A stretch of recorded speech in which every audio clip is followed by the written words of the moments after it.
little, you stupid little bag of tits, I'd say to him. I mean, privately. What about the MF word? Because that's pretty intense, that's pretty hardcore. Do you think that this is not appropriate now? Do you think that would be too extreme? I'm worried if I use that, and he was genuinely ill, Sure. I'd feel a bit of a C word.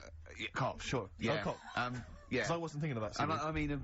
I mean a male bird. Sure, because we've got into trouble with that before. Meaning penis, and we don't mean that. Yeah, we don't mean penis. But if anyone out there, sorry about that, there was a discussion about bad language, we weren't actually using it. But if any of you out there do see the little twat, get him to call XFM immediately. Yeah, and likewise, if you're listening, Carl, you cheeky MF, well, you sexy MF, as Prince once said, give us a ring, because we'd love to talk to you. We just want to find out how you are. Just call in, we know you're listening. Little shit. Amy Man, Red Vines. Brilliant. Lovely track. On XFM 104.9, Ricky Gervais, Steve Merchant, Claire Sturgis, in for Karl Pilkinton, little... He hasn't called. He may be really ill, I'm feeling a bit guilty. How ill is he, though? I mean, do you know what I mean? How ill have you got to be not be able to make a phone call? Yeah. I find that hard to I've got a sore bottom, and I made it in. Keep talking. I pulled a muscle in my bum. How? I don't know. And it really hurts. Have you tried to trace back through the week and figure out what may have happened? I went to see the osteopath yesterday. He put an elbow in it for half an hour. I cried. His own? Yeah. Is it? Oh, they've got detachable elbows for that. Prosthetic elbows. Elbows. Just hold this elbow in there for 2 hours and, Yeah. Can I take that away? You can take that away, though. I won't be needing that elbow for quite a while.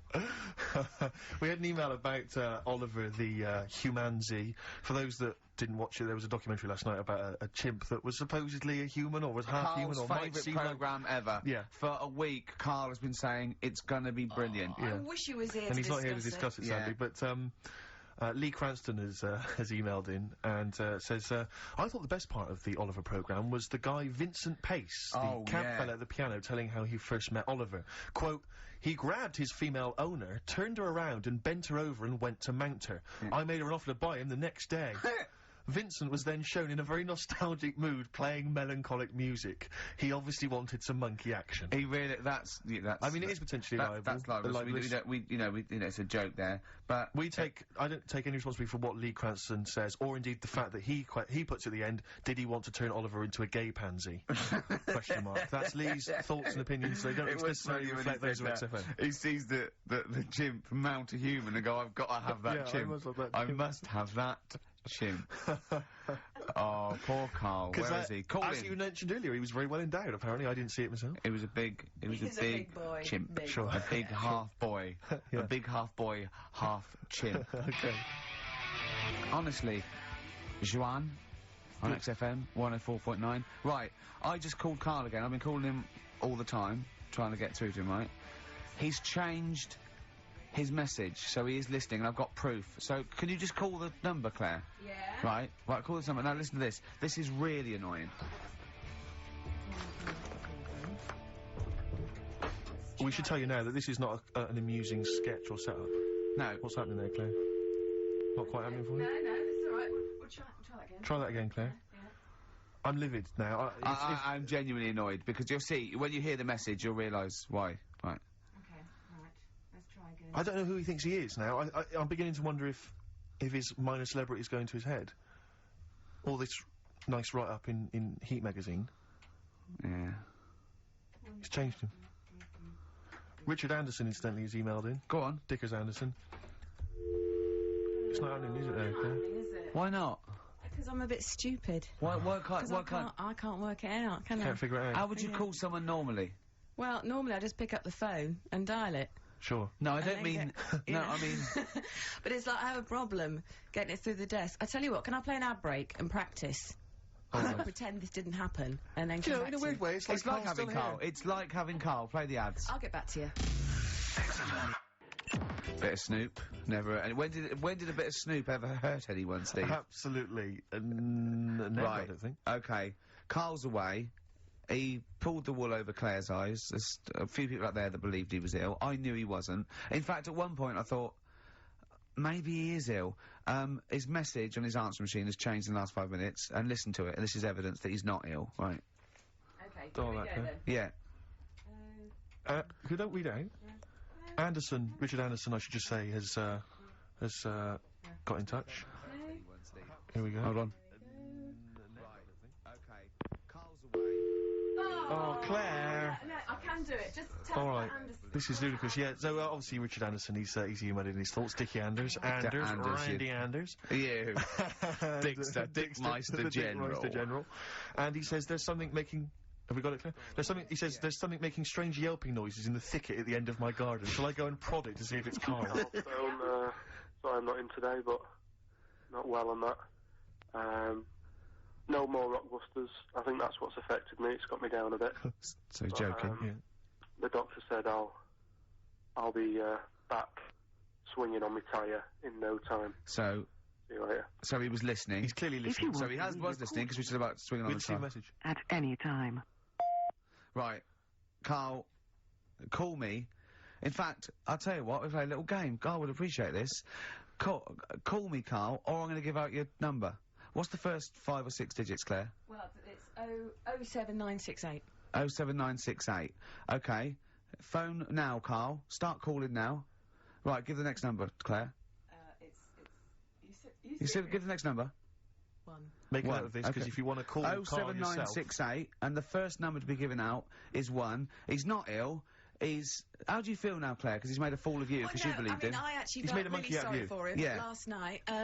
But now, passed out, I feel a little bit let down. Right, right, okay, so we give a number out every 5 minutes until Carl calls, because we know he's listening now. He's taking the piss. He's not ill, obviously, you can hear that. That was as long as a link, so he could have been here. He could definitely call. Are we leaving this message? Is this a message we're still leaving on his phone? Yeah. We're still leaving it. Good. Yeah. Good, yeah. Why don't we leave the rest of the show on his phone? Yeah, as a message. leave it up. He's got to listen through it all so he can delete it. Yeah, exactly. And the other thing, of course, is that he's not going to get paid for this. No. So he's thrown away 80 quid. That's £80. Now, in Manchester, that's a week's wages, Easy. so he's obviously been spoilt. For all his mank charm, he's down here, he's living the life of He riding. thinks 80 quid's nothing. He thinks 80 quid's nothing Up already. there you could be buying you could buy yourself your own horse. Yeah. You could probably get yourself a deposit on a flat. I'd have thought so. Up I'd there, have thought so, easily. yeah. And so, you know, or sun lamps, because it's always dark. Yeah. He could go mental up there. Now, Dog piece of string. So what's the first few digits we've given out? 07968. Yeah, That's and the then code. and We've then got 1. Okay, we give out a Another number of Carl's phone number digits. So take that down because we love calling him.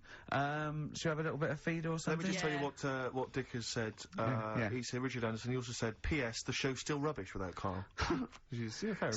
Still rubbish without Carl. Now, is that a compliment? It's still rubbish without Carl, which suggests he thought it might be better without Carl. No, I think he means it's equally rubbish. Right. Brilliant. Nothing Thanks. changes. Thanks, Dickers. Yeah, he's Beautiful nothing- Dickmeister. That's Feeder.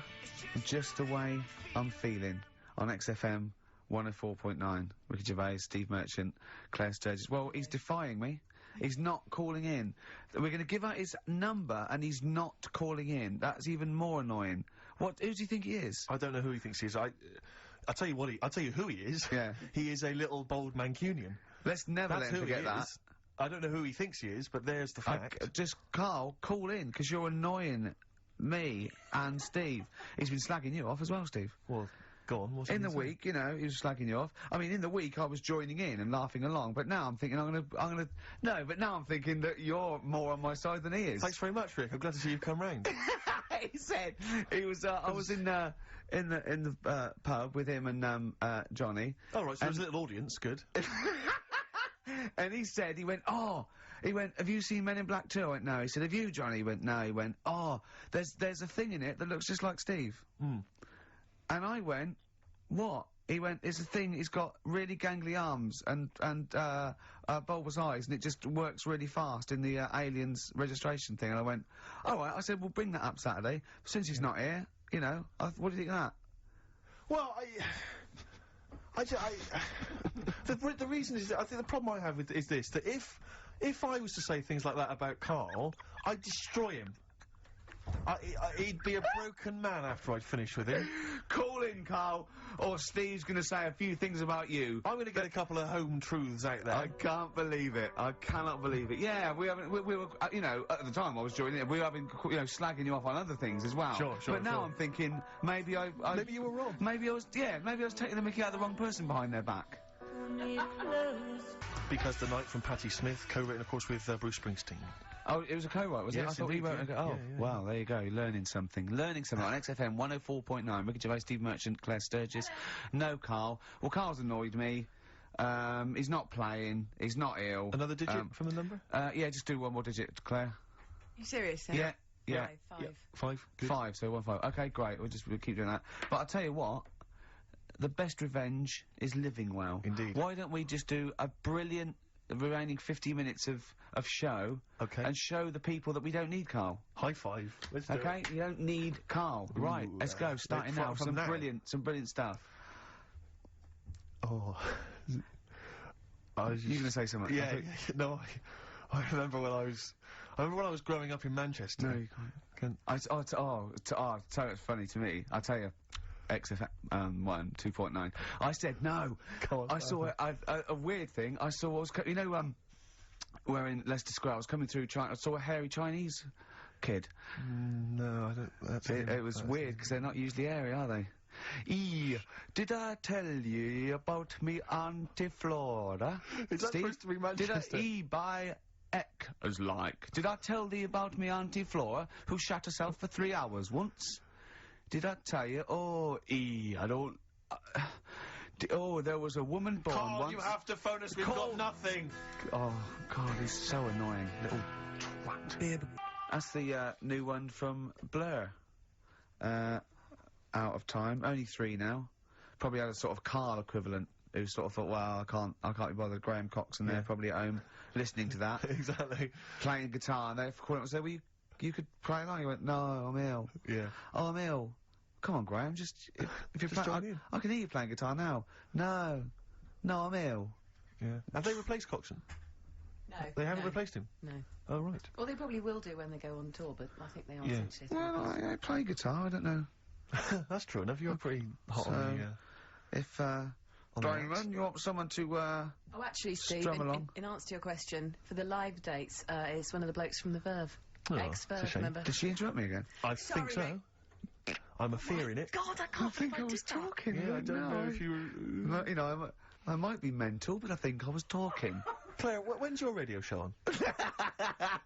Normally, when do you host a radio show? Am I allowed to plug it? Go on, go on. Tell us. Monday to Thursday, 9 p.m. Well, maybe we'll come along and start talking over you. No, I'm just wondering, Rick, who's listening at that time?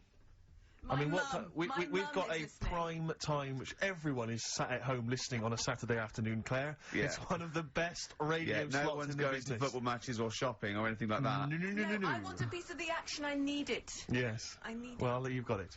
And they're playing a few dates here and there. Old Blur, Blur. Good. And that's off their new album probably with all the other songs and that. Rick, I was watching TV last night. I just, it might have been during the Monkey Show, actually, I'm not sure, but there was an advert, and it reminded me of a little crush that I just felt I should express, because I wonder if, you know, I've often used the platform in the past to just express my feelings for people. Yeah. And I've realised now, for many, many years, I've had a big crush on the Scottish Widow, from the Scottish Widow adverts. She's, I just want to say to her, you know... Is it because she's sort of mysterious and hooded? Partly that, it's also because I guarantee she's available. Because she's just lost her husband. A widow. Yeah. And I just think it's time to stop grieving. I think you've been grieving too long. I want to say to her, you're a beautiful lady. And she's probably got a big lump sum. I'm thinking she's probably got a sizable amount of cash. Yeah. She's obviously got a lot of spare time on her hands, not working or raising kids because she's wandering across the moorlands most of the time. Her kids are probably grown up. I'm thinking it's time. Or they turn to crack or something. But I'm just saying this. I think it's just time to say, yes, he was a great man. He was a good man. He was a lovely guy. He worked hard. But he's gone. It's time to move on. He wouldn't want to see you like this. No. Still grieving after 25 years. No, he'd want to see her being humped by a big lanky thing with steamed-up glasses, I reckon. I'll be honest with you, he hasn't got much say in the matter. He's dead. Well, all right, don't get nasty. And frankly, she's still not over She is squandering that money. She could be out. She could be in Europe. She could be in Barbados or Hawaii. She could be spending that cash. She could lose the hooded short and maybe slip into a nice bikini. Do you know what? I think she's kept herself in shape. I reckon she's wearing nothing under that. That's shroud. what I'm thinking. Dirty slut. And I'm assuming, as she's Scottish, that he was a little bit thrifty. She couldn't wait for him to go. She couldn't wait for the poor bloke to go. He was obviously, I bet he was a little bit thrifty. He's probably got quite a lot stashed away that she's slowly working her way through. Yeah. And I want to find out. I want to find out how he died. Yeah, I'm intrigued. Because if I find it's like, oh, there was a roller skate on the top of the stairs, exactly. I'm going to reopen the investigation. If it was in any way suspicious. Yeah. Yeah. Questions. Your husband's dead, and she went, oh no, where's the money? Yeah. Steve Merchant's outside. Exactly. Yeah. Built like a donkey. Yeah. He's built like Oliver the chimpanzee. Yeah, and he wants to get at it. Yes. He's bought his tandem. Yeah, hop on the back. We're going off to the moors. Yeah. He's going to fly executive class. Yeah. His passport is valid. I know he knows that much. He's got another 10 years on the passport. Well, I'll tell you what, the boys from Blur, they don't rock. Sure. Should we show them how to rock with a bit of Bad Company? Do it. It's a classic. Turn it up, Claire. Bad Company. Can't get enough of your love. I'm in a rock mood because Carl's made my blood boil. Yeah. Really. I might even play a song, you're probably too young, called Spirit of the Radio by Rush. It's sort of like, for rockers, and people like that, it's like the ultimate sort of pomp, rock, progressive pop song ever. It's classic. Yeah, you might hate it, or you'll love it, or you listen to it ironically. I love it. Well, you know, I was listening to Led Zeppelin recently. I never really understood the rock phenomenon before, but I just understand it now. It just gets in your blood. It's extraordinary. Crank it up loud, and it is just visceral and amazing. And I wish I could play the guitar. Sure. Do you know what I feel like doing? What? Writing a little sort of hymn or a ballad. About to Carl? To Carl. Yeah. We've tried threatening him. That's not worked. Give out one more digit. We've got half hour to go. Because they're 3 digits, so it's what is it? 07968. Yeah. 15. Next digit, please. 7. Okay, 157. Right. I hope you're making a note of that. You'll be able to phone Carl, leave messages, tell him what you think of him. Unless he phones. He can stop this at any time by just simply calling here in the studio. You can just call and say, okay, don't... you can just call and say, please don't give my number out. And I'll go, as I always do, when I'm winding him up and I'm slapping his head and I'm sort of like spitting on him and stuff. Eventually he goes, shouts, stop it, and I go, well, you only had to ask. Exactly. So if he calls, I'll go, you only had to ask. Yeah. Flaming Lips on XFM 104.9. Well, we got through it without Carl. I think so, yeah, I've enjoyed myself. Didn't mention him much, did we? No, I don't think so. I don't think we need him. I always quite enjoy it when he's absent, actually. I know, because we can have a nice chat as opposed to him just going, remember when I had Chinese hair and there were old woman eating her own legs and my dad put a Forrest Gump in a wheelie bin. Yeah. Claire brings a certain kind of level of class to it, dare I say that, you know. She's inept in her own way. In her own way, yeah. I mean, there's no one... Oh, no, there's no one any good working there. I mean... No, I don't want to give you that. There's no, like, proper... the only proper DJ is probably Camfield, I'd have thought, because he's nearly 13 now, and he's been in the he's been in the radio 12 and a half years. See, he took they tested him, and he's half human, half Vance. which is quite he's got quite a lot of. I think he's got the 48 chromosomes that Tommy Vance has got. That makes one Tommy Vance. Tommy Vance, and a little bit extra. Because one of those chromosomes is pure Jack Daniels. It's just Jack Daniels chromosome. It corresponds exactly to a Jack Daniels. And there's some Lemmy genes, I think you'll find. In there as well. In there. But, although, I'll tell you what, I share with Camfield a couple of loves. I agree that one of the greatest programmes of all time is Columbo.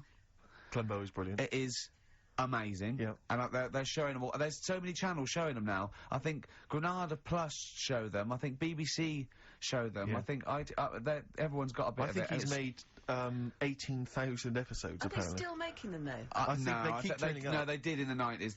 They're not quite as good, but I think the original ones, they're great. He's got this great character, and I share that with him. I do like a bit of rock. Should we play Rush? It's just spirit of the radio. I mean, we get canned by people who like new metal and Blur and that and those trendy bands, all that, the kids bands and that. But you think this is pure? Yeah, I don't think this would feature in X-Ray magazine. They've got some great bands in them. They've got Kaloop, they've got Demp, they've got Flap Nibble coming out with their new single. It's an EP, and Strep, the early, not the latest Strep, the early Strep, the unrecorded years, which is the only ones I like by Strep. And that guy in it, you know, the drummer Kibble, he's gone. He's got his own fringe. He's in for a chat with Christian on the Breakfast Show, where you could win a trip to O'Neill's in Camden. This is Rush. Rush and Spirit of the Radio, everything in that. Let's look quick. Let's put every type of music. Okay, go to reggae, into rock. Okay, opera. Go mental now. Go mental on the drums. Double that. Double the. How many bass drums have you got? Just the one. Go mental on it. Yeah. Right. It is obscene. That is everything in that, isn't it? How long is it? Like 4.5 minutes. Yeah. Yeah. It's crazy. That's lovely. They should people don't play music like that anymore. There's only 3 of them. I just think only 3 of them? Yeah. There's that. Just one day in Canada. Yeah. They just went right. We're only going to make one single. Yeah. So let's put every type of music into that single. It's almost like a Stars on 45 version of music all the time. Of every music rock they've heard. Exactly. Yeah. Brilliant. Are they still going? Do they still play? I don't know. I've no idea. But that was for Camfield. There was Bad Company there in Rush for Camfield. Colombo. That was for Camfield as well. The A-Team. Do you remember once when we were talking about the A-Team and I was slagging it off on your show in the old XFM? Yeah. And I was going, I mean, I quite like the A-Team, but sometimes it's too far-fetched to enjoy without it being ironic or it being for kids. And I could hear fuming from outside. I could feel him going. He didn't know who to call. He wanted to call Vance or someone or Lemmy. He didn't know. Right? And then I said, if you can't find the A-Team, they outwit the might of the FBI every single week, but an old woman who's having trouble with her landlord can find them. Yeah. And the door burst open, and Camfield went, that is because Hannibal sometimes disguises himself as an elderly Chinaman. And that was his explanation for the whole series. Yeah. Ah, that was for Camfield. That's lovely. That's for his 12th birthday, which is coming up very soon. Oh, he's 13, yeah. Teenager, yeah. Oh, he's gonna rock, Steve. Indeed. Oh, the phone's going. Play that break, I'll answer the phone. phone. It might be Carl. Oh. XFM.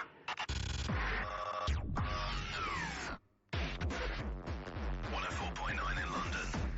XFM. Wow, here's a bit of a turn-up for the books. Karl Pilkinton on the line. Right. Yeah, where you been? I'm off ill, aren't I? Right.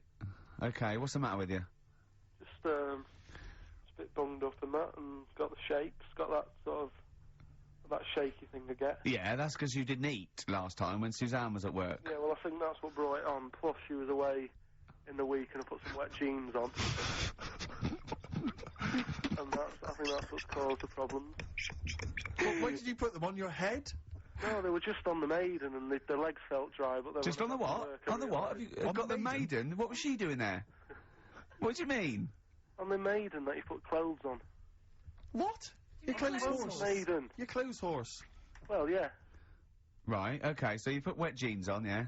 So that's why I'm ill and that. I'm not having a good time. I've been watching the football. So you're just sitting at home watching telly, where you could have been sitting here? Well, I would have been better off there, because I've got a chair there. I've got no chair at home at the moment, because I sold it last week. Why did you sell a chair? What, you only had one chair? What? Look, can't we just, I just was calling up to let you know I was alright and that. We're not interested in that, we want to know about the chair. I sold it. I had a little 2-seater, and I sold it because I'm getting a new one, but I've got to wait another month. So you've got to sit on the floor for a month? So you sold a chair before you had another one? Well, she might not have wanted to buy it in a month or something. So I got rid of it whilst I could. She was alright, buddy. We'll talk about that next week. Oh, you're going to be in next week? I look forward to that then. That's a dynamite piece of radio to tune in for. The day Karl sold a chair. Brilliant. Alright. So you alright then? It's going alright? But why did you take this long to call? We asked you to call since the very beginning. We've been phoning you. Why is your phone switched off? I heard the beginning. I heard the beginning of the show. I thought, yeah, it's going alright. They're there and stuff. Turned it off. You turned it off? No, I put a tape in though, because even though I'm ill, I'm still showing an interest in it. Well, you're not, if you're watching football and shaking. Yeah, well, I'll listen back to it later, so I hope you haven't been dissing me. No. Right? Definitely not. Don't listen back to it, it's not worth it, but we haven't been dissing you, no. And I've just been watching, a bit of football, right? Did you watch the Monkey programme last night? You told us to watch the Monkey programme. We all stayed and watched the Monkey programme. Alright, wasn't it? What's rubbish, wasn't it? Obviously not half chimp, half human. No. I mean, they missed out a lot of the interesting bits. They didn't have any interesting bits. Those are bits that you made up to make it more interesting. The bits that I told you about 3 months ago before they decided to make the programme. Yeah. What were the bits that you came up with? Well, they missed out the bits about, you know, the zookeeper.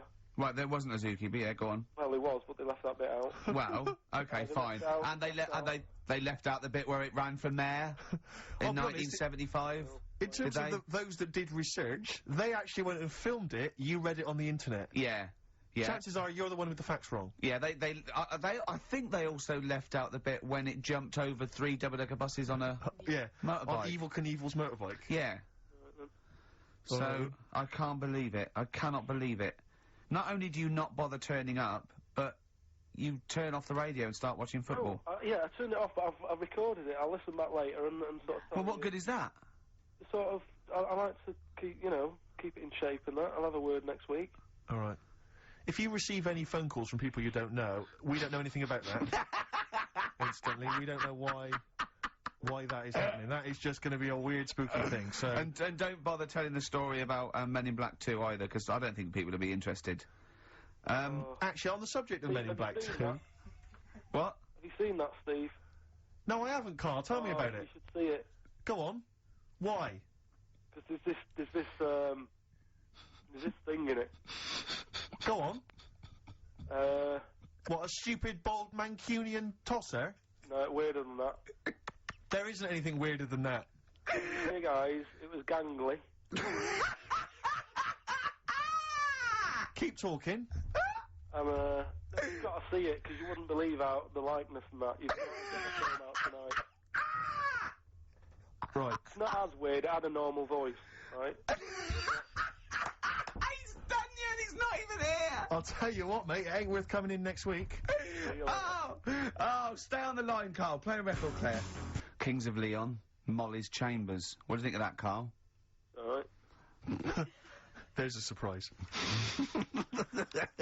Oh, another insightful remark. Steve is not a fan now. Not only does he know you've been slagging him off behind his back. No, I wasn't slagging Steve. If you get it out on DVD tonight, you'll know I'm not slagging you off. It could be your brother. I love the fact that it makes it worse, but he's thinking you're going to go, oh, he wasn't slagging me off. It does look like me. I do think I'm an alien. I love the fact that you hope Steve will go, he's got a point. It's a spitting image. Yeah. I am, seriously, Carl, I'm really angry. I'm so angry with you at the moment. You haven't seen it yet? No, I know, because I know what it's going to be, and I'm just... Why? I'll tell you why I'm angry, because he doesn't do it in jest. No, but what do you think it's going to look like? What do you think this thing's going to look like? Going to look ludicrous. It's not going to look anything like me, but he's going to, like, pretend it does. Go on, what? Go on. No, it does look like you. Yeah, of course it does. And you looked like the, Human Z. Well... I mean, to be honest, you did a bit, Carl. You walk like him, you're bold like him, you got a sort of gormless face like him. Any more? I don't smoke. That does. I'm not arguing with you, I'm not well on that. Oh, you're not well. What exactly is wrong with you, you whinger? Well, it's just, do you know, like I always tell you about the restless leg syndrome I've got? It's like that, but all over. So you're just shaking around the house? I'm just, yeah. What do you look like, Elvis? What are you doing? You're shaking around the house. I'll tell you, with your bald head, you probably look like an enormous vibrator. Oh, God. That's what you probably look like if you strip naked. Oh, you'll have the Scottish widow coming round. Oh, dear. That's, what's her name, by the way? I heard you talking about that. That's, Amanda Lamb. Amanda Lamb, who's in the Place in the Sun programme. Is she actually a widow? Is she a Scottish widow? Hoots, man, my husband's dead. Do you want any money and a bit of my clam? Brilliant. All right? That's the sort of quality you've missed out on today. Well, anyway, you're going to be back next week. We need you back next week. Yeah. Yep. Well, do you know? Also, how did you know you were going to be ill today? Because you phoned and arranged this yesterday. Convenient. And I spoke to you yesterday and you didn't sound very ill. I felt ropey yesterday afternoon. You've got a bit of a bunged up nose. Even though I have a bit of a bunged up Even though I was ill, I still sorted it out. Yeah? I'm a little bit sweaty. Even though I was Carl, ill, sorting out does not mean you phone up Sturgis and send her down. That's not sorting it out, that's making things worse. Have you learnt nothing? Thanks, Claire. If you're not part of the solution, you're part of the problem. Mate. Yeah. My leg's a little bit achy. Oh, wearing wet jeans. Oh, I put wet jeans on again. My lasagna it was frozen. Can you hear the venom and hatred in our voices today? We genuinely are upset and angry with you. Yeah. Can't believe it. I cannot believe that you. I mean, oh. Right, well, the thing is, we'll be back to normal next week, right? We've got Billy Elliot doing the film next week. Right. Any prizes? Got some good stuff. Have you got any films with Burt Reynolds in to give away on VHS? And I'll see you then. Great, we're looking forward to it already. I'll see you later. See you later. Hot heat, bandages, XFM, we're off, innit? That's it, it's all over. Yeah. Back next week. Yeah. Thanks, Claire. Bye. Total respect. Yeah, Yes. nice one. Keep it real. See ya. XFM.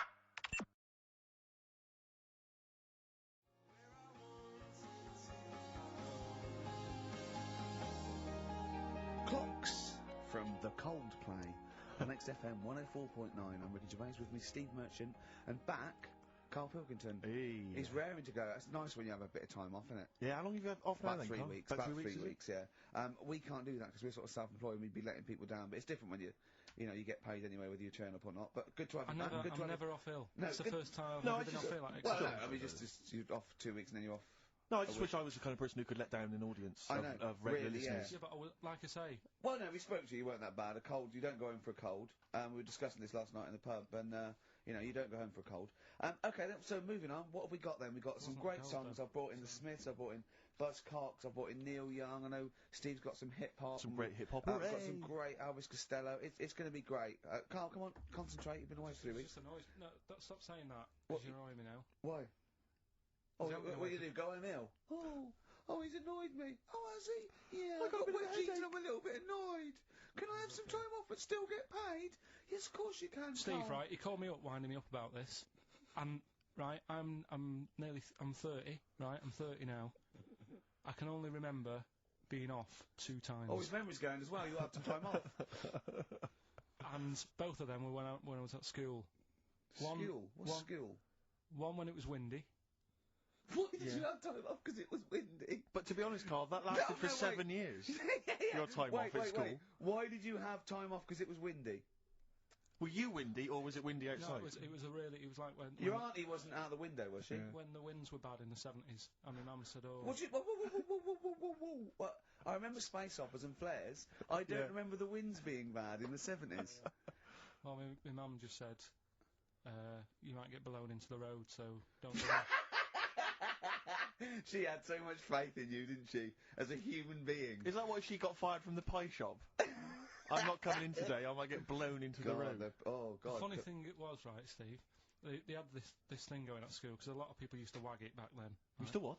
Wag it, sort of not go in, Yeah. Right. right? And they sort of tried to make it interesting for you by giving you An education. a certificate if you did Yeah. a full week. Reward for the rest Yeah, of your exactly, life with yeah. achievement. Right. That sort of carrot. And also, like, let you go home at 3 o'clock on a Friday, Right. if you'd done a full week and that. Yeah. So it was lovely weather all week. Then it just sort of changed on a Friday, and I got up and it was all windy. It's and my always mum windy said, for Friday on 7, isn't it? don't, you know, if you don't want, don't go in, because, you know, you might get blown into the road and that.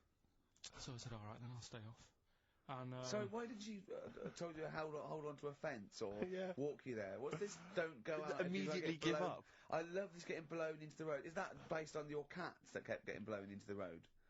well, so I got to school on the Monday, right? And the teacher said, Took you a right, long time. today, to punish you, you're the only one who wrecked the whole week, right? Everyone else came in, you didn't. So everyone else is going home at 3 o'clock today, but you're not. Brilliant. Serves you right, and I wasn't bothered though. It was great because I said, "Well, you'll have to stay with me, won't you?" And it was great. So all I did for half an hour was doodle and stuff. It was great that afternoon. yeah. And that was ages ago. That was like when I was about 8. And that's one of the times I was off ill. Yeah. So it was, but that wasn't even ill, that was wind. Yeah. Yeah. So, Yeah. Yeah, it's a bit different when you're to be honest with you, world, though, Carl. You can't just not turn up because you've got a bit of a cold or you're a bit fed up. I mean, we had an appointment 4 o'clock Thursday, wasn't it? And he had to call it because I cancelled it. Meeting went on a bit late. Yeah. Time management. Get things done. If it was important, you'd get it done. Play a record, Carl. Pull your finger out, please.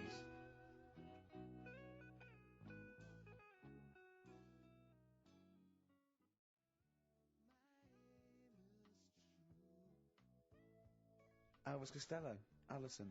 What a great track that is. Beautiful. Well, Carl, we'd better tell them all the new great features we've come up with in the time you were off. Right, well, we've got the film thing still going. Okay. Yeah. That's where you take a lead role or a major role in a Hollywood blockbuster, which we then give away on VHS worth $6.99. And something new we're trying out, because Rockbusters... He's dead, thankfully, yes. Is gone for a bit. It's over. Crosswords. Crosswords. Oh, this sounds intriguing. Where'd you get the idea from? What's the basic format of this? Right, what I've done is, I've take like a popular saying from the show. A popular what? A popular saying, something that crops up quite a lot in the show. In our show? Yeah. Yeah. First thing that sprang to mind was, there's this hairy Chinese kid. Oh, classic. But more commonly, it would be something like, Carl, you're an idiot. Yeah, play Carl, record, you you're idiot. a fool. Carl, you're a fool. Oh, what did you mean you let us down again? Yeah, You Carl, should've where have here. you been? Yeah, oh, you've got a headache, have you, Carl? Yeah. You better have a lie down. Oh. Typical phrases like that, yeah, sure. typical phrases like that, yeah. Carl, you're a loser. Yeah. Oh, yeah. Right. And what I've done, I've got a load of different songs and took words from the different songs and then joined them together to make There's This Hairy Chinese Kid. And then people have to email in and say what the 5 songs were. It sounds like the most complicated game ever. I'm looking forward to it. Have you heard any of this, Rick? Because I've not heard this at all. I'm not familiar with this. Well, all it is, it'd go like, Hairy Chinese Kid! And it's from sort of 4 different songs. Right. And you've got to identify the songs. Right. Wow. How many songs in this, Carl? 5. There's this hairy Chinese kid. Okay. Right. So... and what are the prizes for that? Are these the prizes? Yeah. Alright, well, let me tell you what they are. They're not too bad, actually. We've got Live Forever, which I assume is a CD that ties in with this new film. Think of that! A well-known phrase from the show, and it's hairy Chinese kid. Yeah. What other... Where would you There hear is no that other radio show in the life? world. This is... Go on. If you've just tuned in, I mean, what are you thinking? What do you think if you've just tuned in? You're going, well-known phrase from Shaw, hairy Chinese kid. Oh, yeah, classic. They'll be playing that in charades this Christmas. So yeah, this is a CD that ties in with this new film Live Forever, which is all about Britpop, and so there's stuff on there from Oasis, Blur, Pulp, etc.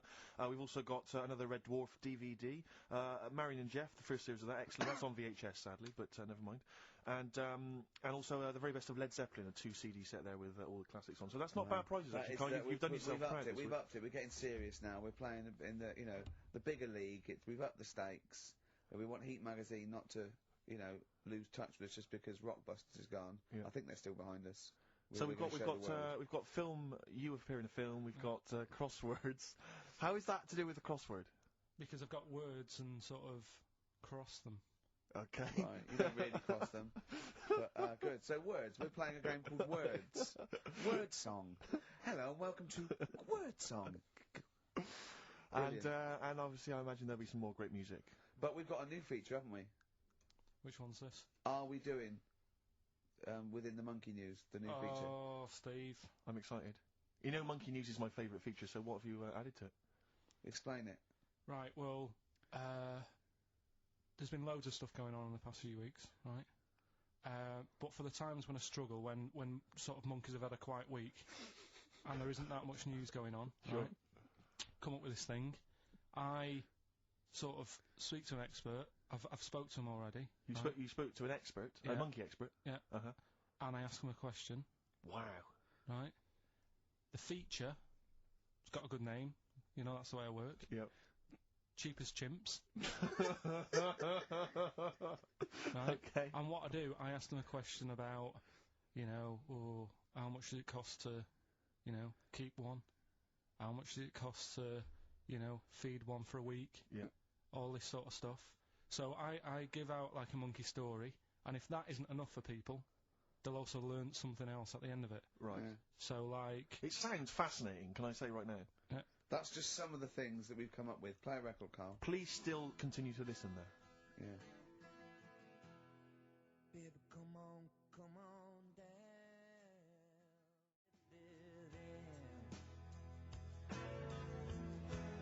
Richard Ashcroft.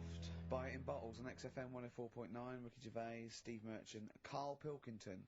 Carl, I need the phone number of your girlfriend. Let me explain why. I was lucky enough, once again, to be on your quiz team this week. Ricky... Still to beat me. He's still to beat me with his team, yeah. Second I came.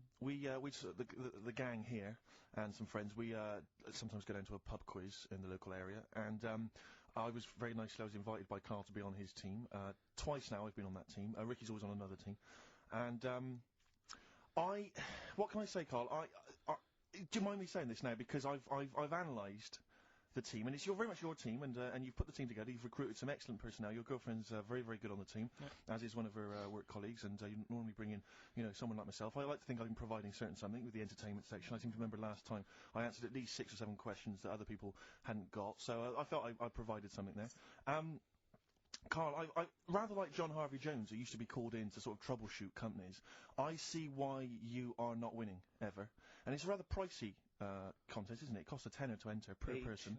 And unless you get in the top 3, you're not going to get to see your money back. So, I think you're going to maybe need to step down from the team, because, Carl, I am not sure. You consider yourself a kind of player manager, but frankly, I'm not sure you're providing enough. Right. See, this is funny, because as bad as I imagine you are, I don't think Steve would make it into my team, so he's getting a bit cocky here. I want to know what your opinion of him, because he's told me he's great on it. Well, you bang out of order, first of all. Okay. Do you have a good night when you're with us? I tell you what, I wish I hadn't lost a tenner every time I've come down. That would have improved it. You point out there about the football analogy. Mm-hmm. Alex Ferguson, when did he score a goal? Right. He doesn't. He tells the others how to do it. Yeah. Right? That's He my doesn't role take in up there. one of the 11, though, does he? No, exactly. It's not like you can only field 10. Yeah. Because, we only got 10 again. I want to be in the 11. Exactly. He's not running around in midfield, falling over. Yeah, shouting, oh, what have I told you? Yeah. No. Right. I'll admit, And there's a limit of 5 players. We should explain that. That's the point. Yeah, there's only 5 players on the team. So it was pretty tricky on Tuesday, though, wasn't it? It was one of the tougher... Tell everyone the one question you got right. It was something about, Well, tell us the answer. The 2 words you had to say to get the answer. Danny Minogue. Danny Minogue.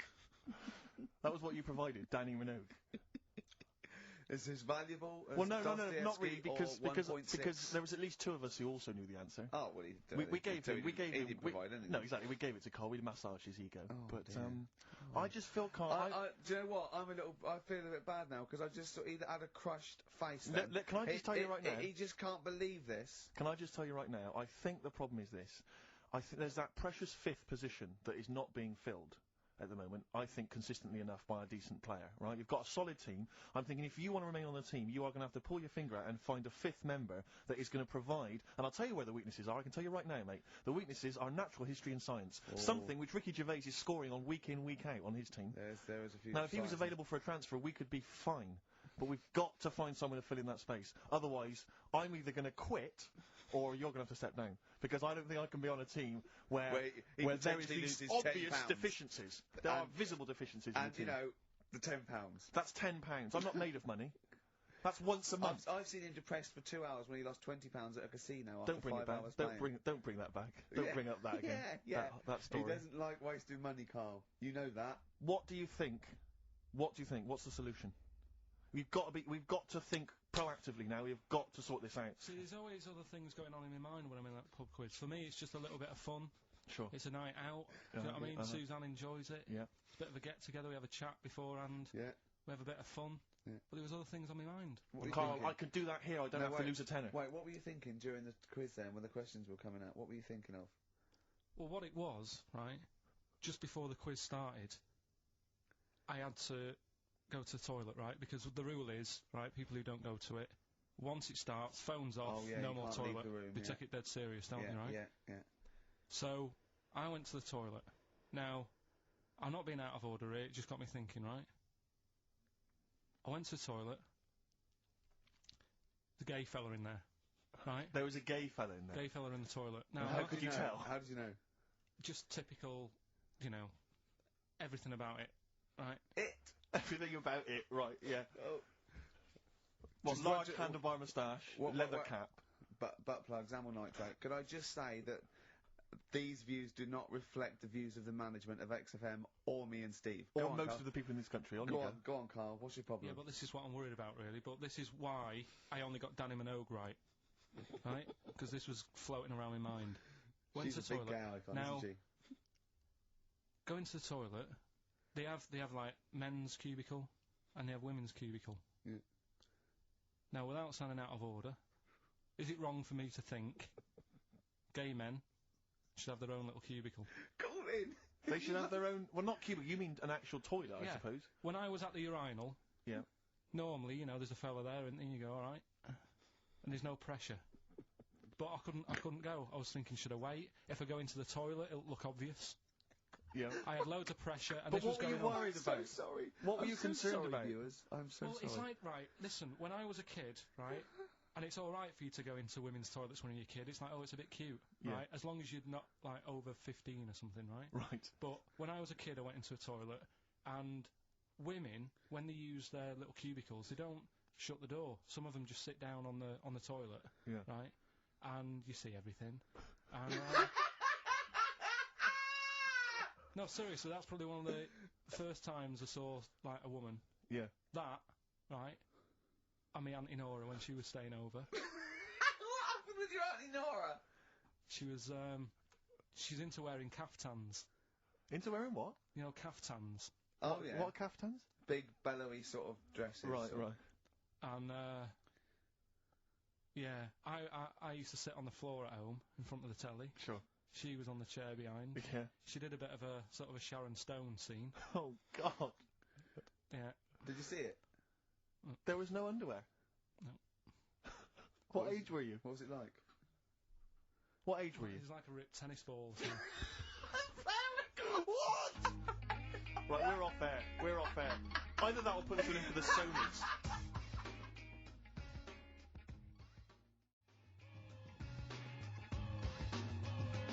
That's how I'm living. Iced tea. That's how I'm living. Bit of old school hip hop. Where's our tea? Alright. Good point, yeah. Go make me a cup of coffee or something. Well, before you do that, can I just qualify something? I'm a little bit concerned about your toilet discussion. What exactly is your point again? I was just a bit bemused. You see, it's a tricky one. All I'm saying is, right, there I was at the pub quiz. I go to the toilet, not thinking about anything. I try to go, right, there's a little gay fella next to me. I love this little gay fella. Now, the weird thing is, there's nothing stopping him having a little glance, right? Because he's allowed in the fella's toilet. Yeah. Now, I'm not allowed to go into the woman's toilet and have a little look round. Right. So all I'm saying is, should they have another toilet area? What, for gay people? Yeah. And so this would be gay men and lesbians? Is that going to complicate things? Well, I mean, I can only assume. I mean, to what point? I'll ask you a question, right? If you're intimidated, that's a shame. But you know, most gay men aren't looking at your knob. You know that. What do you mean? I can only say that 99.9% of gay men who use a urinal standing next to what they assume is a heterosexual man aren't looking at his knob. What are they doing then? They're emptying their bladder. No, but the thing is, I can't talk politics for Carl. You're saying, like, you know, about would you have one toilet for lesbian women and gay fellas, right? What does that mean? Yeah, would it be mixed? Would it just be? Well, would it have a man on one? That's heterosexual man. One little picture of a woman on the other, and then what? What would the little icon be? A man and a woman. A man and a woman. Just having a chat. Yeah. In Pink and Doc But Martens. you couldn't mix them, because then what would happen is you'd get people who are going, oh, I'll play up to this a bit. What, pretend to be gay? And yeah, you know, sort of grow a moustache and shave their head. And pretend to be a lesbian. Right. Yeah. So, well, I see, so you know people pretending to be gay so they could go in and have a look at the lesbians? Yeah. Right. So that would mean that we need 4 cubicles now, would we? Yeah, no, this is fine. 4 cubicles is fine. So every pub How now... many toilets do we need at Every the pub's moment? now got 4 toilets. Oh, Carl, bisexuals. Yeah, no, interesting. Bisexuals, how many toilets do we need now? Call the council. Do you use any? Huh? No. No, because they're interested in everything, aren't they? Because the little bisexual fellow will be looking at your knob. Right. With them, Yeah. what you do, you just have a door, you open it, and there's one urinal there, so you can't get a queue. They have to sort of wait. I just thought that, well, why can't there just be a thing between the urinals? So no one can look at anyone else's knob. Wait a minute. Just to go back to Ricky's point, what stops, even if we've got the toilet for gay men, what stops the gay men who want to have a look at your willy going in the regular toilet and pretending that they're straight? Most men don't Who's gonna police this? don't wear gay across their No, head. exactly. They don't have a tattoo. There's no branding yet in the British house where they have to declare. So we're going to have to expand this. What so we've do all you- got to carry identity Do you know cards. you can see a gay, can you? Coming a mile off. No? No, I'll just hold it in next time. No. Can you tell gay men? Do you know a gay man? I'd say, probably... If you did if you lined some people up Yeah. and said, point them out, I reckon I'd get... But hold on, we're not talking about people dressed in leather with the arse cut out and an handlebar moustache. Yeah. We're talking about, you know, the everyday, No, non-seen... of course, Oh, yeah. well, yeah. But, I mean, suppose I put you in a room and there was 10 naked men, right? Yeah. And, there's 5 gay men and 5 hetero. Could you walk along that line looking at those gay... Am I naked? No, you don't have to be naked. Why would you have to be To naked? catch them out. How would you catch them out? Next time. don't go into it. What? Don't go into it. Don't go into it. Play a record.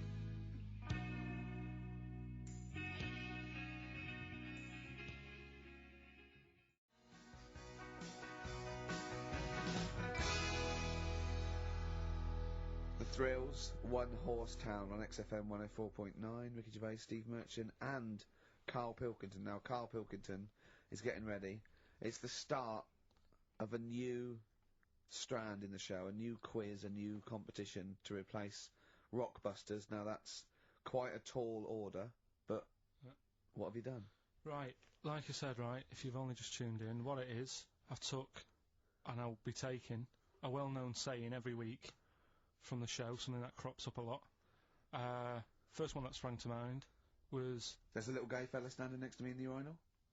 That's next week. Okay. This week, there's this airy Chinese kid, right? Yeah. That crops up quite a lot, Sweeping the nation. right?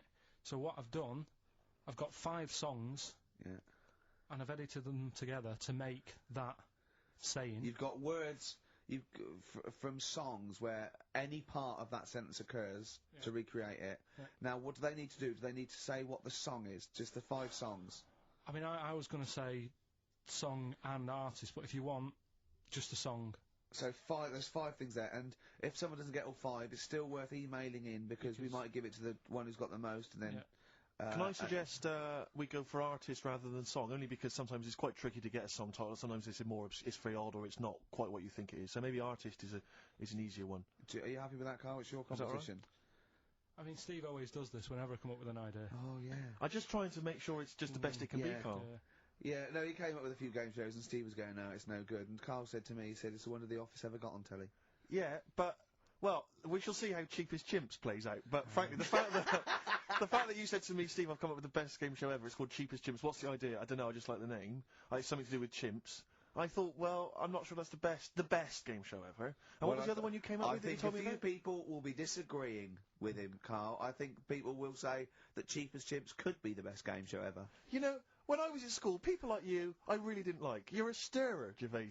He flits, doesn't he, from one side to the next, Carl. The one thing, we may argue, mate, but at least we're consistent. Ricky Gervais flipping from one side to the other. One day he's on Carl's side. When was the last time Steve wrestled you to the ground and got you in a leg clamp? No, you're right. Never. What, is that supposed to be a good thing? Well, did you see us? Yeah, I saw you struggling in Carl's office earlier. He was punching my legs to release me. We were on the floor, and I was squeezing him with my mighty legs, wasn't I, Carl? Right. It was like, I imagine that's what a crab feels like when an octopus has got it. We were playing that, weren't we? So anyway... So, I'll play you this clip now. It's 10 seconds long. We'll play it a couple of times, because you'll need to take it in. So here it is, then. What are we saying? We're saying artists? Let's go with artists. Artists. So email in ricky.gervais@xfm.co.uk. Name the 5 artists it has taken to make up the saying, there's this airy Chinese kid. Give that email address again. ricky.gervais@xfm.co.uk. There's this airy Chinese kid. Here we go.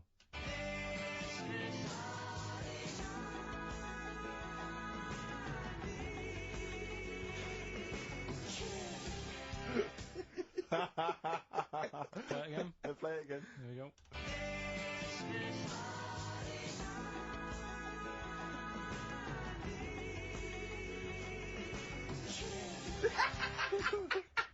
I think you better play it once more.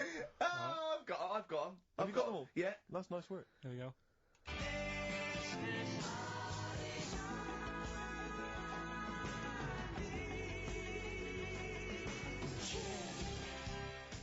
I can just remind you now that the prizes include a Red Dwarf DVD, Marion and Jeff, the first series of that on VHS, a Live Forever Britpop CD, and also the very best of Led Zeppelin. Let's play one of those actually while we're here.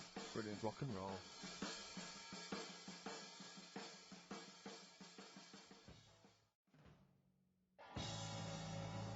One of the prizes on Carl's competition this week is the very best of Led Zeppelin. That's obviously rock and roll. We've also got a Live Forever Britpop CD, Marion and Jeff, and Red Dwarf. And should we play it again? So people There's have got this another hairy chance? Chinese kid. Who are the artists? Here we go.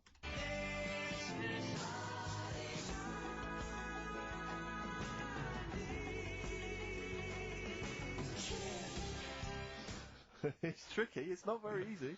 Once more. One more.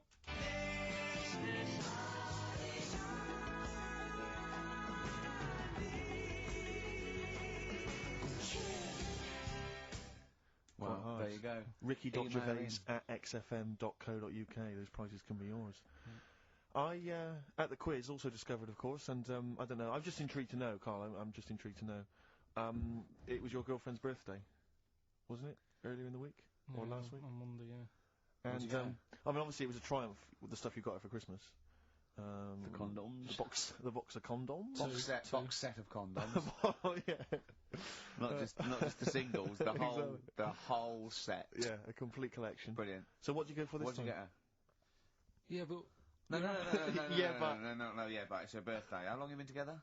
About 9 years. Okay, so, ooh, God, it must cost you so much. I know, but it starts getting tricky, doesn't it? Because I spoiled her a lot in the first few years. Yeah. So then you Here's a packet of rubber bands, enjoy them. Oh. Well, it's what she wanted. Okay. I mean, you're making out as if... No, everyone wants paper clips. Come on, what did you get her?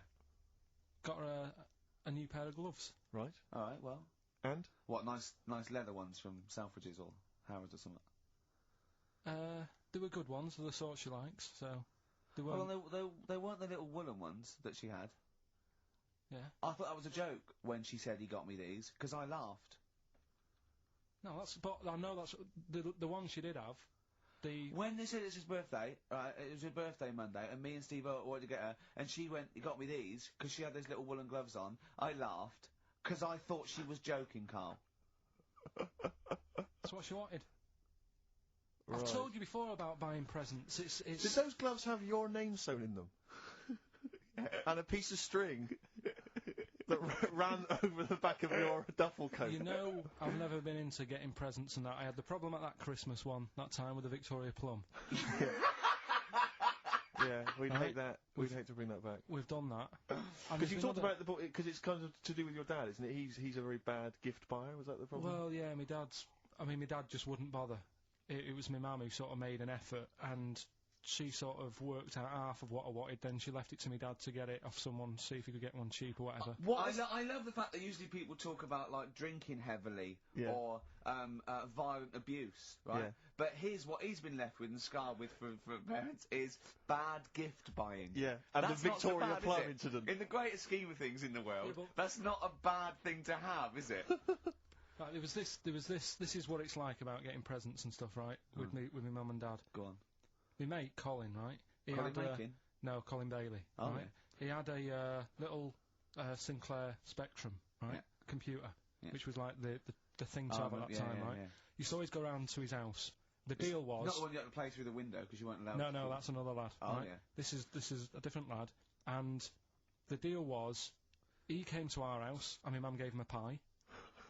And then I'd go round to his, and I'd stay there for a few hours playing, you know, Hungry Oris and stuff like that on it. Yeah. Right? Now, my mum and dad knew that I really wanted one of these computers, right? So I waited about a year. Came round to Christmas Day. I thought, I reckon might have one. Turned out they bought me the wrong one. They bought me a ZX81 instead of a Spectrum, right? And Christmas Day, I'm there trying to load the games up. It's not working. I'm thinking, what's wrong, right? And the thing with me, when I was a kid, I used to get quite sort of agitated. This is the moment, right? I found out that it needed a RAM pack to make it work, right? Looking in the thing, and it's saying, and make sure you put your RAM pack in the back. And I was like, oh, where's the RAM pack? And my dad's going, I don't know. I've got you the main bit. That's it. So I was that wound up. I just was sick, right? Just sick. I didn't feel sick or anything. I just was like, oh god. Went to the sink, just sick. Because I was that on edge about it. I said, come on, we've got to get one. And my dad's like, Tandy's shut. We're not gonna get anything today. Ruined again. Christmas Day. That was after the year when my train set got blown up by our kid. The following year, no RAM pack. And now you ask me why don't I get good presents? He's scarred. He just I'm gonna die. Honestly, I'm gonna die. He's just screaming sick. Yeah. There's no RAM pack. Did you get to the bottom of it? Why wasn't there a RAM pack? You have to buy them separate. Oh, That's why I'm okay. cons. What do you mean I can't play Frogger? Oh no. So, wasn't there another incident when you threw up? Spontaneously threw up? Through sheer anxiety? I do get it. It's not so much now, because I've relaxed a bit, but as a kid I used to be quite on edge all the time with certain things. Do you think that's what happened to your cat that kept being sick? That it didn't get the food it wanted, and it just threw up? Do you remember that? Yeah. God, so they shaved it. Yeah, but again, you see, the cat thing, I mean, it's mad. I was thinking about it the other day, right? I used to think I had quite a normal upbringing. You didn't. Right? And someone was talking about Your mother once told you not to go to school because it was windy, Carl. It was not a normal upbringing. The cat was being sick, so she shaved it, so it was easier to clean. Right, well, my mum and dad went on holiday, right? And I stayed at the Rosses down the road. Oh, yeah. Only a kid, must have been about 5 or something, right? And, I was always running around in the house. I had a lot of energy as a kid. What the Rosses did, they had this cat that was dead violent, the most violent sort of angry cat I have ever witnessed. A tiger? It was, honestly, Steve, if it was bigger, it would have been, because it was just always having a go at you. Yeah. If you went to pat it on the head, it went to bite you and stuff.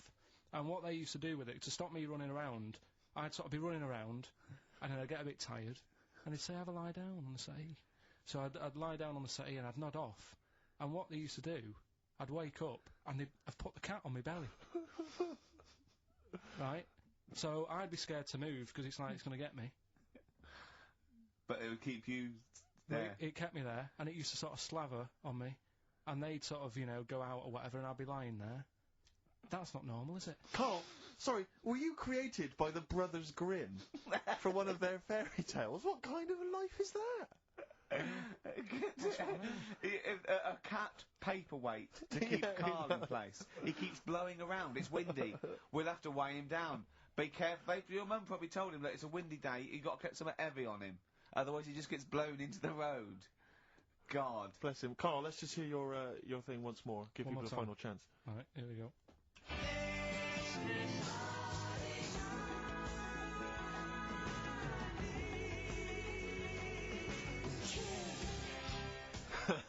Ricky.gervais@xfm.co.uk.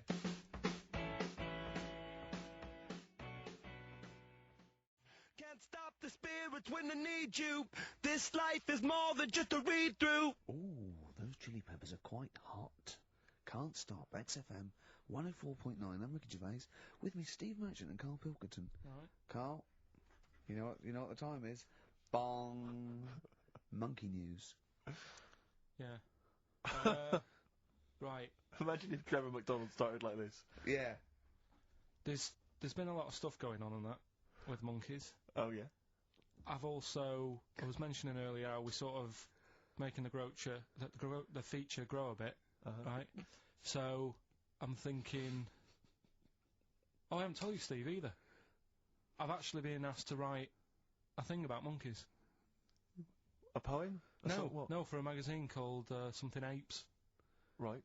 They want me to do like a column, 500 words about monkeys. Anything I want on monkeys. Anything. What are you going to write? Don't know. Think about it. Well, give him a typewriter. We'll come up with Shakespeare eventually. Yeah. You could write about that. Why didn't you write about that? The fact that you don't believe it. You don't believe that an infinite number of monkeys could type the computer Shakespeare. Because you reckon most of them hadn't read Shakespeare, so they wouldn't know some of the spellings. Exactly. It wouldn't happen. You idiot. Get on with it. All right.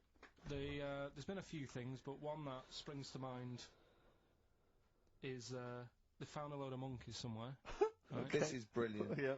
I mean, imagine this if this was news. Yeah. Go on. Where? I Somewhere. think it was in 17th century? It doesn't matter that bit. Right? Okay. Found a load of monkeys that are having a good chat. Go on. They're having a good chat. All right. They found monkeys that can talk. Yeah. They've worked out. They've got about 534 different words that they're using to have a chat about stuff. More than you. Yeah. What do they chat about then? Just things that monkeys are worrying about. Just where do you get that from? Who does your hair? You going out with her again, are you? Yeah. Oh, yeah. So, have you seen that? Sorry, you can't just leave that. No, I'm just intrigued. I'm just intrigued to know what else. Is there any... No, I mean, that were they discussing the Humanzy? Did you see that programme on Channel 5? Yeah. He can walk upright. Yeah. Good, but I mean, did you see how well do you mean he they was? taught them? They taught themselves this language? Yeah. Where is this? In the wild is this? Is it? Not sign language. It's in some jungle somewhere. They found these monkeys. He heard some explorer was over there, cutting through the woods and that. And he heard his name, and he thought, "That's what he went. What do you want, Ronnie?" It wasn't me. I didn't say. Yeah. I didn't say. Oh, Snodgrass. Where'd you get that gun? Yeah, exactly. Well, it's only me and you here. Yeah. It's weird, isn't it? No, it's not weird. It's not true. Well, right, come on then. What's next? Once again, but what I'm thinking. Well, I mean, that did happen. So, and to sort of add to that feature, that's not true. We're doing cheapest chimps. Right. Can I just say now to the audience, if you thought that Rockbusters was bad, if you thought that piece of rubbish earlier about the Chinese hairy kid was bad, I'm suspecting this is going to be really not very good at all. I'm just pointing the finger. What do you think of it? What do you think of his negativity, Carl? He keeps doing it. I just don't think you should start with the name of the quiz first. This is my only concern. You come up with cheapest chimps, and now you're trying to construct a game around that. And I'm not sure it's a proper... Well, okay, what is the game? Let's hear it. Right, it's about a chimp, right? Surprising. Spoke to an expert about them. Who was the expert? Someone at London Zoo. Okay.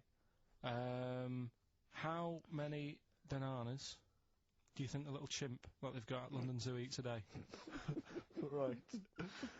How many bananas does a little chimp at London Zoo? Can they call in for this? No, I'd leave it. I'm just testing it out on Steve, because we've already got an email thing going on here. So how many bananas do they eat a day? One chimp per day, how many bananas? Yeah. How many bananas does a chimp eat a day? And does this mean that... Because sometimes I've seen them on the telly, they peel one, they'll just eat a bit of it, then they'll throw it away. We're talking a whole banana? How many bananas does it eat a day? How many bananas do you eat a day? Getting angry. Come on. Well, I'll try and have 2 if I've got time, but I'm pretty busy. Well, I'll go... swinging on your tyre? How many do you reckon? I think a little monkey, tiny little monkey, per day, over the course of a day, I reckon he probably eats 15 bananas. Right, Ricky, what are you going for? Little chimp at London Zoo. But hold on, but presumably they don't only feed it bananas. So Okay. so the question is... It's how many bananas does it eat? Come on, Yeah, Rick. but how many does it get given? It would eat 15 if it was given 15, but it might be given one slice of banana, 15 oranges, 200 potatoes and some lettuce. How many bananas does it eat? Come on. It's 5. Have a guess. 5? Yeah. Right. It's only 1. Yeah, because it only gets given 1. Cheap as chimps. What? So, it's pretty cheap to have a chimp. Right. I'm on your side now, Steve. I don't understand what happened then. What, so at the end of it, you always shout cheap as chimps. Is that what? That's the quiz, is it? Oh, play a record. Wait, Carl. so is that it? Is that seriously Is it? that it? Was that the first instalment of Cheap as Chimps? Yeah. We'll have to see what the press say about this. And why does it only eat 1 banana? Because it only gets given 1 banana. I think that's all it wants. No. So you don't even know. You didn't even bother to No, ask him. it wouldn't just get given 1 banana and nothing else. It would get given banana and then lots of other stuff like apples, oranges, carrots. It would get given a balanced diet. Cigars. Yeah. So it's just how many do they give it at London Zoo? I look forward to playing this again. A man we pay.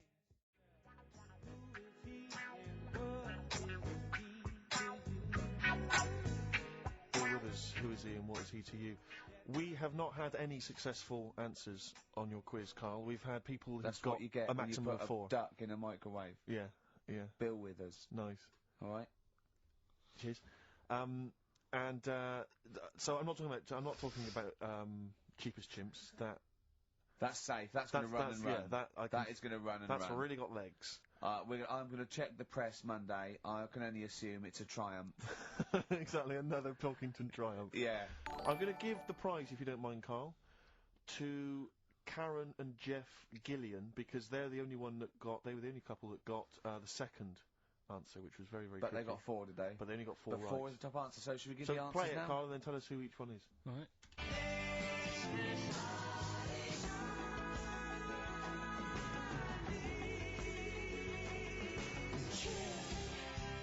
So there you go. I didn't know the second one. There's Play it this again. very Chinese kid.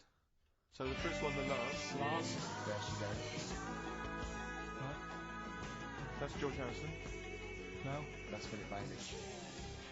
And that's Deacon Blue. Right. So it was the Lars. Yeah. What's the second one? Strokes.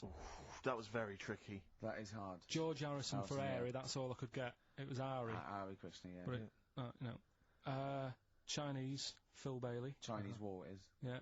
And Deacon Blue, Real Gone Kid. Real Gone Kid, yeah. There's this airy Chinese kid. Very, very hard. I love the fact that the normal bit of that, like, the normal bit is like the well-known phrase, there's this hairy Chinese kid. Yeah, exactly. Like, nothing happened there. That's normal. There's this hairy Chinese kid. As a phrase that often... In fact, you're right. We must have said that phrase 20 times today. When was the last time that was said 20 times? Never. I don't think it's ever been said anywhere. There's this hairy Chinese kid. I mean... Even in China. I don't think it's... Well, it's very rare. Definitely not said in China. The prizes they've won. The prizes they won: Red Dwarf DVD, Live Forever, the best of Britpop, Marion and Jeff on VHS, and the best of Led Zeppelin. Well done to Karen and Jeff Gillian. I've also seen no proof of this hairy Chinese kid. None whatsoever. Excellent.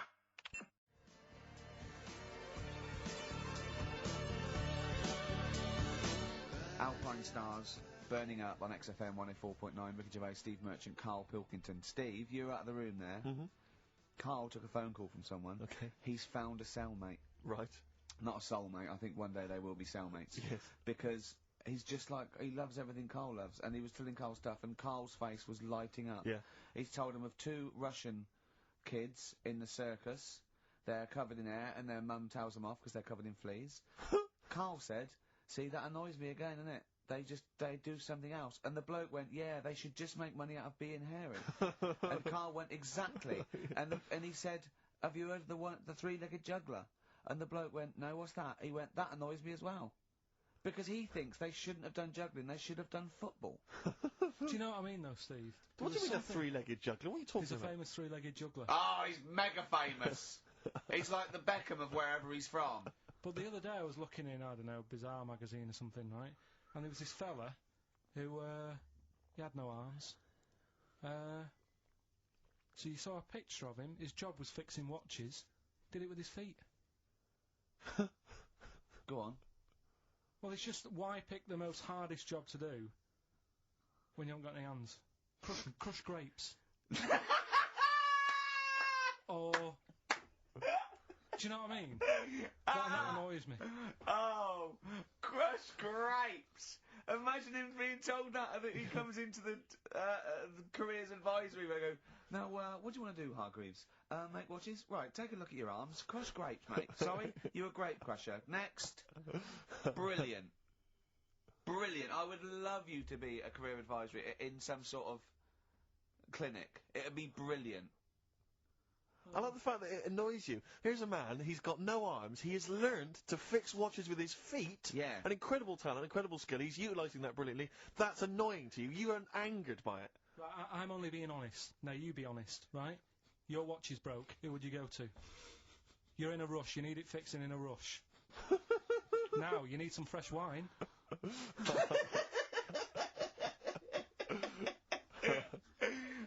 Be honest. Oh, you're amazing. But what's this thing that you've been talking about, this video? Freaks. Right. It was a thing that was banned for like 50 years. I think it's been taken off again, but I don't know why, if it's just been deleted. Right? It's a quest. If anyone out there has got a copy of Freaks on DVD or VHS, can Karl borrow it, please? I mean, I almost want to set up a camera to see him watching it. It's absolutely real. They use people in the circus of the time. I think it's the 20s or 30s of the Depression. And there's people, there's coneheads, there's a bearded lady, all genuine. There's a bloke they call the Human Slug who's got no arms and no legs, Karl. And he's just there, and he rolls a cigarette and lights it with his mouth. I think I've seen his brother, who isn't called the Human Slug, is called the Pillow. Right. How does he make a living? He, Does anyone want to meet Karl for money? Do you know what I mean? Like that, the annoying thing was, right, there was a picture of him, I was going to put it on I think I've seen his brother. on our website, we put things up like this, right? If you go to ricky.gervais at xfn.co.uk/... What? You've put things like that on my website? It's nothing to do with me. I want people to know that that website is not kept or looked at by me. So, what have you put on there? There's a fella on there who's known as the Pillow. And he's, you see, I get a bit worried with things like this, because we're not sort of having a go or anything, it's just things that fascinate you. Yeah. And, yeah, it's a guy, it might be the same sort of thing. What's your one I called? bet you used to stare at people with goiters, didn't you, when you were little, in Tesco's? Well, just go to xfm.co.uk/Ricky, it is. What's the worst thing you've ever seen on, like, a human face? You know what it is, and I don't want to talk about it. I can't remember. Have you told me? Yeah. What is it? But go, it's not go the to, elephant lady. Go to the... Yeah. Is it the elephant lady? You talked about that, I know. Yeah, I don't want to talk about it again. Go to the website and see the Human Pillow. Why is he a human pillow? That's what annoyed me. I thought he was more of a draft excluder. Oh, that breaks all kinds of rules.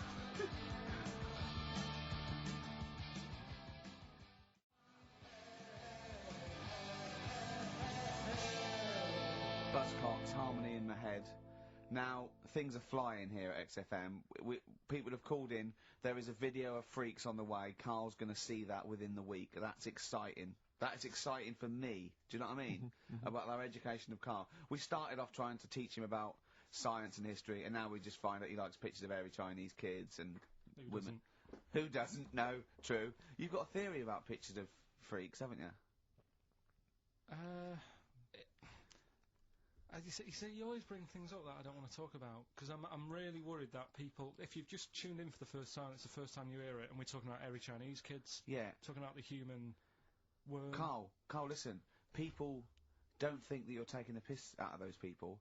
they lump you in with them. Do you know what I mean? They think that you're a freak of nature. So you can say anything you want. Do you know what I mean? Because it's honest, it's from the heart, it's genuine. So, don't worry about that. Yeah, but Suzanne was saying last night that I've got a heart of stone, or whatever it is. Why? Because I wasn't crying at Comic Relief. And all I always used to say to her, get out Elephant Man, let me watch that for 30 minutes, I'll be crying my heart out. Why? Why do you care about that but not... Because it's... That is more real, isn't it, right? Think of John Merrick. Sorry.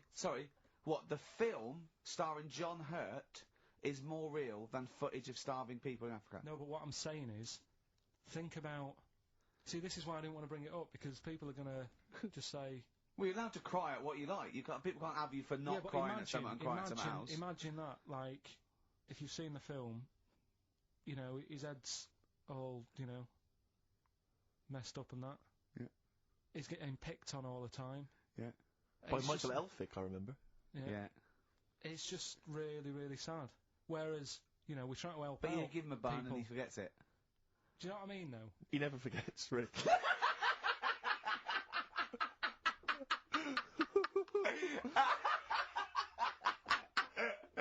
Oh, dear. Anyway. Oh, God. We're giving away stuff again. Yeah. Tell me your theory about freaks who have their picture taken. No, I'd leave it. No, can I tell you? We'll do it next week, then. Can I tell you what this is? Go on, quickly, what is it? Right, when he sees a little picture, like in his books he's got, he carries round those things, right?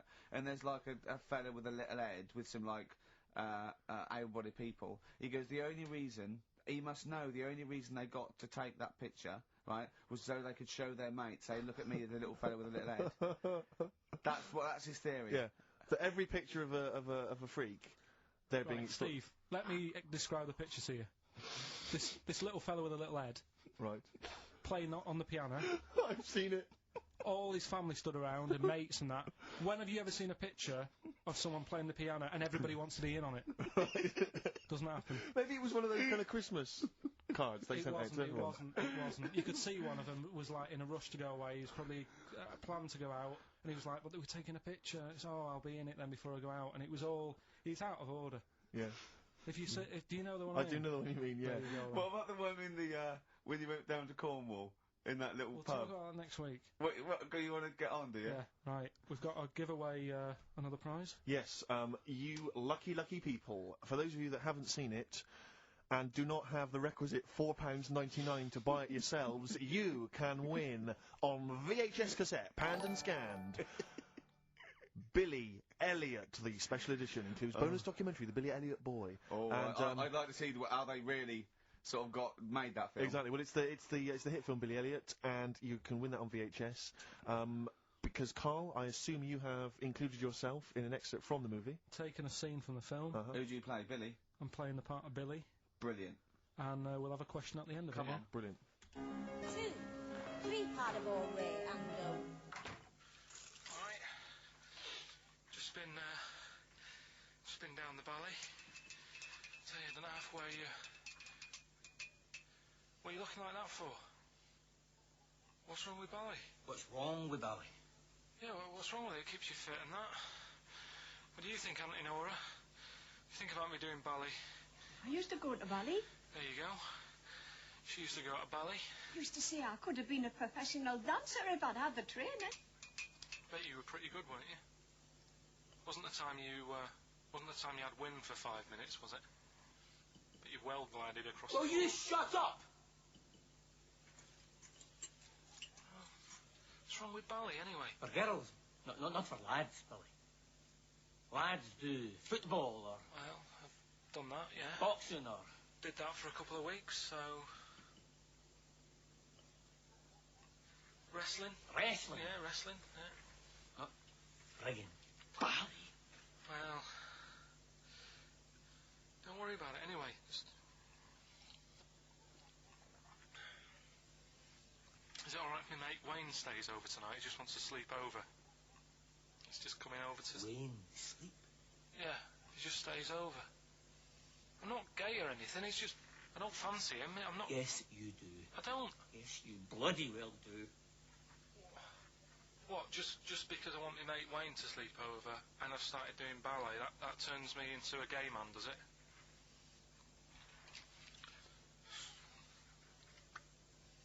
You haven't seen my Village People album lying around. You're asking for a hiding. Just joking, just having a laugh. Just didn't mean... I've had enough in here, I'm going out.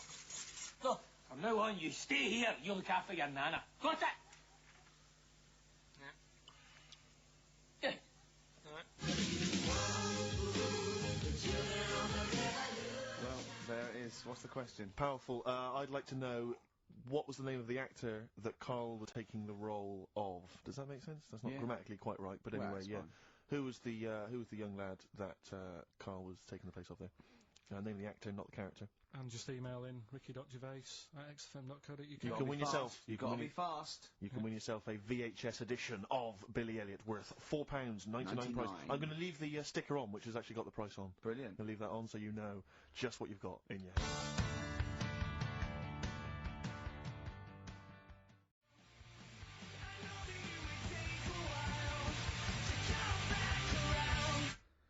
Food Fighters. No, it's not. Feeder. Feeder. Feeder. Yeah. I don't know what I'm doing now. Why have we got to stop? Sorry, we just had an argument then. Why have we got to stop at 5-2?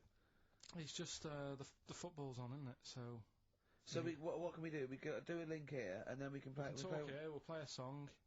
Do a little. What about chat. the competition? We got to announce the competition. Well, Steve. Well, I can tell you right now that there's only 2 people, it would appear, that are interested in a VHS copy of Billy Elliot. That's how mediocre that gift and that prize is, Karl. I don't know if you want to learn from that. Yeah. But I'm going to give this one to MJ McKay, who has correctly identified that you were taking the part of Jamie Bell in Billy Elliot. So, well done. Right, just forward me that and I'll sort that out. I'll get the video. What film are you doing next week?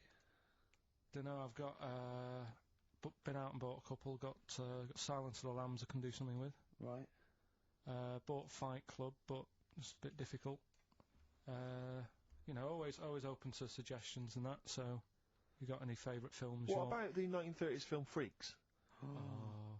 Can't wait. I cannot wait for your... Brilliant, that'd be good. Excited about that. Why don't you do a film review of that next week as well? Yeah, well it depends. If the fella, you know, if anyone's got it, just send it in. I'll send it you back once I've watched it. So that'd be good. Next week we'll do, Oh, please tell me there's going to be more Cheap as Chimps. Yeah. Oh, thank goodness. We'll see what the press say. We'll see what the press say about that. Looking forward to that. Do you know, like, you're always having a go at my ideas? Yeah. Little, yeah. You know, cheapest chimps you've put down. Mm-hmm. Again, I normally come up with these because you don't come up with a competition idea. Sure. Yeah. He's done him again. Yeah. Well, cheapest chimps, mine, you're dissing it. Yep. Rockbusters, one of the most successful competitions ever. Uh-huh. And he means in the world, not just on XFM. Yeah. You put that down. Yep. Right. What are you thinking about this, right? I was watching Comic Relief last night. Came up with an idea. Mm-hmm. Right. You get Jono. Okay. Jono Coleman, yeah. Say Vanessa Feltz. Mm-hmm. You know, maybe, you know, Dawn French, because she'd be around for that. And then get them all in a room for Comic Relief. And what you do, put a cake in front of them. Yeah. Right? And like, you don't feed them. And like, they're going, oh, I'd love a bit of that cake. Right? It's called Famine Academy. Right. Right? Whilst they lose pounds, they get pounds. Right. What do you think? Play a record, Karl. Well... I love it, Again. I love it, Karl. Yeah, again. I love it.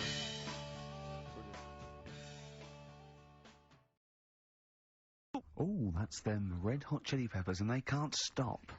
I'm Ricky Gervais, with me Steve Merchant and Karl Pilkinton. You're listening to XFM 104.9. Coming through today, it's noisy again out there. It's a nightmare. A lot of people marching up and down. What's that about? Well, from what I can work out, there's hundreds of them, millions of them, and they're all shouting really loudly. What do we want? Peace. When do we want it? Now. What do we want? Peace. I want to go, shush. Yeah. We all want a bit of peace on a Saturday. Yes. Keep it down. Please. I can barely hear myself think. I know. And he's not listening. Tony's not listening. He can't hear from there. You may as well give up. He's not listening. There was 1 million of you last time. It didn't do anything. Hey, but Steve, there's no attitude. You know what? I couldn't find Boy George's War is Stupid, so here's a bit of Dylan. Bob Dylan. The times, they are a-changing. The thing is, Rick, Thing is, Rick, it makes me wonder if the times, are they changing? I mean, it seems to me that life's pretty much the same as it was way back in the 60s when Bob Dylan wrote that song. Got any idea what you're talking about? No idea whatsoever. You don't really know about politics, do you? Know anything about it. Don't even read the papers. Got no interest, really. Yeah. Not particularly informed. My life's cushy. Won some awards and stuff. Doesn't bother me. So, on a serious note, though, it is a bit worrying. I want somebody to put my... Do I have to get gas masks or something? No, because there are guys out there in Leicester Square today wearing novelty hats. If they don't sort this war out, then no one can. Okay, well, I'm not talking about it anymore. You would worry about it. I would worry about it. Well, you, maybe Steve. Why? Sort of people who are successful are worrying about it more than other people. Just because, well, they've got more to lose, haven't they? Right. No, do you know what I mean? You see, like, Bruce Willis on the telly saying, oh, it's not good, is it? And it's because he's got a big house and loads of cars. If you live, you know, on a council estate, it's like, well, if it gets bombed, probably doing us all a favour, we'll get nice new blocks of flats to live in and that. It happened with Manchester, with the bomb that happened, and they bombed the Arndale Centre. Did us a favour. Got a nice new Marks and Spencers and that. So hold on, this puts a whole new twist to the argument when people say bombing the world's poorest countries is wrong. Because I remember when the Afghan problem was on, people were saying bombing the world's poorest country is wrong, but it's like home improvement, according to you, then. Yeah. Because they've got a brand new B&Q, have they, over now? They're popping down there every Sunday. Anyway, let's not go on about it, because... Yeah. Well, think what you're saying. Yeah, I know. My family was killed, but look, a carpet warehouse. Yeah. Do you know, I think, you know, people don't want to hear about this today from us. They want to hear, you know, the new features, the songs of phrase. What songs of phrase? It's the feature we started last week, where we take clips of songs, we make up a phrase from the show. I mean, a famous phrase, last week's world-famous phrase was, there's this airy Chinese kid, you'll remember. Yes. Well, it was called Crosswords last week, but Phil emailed in a good suggestion and said call it Songs of Phrase. Brilliant. Songs of phrase. Songs of phrase, but perfect. So are we still going with Cheapest Chimps? We're persevering with that, aren't we? Got some Cheapest Chimps lined up. We'll be doing that before 3 o'clock. Yeah. Great. Again, who else can say that? So good. So for the next 2 hours, everyone should just bury their head in the sand, ignore the world's problems, and enjoy features such as Cheapest Chimps and songs of phrase. And a bit of cheering breaks. Oh, class. Oh. Trying to stop suddenly in Italy. TB. Cheering breaks. It's like a rockbuster, Carl. The good old days. I know, yeah. Painkiller. On XFM 104.9. But look, Rockbusters is gone. Forget Rockbusters. Long live Songs of Phrase. Over to you, Carl. All right, well... You know Rockbusters was one of the things they were protesting about last time. that was why I just had to listen to them. They just kept stopping me in the street as I was trying to get to the tube. You've got to stop Rockbusters, it's run out of steam, they said, and I'm glad. Yeah. That's why they always do it on a Saturday. Yeah. They make their way to Leicester Square for 3 o'clock. Yeah. Right. Songs of Phrase. What it is... Songs of Phrase. We took a phrase from the show last week. It was, there's this airy Chinese kid, right? Yeah. Today, we're going back to the good old line of, about you never see an old man eating a Twix. Sure. Right? How long is that? No, you'll never see an old man eating a Twix. You'll never see an old man eating a Twix? It's not as many as you think, though. It's not that many. Well, how is it not that many? Right, well, first of all, anyway, don't worry about that. I think there's about 5, I think. Hang on a minute. Oh, God. Why do we leave him alone to do this, I don't understand. Do you know what I mean? It's like, I tell you what, we were flying then. 6 different songs. 6 different songs? That's a lot to get, Carl. But what happened is, I couldn't find a song with Twix, so we've changed the chocolate. Oh, this is rubbish. We're not doing it. We're not doing it. No, you've got to be punished. We're not doing this. Do it next one. No, you'll like it. No, shut up, Carl. No, no, we're not put a lot of effort in. So what? You're right. He's got to do it right. He's got to do it right. No. There's too many. We said too many. It's not. He's changed the thing. It's not a one-off phrase. It's ridiculous. No, it's absolutely pointless. Rick, if only his parents had spoken like that to him sometimes in the past, do you know what I mean? we wouldn't be having this discussion. You're not doing it. Come on. No. We're not doing it, Steve. What do you think? I'll tell you, we've got the prizes, but I'm not even going to bother I'm not even going to bother. I think we'll just share them out amongst homeless. Absolutely. No. There's troubles in the world, and I'm not going to let you faff around doing nonsense like that. It's ridiculous. Well, let's do it for this week. Let's play a beautiful song. What do you think? I'd love to hear a great song. Yeah, the times they are changing. We've said that. Look at Mother Nature on the run. Look at Mother Nature on the run, Steve. Yeah. Play it. So we're not doing... No. It's your own fault. Neil Young. Beautiful. After the Gold Rush, one of the most beautiful, poignant songs ever, I Great think. lyrics in that. Look at Mother Nature on the run in the 1970s. Forget the 1970s, Rick. I'm beginning to wonder if that's just as truthful nowadays in the year 2003. I've told you before, you've got no idea, you don't know anything about the world or politics, so I don't know why you persist. I don't know why I keep saying it myself, Rick. I'm a political incompetent. I don't know why I keep spouting on with this drivel. Right. It's The Guardian, I think, that's doing it to me.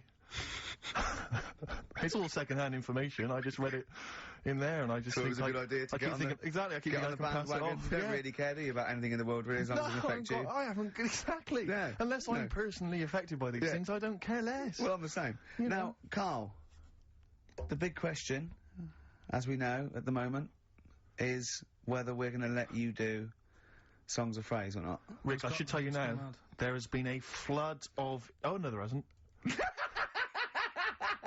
Sorry, I was thinking there'd been a flood of emails, but it was people agreeing with you, Rick. I know Tony Blair has been trying to get through. Yeah, exactly. I'm just checking the emails now. There's absolutely nothing supporting you, Carl. So no one gives a side either way about No, well, that, that's not fair. There were a couple of phone calls, weren't there? One was a guy saying you should... I think the other one was you, Carl. Was it phoning from the kitchen? Can we do it? Can we do it? Right. No. If you don't like it, we won't do it next week. But the fact that I've made it. I don't know why you did that. We thought of lots of stuff that you could do. You chose one where you have to have 10 words and 6 songs to choose. You haven't got Twix. I don't know what you've substituted Twix for. Okay, I mean, I've got to say now, I'm going to sit on the fence, so I'm quite intrigued. Okay, right. What have you substituted Twix for? Well, I can't tell you. Of course you can. No, I can't, because people have to listen to it and work out. All right, let's just hear it. Let's hear it then. No. They know what... They have to know what the word is. They have to tell what the song is, or the artist. I prefer just to play it. No! You've got to tell them what it is, because they might not even know what word they're looking for. Let's hear him out. Rick, please. Right. Democracy, that's what we're fighting for. Come on. Right, you turn them up. Right, okay, I'll put the headphones on. Go on then. Right. Okay, so, hang on. The phrase originally was... you never see an old man eating a Twix. Right, and we're trying to identify a number of songs which you've used to make up that phrase. And you email in xfm.co.uk/Ricky with as many as you can get, and whoever gets the most right can win It's so complicated. This is so complicated. Right, here we go. I'm baffled by the email address. I couldn't figure that out. What's the email address again? xfm.co.uk/Ricky.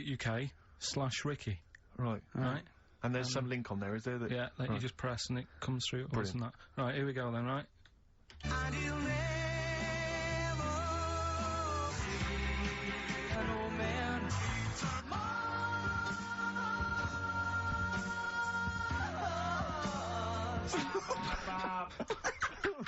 I missed a little bit at the end. Let's hear it again. Mars, ba, ba, ba. Let's hear it again. and you'll never see an old man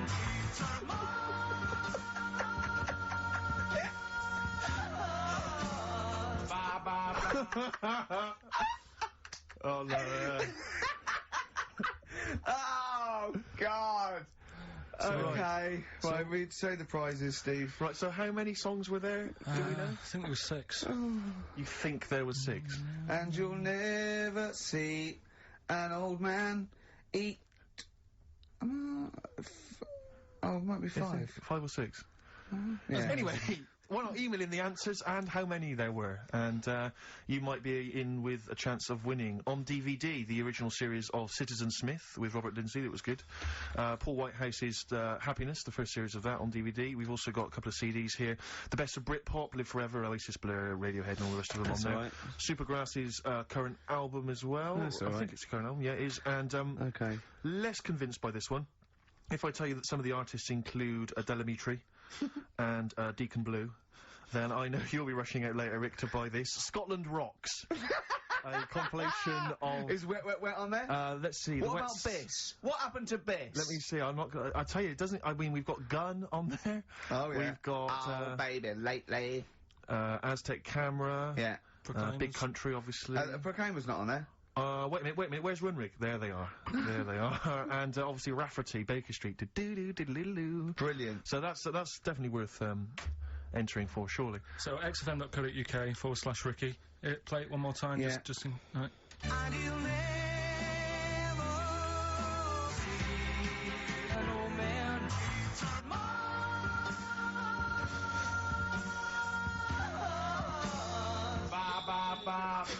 Class. Pure class. Well done. Okay. Yeah. Alright, we'll give it to you. Oasis. Stop Crying Your Heart Out on XFM 104.9. I'm Ricky Gervais, with me Stephen Merchant and Karl Pilkinton. Karl's competition is in full swing now. I just will remind you, when playing songs of phrase and trying to guess the songs and artists, what do you want, songs or artists? I think songs is better. Yeah. Alright. But that's ambiguous, isn't it, what a song title is? Where Yeah, if I you think know it should the be artist, artists, definitely. maybe the artist that cleans it up really. Yeah? Yeah. Should we do Artists. Artists. Okay, you know, if they know what it is, because that'd stop any ambiguity, won't it? And don't worry if you haven't got all of them, because the winner last week didn't have all of them, but it's the closest one. I understand when you're trying to guess what's in Karl's mind, you can only get so close. Yeah. Do you know what I mean? He wants us to bring in Darren Brown. He go, because he won't be able to read my mind. And Yeah. I think he's right. I think he might be. I think he's the one person that could outwit Darren Brown. Yeah. Now, moving on, Karl. Well, we have to. should we just play it very quickly? Just play again. Just if Karl's you're in case you competition? want to join in. Go on, then, one more time. Here it is, songs of phrase.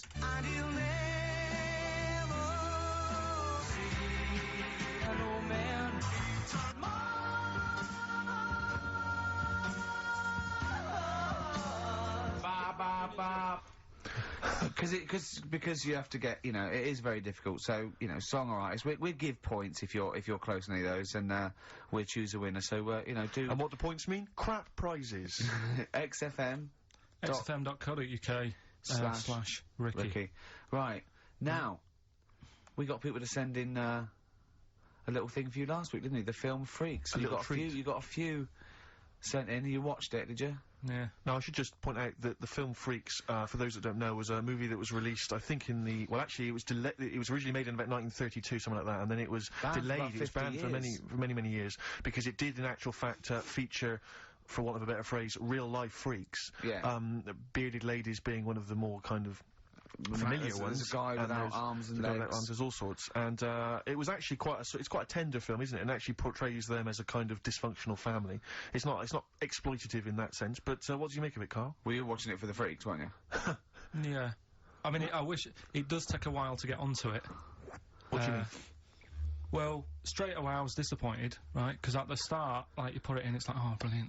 Here we go, you know, I said to Suzanne, we'll watch this, we'll have a good night. Yeah. Have a romantic night. Yeah, that's it, her birthday. Yeah. You've got your gloves, now we're gonna watch some Freaks. So, put it on, and it starts off, and it's like, you know, the following film, you think, oh, it's like following films rated 15, which means, you know, might contain scenes of violence, bad language and sex. Yeah. Mention nothing about pinheads. Right.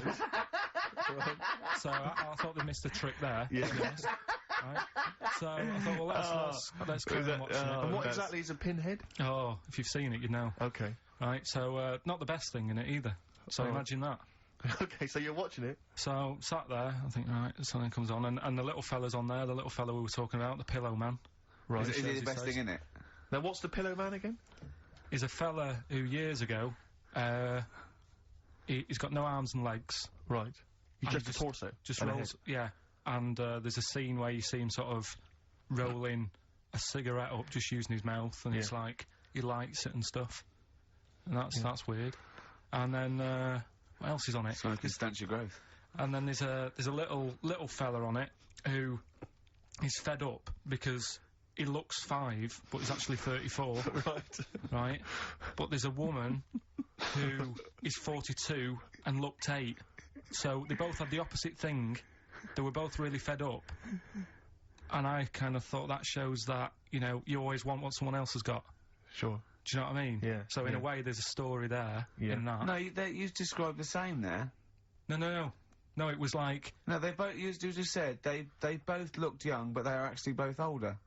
No. This was like a little man... Yeah, who was 35. Who was 35. And looked 8. Yeah. And so did she. No, well, the other way round then. What? So she was an 8-year-old that looked 35? Yeah. So, oh, maybe not then. Anyway. No. But that wasn't that weird. I kind of thought it's a slow start and that. Yeah. And then, It's not a difficult film to follow. No. Yeah, but I wasn't really listening to what it's all about, just looking at what they had, and they had, like, a fella who's running about on just... They had like he was shopping. You know, they had a fella with no legs, and he's running about on his hands, and sort of got about on a skateboard, talking to someone about it. They said that's how E.T. was done. there's actually a little fella in E.T. Right. Who's just half of, sort of half a body. Is that true? I've no idea. I've never heard that before. Why haven't we heard that before? I've never heard that before. I don't think he would fit in E.T. Because he's got no... Because where's the head? He's got no neck, E.T. It's a skinny little thing. There's a human neck couldn't fit in that skinny little neck. You sure it wasn't Kenny Baker up to his old tricks? What are you talking about, Carl?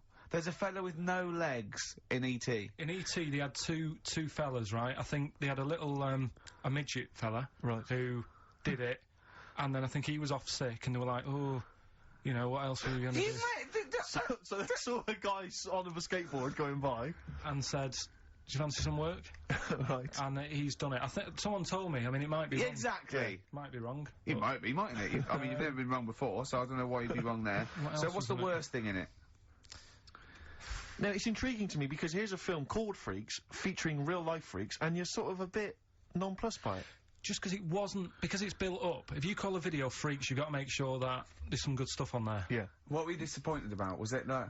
Because there was a few things on it, right? There was a woman who said she was half man, half woman, and it's like, well, you're not, are you? It was just like she had some makeup on. I thought, well, that's rubbish. And then there was a woman who could eat using her feet. That isn't that freaky. Do you know what I mean? She's not hungry, she looks normal.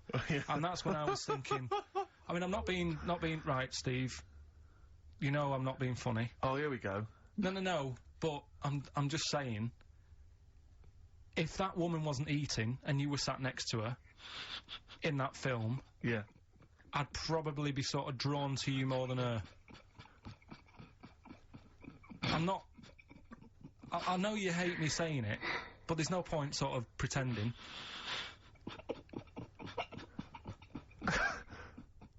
Do you know what I mean? Oi, Muttley, what are you sniggering about? The face. Well, you mean there were things in it that were less... What are you saying? I'm just saying... Play a record. No. Seriously, I'll slap you. I'm gonna slap you live on air. Yeah, but you always get... Right, I'm slapping you live on air, I swear to God. Alright, play a song then. He's playing a song. I'll play the song. Bruce Springsteen, Atlantic City from the album Nebraska. So melancholy, that one. I love that one. Wow. So, Freaks then. All in all, not as amazing as you first hoped. It was built up too much. Do you know what I mean? It's like... Is that my fault for getting you excited? I just can't believe it. I hand you this thing on a plate. So I know, and I'm not being out of order, Steve. I'm just being honest. We've always said that about this show. We only talk about stuff, you know. You know, being honest and that. Yeah, no, sure. And I've always said the first time I saw you. Sure, no, you've always been honest, and I've always been honest with you. I've always said that, you know, you've got the intelligence and insight of a gnat. Yeah, but if I keep quiet, people don't know that. Sure. Alright, incredibly they do, Carl, because you look stupid as well. Well, you know. Yeah. No, but Carl was being nice then. You don't. I'm just saying, you're a good bloke, and now I've got to know you. Sure. Yeah. The first time was weird when I saw you. No, leave it. Don't just try to interrupt. Just let it go. No, I'm just saying the first time it was weird and that, and then weeks go by. Sure. And the weird thing is, I kind of thought maybe he's not that odd looking. Yeah. And then you went to LA for 3 weeks. Sure. And when you came back, it was like the first time again. Right. Okay. No, Okay. Wait. No. Stop it now. Everyone, stop it now. No, but I just think I'm a little bit more consistent because I've always thought you were an idiot. I don't want this. Don't argue. It was just okay. No, I just you know what I mean. My opinion has never changed. I've always thought you're an idiot. No, it's just all nice. Let's look. Peace. Shut up, fatso. Peace, not war. He's just such a stirrer, isn't he? No, he loves it. I don't think I didn't see you whispering behind the microphone about what to say to Carl. Look what I've just drawn, Carl, subconsciously. Yeah. Let's see. I drew a picture of him. It's going to be on the website. It's not been on the website. No, it's going to be. I drew a little cartoon of him. No, not yours. I drew one of Carl. Right, okay. What are we talking about? That was a So, yeah, no, the Freaks thing, it's over and done with. It was alright if you want to get it out on video. Sure. You know, it's probably worth a look. Yeah. There's a couple of things on there that get you thinking more, you know, it's like how their life is and stuff, do you know what I mean? How it's affected, and like the little pillow man, or the fella who's got half of his body missing. Yeah. You know, it's stuff like that you think, oh. But what's the one that was disappointing? You said it was a half man, half woman. Yeah, I don't quite understand that one. Do you mean hermaphrodite or half? I can't remember it. Do you mean it was one sort of like it had bits of both? It was just like half a face done in makeup and long hair, then on the other side it had it shaved. I love the idea that you go to this circus and there's people in there that have been sort of persecuted all their life, and they think, well, maybe I can make some money, and then you boo them because they're not freakish enough. I love the idea they go, boo, you're not freakish enough, boo. Oh, you've got bits of legs, boo. Do you know what I mean? Yeah. But there was, I mean, talking about that, you see, why did they join the circus and that? Because there are things they can do. I was telling you in the week that I was reading something on some news website about some sort of, Olympic-style games where they're going to see, like, disabled people against able-bodied. Right. Let's be careful here, shall we? No, I'm just saying, though. Okay. Do you know what I mean? So there is other things. It doesn't mean just because you haven't got legs you can't do other stuff. Yeah. And in this race, there's, like, disabled people who are beating able-bodied people. Yeah. I mean, what? Would you go and see that? I don't know. But, I mean, it depends. What do you mean? They're beating them? At what? He didn't state what the little races were and that. Little races. He can't help himself, can he? No, little races. Oh, look, there's the disabled with their little races. Yeah, they're having another little race. Oh, dear. Would you go? Would you go and watch that? Do you remember when Jimmy thought that Paralympics stood for Paraplegic Olympics? The Paralympics? Yeah, it means Parallel Olympics. Yeah. He thought it meant Paraplegic Olympics. That would be a good site, wouldn't it? Mainly blow football. Right. Okay. So, what was that thing I told you to look up in the week? You were saying, I don't believe you. We're going on about, we were talking about the half man, half woman. Yeah. And you were saying... You can get a sex change on the NHS, just to see what you say about that. Did you look it up?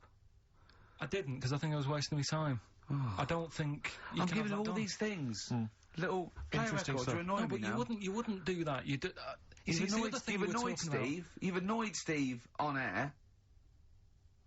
I'm sorry about that. Well, it's just too late, Carl. But we were talking about other stuff as well. I mean, you know, talking about operations and that. You were saying, you know, can you have a sex change done on the NHS and that? No, you can. Well, you say you can. I think that's a bit... It's not that important to have done, I don't think. Well, it depends if you desperately want it. It depends if you feel that you're born actually a different sex. Right. And then you went on to say there's other things that are done. Get this, Steve. Someone, if the cat's got a bad liver... Kidney. Right. Bad kidney. Can have it done for £5,000. Yeah, you can have a kidney operation. But what's wrong with that? If you've got £5,000 you want to waste it on a cat, then fine. Get another one. We went through loads of cats, I've told you before. As a kid, we got through loads. It's not worth it. And there's no cat that is that amazing that you'd go, gonna miss that one, it's never gonna be the same. Cause what do you mean? What would it have to be able to do to be worth it? Well, it's normally to do with people's affection for their cat. They've had the pet for many years. What do you mean? It should be able to juggle? Or do impressions, and that's why it's worth £5,000? Supposing there was a fella, right? He feels he was born a woman. He's not happy, right? He doesn't want this he's got a knob and a couple of testicles that he does not want, right? He wants a lovely pair of tits and a minge, right? And he finds out that he gets a cut price. He gets, you know, a cut price sort of operation, a dodgy backstreet transsexual maker, right? £5,000, knockdown price £5,000. It's done with a blunt knife and some chloroform, right? But why have you got to have it all done? What? You mean just like have the knob trimmed and wear a bra? Well, yeah. I mean, are you saying if you have it all done, you get some sort of offer if you give them something? No. I was being flippant. I'm saying I was trying to get down to £5,000. Supposing there was a fellow who had £5,000 to give away, right? Some old woman with her cat is going to die. Or some fella who wants his knob chopped off and a lovely pair of tits put on. Who would you give the £5,000 to? So, hang on a minute. So, there's a fella who wants to be a woman. Yeah. And there's a woman who's got an ill cat. Yeah. Ooh. You see, I'd be annoyed. Is this £5,000? Is this my savings, or...? No, you get given £5,000, and you go, but you've got to give it to a charity of your choice. And it's got to be one of them. You give them £5,000. I'll tell you what I'd do. What? I'd find out what the cat looks like, get a replacement, right? Say it's had the op. She's loving it, thinking it's happy again. Yeah. Give the fella the money. Right. Do you know what I mean? Well, so you're basically saying that you'd rather have the bloke have his knob cut off and stuff than... I'd have to have a chat with him first and say, what's your problem? And say, why do you need this doing? And I think they go through that. I think they go to counselling and live with a woman for... Like a second opinion thing. I'd just be saying, right, are you sure? Yeah. But £5 on a cat... Even, it can only be for people who have got loads of money, right? And it's like, well, £5, it's nothing. Well, I think this debate will rage on. Should we play a record and come back to this? Think about it, though. Yeah. Bit of White Stripes. Placebo. Bitter End on XFM 104.9. I'm Ricky Gervais, with me Steve Merchant and Karl Pilkinton. Karl, you're looking all flustered and confused again. Still sort of don't get it. What don't you get? Well, that's a long list, Rick. Yeah. The, you know, if you have your... knob cut off. Yeah. It's because they feel like they're actually born a woman, and they're not living right. They can't live properly with all these things, you know. Well, I mean, there are people that are genetically the other gender. They've just grown... You know, there was one woman actually who was a scientist researching it and found out genetically she was a man. She had Y chromosomes. But this is something different. This is both psychological and everything else. Sometimes it's that thing again, isn't it? You can't always have, you know, what you want. It's like I'd like to have hair. Do you know what I mean? But it's a bit easier. You can wear a wig. You can't go round really. Well, you can put on, you know, false breasts and tuck it in. That's just it as well, isn't it? You see. You say, you know, you could have the operation done and that, and yeah, you might sort of feel as free as a woman down below and that, but at the end of the day, you still look like a fella. Yeah, here's a bra and a split tennis ball. No. They'd be just like Auntie Nora. Do you know what I mean, though? Well, yeah, but it's about their outward appearance as well and how they feel publicly. Don't forget, a transsexual is not a transvestite. This isn't just a builder in a dress. They have hormone replacement as well, so they get estrogen. So they and electrolysis. So they have, you know, their face looks different. They don't go bald. They're slighter. They you know what I mean? They're the real thing. A transsexual is now the real thing, biologically and politically and. But they'll still be a man, won't they? Well, it'd be embarrassing if they don't tell their new partner and there's pictures of them, you know, down the pub when they were 24. But you probably sort of get over that, don't you? They go, who's the fellow with the beard drinking the yard of ale? That was me. Well, interesting story. Yeah. Probably should have told you this before the honeymoon. Do you know what I mean? It's like, you can have all that done, right? There's stuff, you know, you could have your bits done, right? You can have, like, false teeth, but you know that when you see an old person with a good set of teeth, it's like, well, they're false. There's no way you've got good teeth like that if you were brought up in, like, the 30s. But what would you do if Suzanne said, look, I've got a terrible secret, and she showed you a picture of this kid, this little boy, growing up, you know, playing football, and then the pictures stop at 20, just before you met her, and she goes, and she shows you a nice pair of bollocks in a jar, she goes, they were mine. Well, first thing is he'd take back the gloves you bought her last week. Would you go, oh, I can't go out with you now? Or would you say, well, you're the same person? Oh, I've blown his mind. Yeah, I really have freaked him out there. She is into sport. Should we play a record while you give her a call? No, but look, what I'm saying is right, it doesn't matter what you have done. We can wrap this up here, because I've got it sorted, right? Okay. It doesn't matter what you have done. At the end of the day, it's obvious that you've had it done. If you're a fella and you've been changed to a woman, I could spot you, right? If... You can't, though. I tell you what, I was at Suzanne's mum and dad's, right, up north last week, and I went to the off-licence, right? Yeah.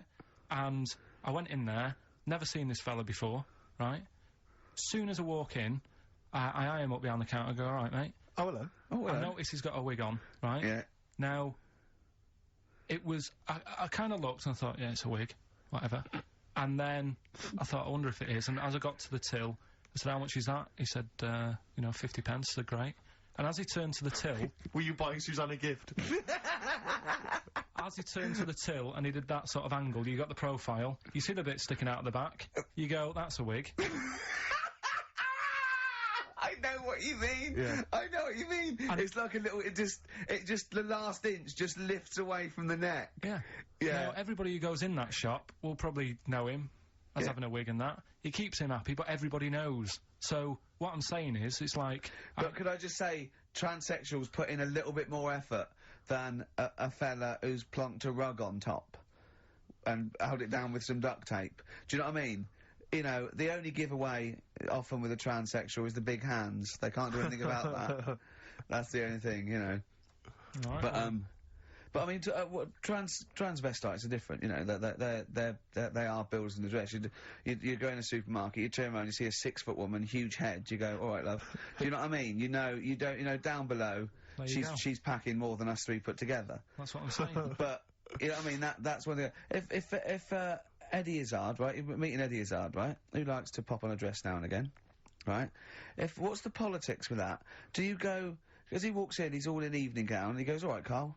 And you go, all right, Eddie. And it's in a busy pub, and you go, oh, why is he?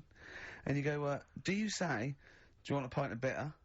And slap him on the back like you would a mate? Or do you go, that's lovely. That's a lovely dress. Do you know what I mean? What do you do? What do you do with a transvestite? Would you compliment a transvestite? On their lovely dress? If he was wearing a nice dress. In the same way that you would if Suzanne was wearing a nice Probably in a frock. different way. I'd probably say, that dress, you know, looks nice. Be even nicer on a woman. Right. Do you know what I mean? So you try and change the way they think. Yeah. Yeah, you'd want to teach them a lesson. Yeah. Sure. In a way. Yeah. It's just, it's one of them things I can't get my head around, to be honest, right? I can handle hairy Chinese kids. Yeah. Is it true to say that you've never been able to handle a transvestite? So I'm just going to add that to the list then, Carl, of things you can figure out. It's like 4 volumes. Snoop Doggy Dogg, obviously, in the classic What's My Name? Yes. XFM 104.9. We've done that, so that's good. We've done... So we've solved the whole transvestism issue. Yeah, let me just check. We've done hairy Chinese kids, people having their knobs cut off. I think we've touched on the war as well. We've sorted done that out. We've done freaks, haven't we? We've done freaks with no arms and legs, haven't we? Take that. Just don't think if there's any other areas of possible offence. Have we done Forrest Gump in a wheelie bin? Well, we touched on your Auntie Nora, but haven't mentioned her 5 minutes, or her showing you her clunge. Hold on, let me see. I don't know if I think we might have... I'd definitely like to hear the word clunge more often. Yeah. On this show. Her Mary. Anyway, leave that. Yeah, clunge, Mary. I'm still none the wiser on that, but... we'll leave it. I love the fact you are such a you're such an old man, aren't you? You're such a reactionary old man, the way you talk. You are the sort of bloke, I imagine you and your father stood in a pub, if a man came in a dress, oi, you're a bloke in a dress, take it off. We were talking last week we were talking about things that you can sort of say and do when you're sort of like 40. I thought another one, nod to a policeman. Yep. Definitely. They're on the beat, they're going along, you're going your duty, you're going on, yeah, I know you're alright. I know you're alright. Yeah. Never mind these youngsters shouting at you and knocking your cap off. Exactly. It's that you can nod at If you're 40, you can nod at a copper, because it's like going, I know what you're up to. It's a difficult job, and you're doing it well. Yeah, I respect you now. I didn't when I was young, I don't know what I was thinking of. Well done, mate. Well, I like the one you mentioned last week. You're now of an age where a van driver might ask you to back him into a parking space. Yeah, well, you don't feel, you go, get out of the way. To me, he wouldn't even consider No, get out of the way. Yeah. If you're under 30, you don't... It's like I was thinking today, if I was in a pub with my dad and, say, his mates, and they're all sort of 40 or 50, there is not one of them that would turn to me first with a pint of bitter and go, taste that, see if... Is that off? No, they wouldn't. They wouldn't want your opinion. They would never consider me. My opinion is the last one they're interested in. Yeah. Is that off? Things you can do over, I think, maybe 50... Wear a flat cap and not like a prat. Yeah. You know, you're wearing it because your head's statement. cold. Yeah, exactly. Yeah, you're wearing it because your head's cold. You're 50 years old, flat cap, fine. Yeah, or just wear a suit and tie without having to go to an event or a convention. Just or get to up work. And pop on a little old suit and tie. Just pop on a suit and tie. I tell you what, I love seeing old boys in a suit on Sunday. Yeah. Do you know what I mean? Yeah. They've got shiny shoes and they're 75. I've got and photographs. They go down the pub and I think it's brilliant. I got photographs of one of my late grandfathers, he must have been in his 60s, on the beach wearing a suit. Wearing a suit on the beach.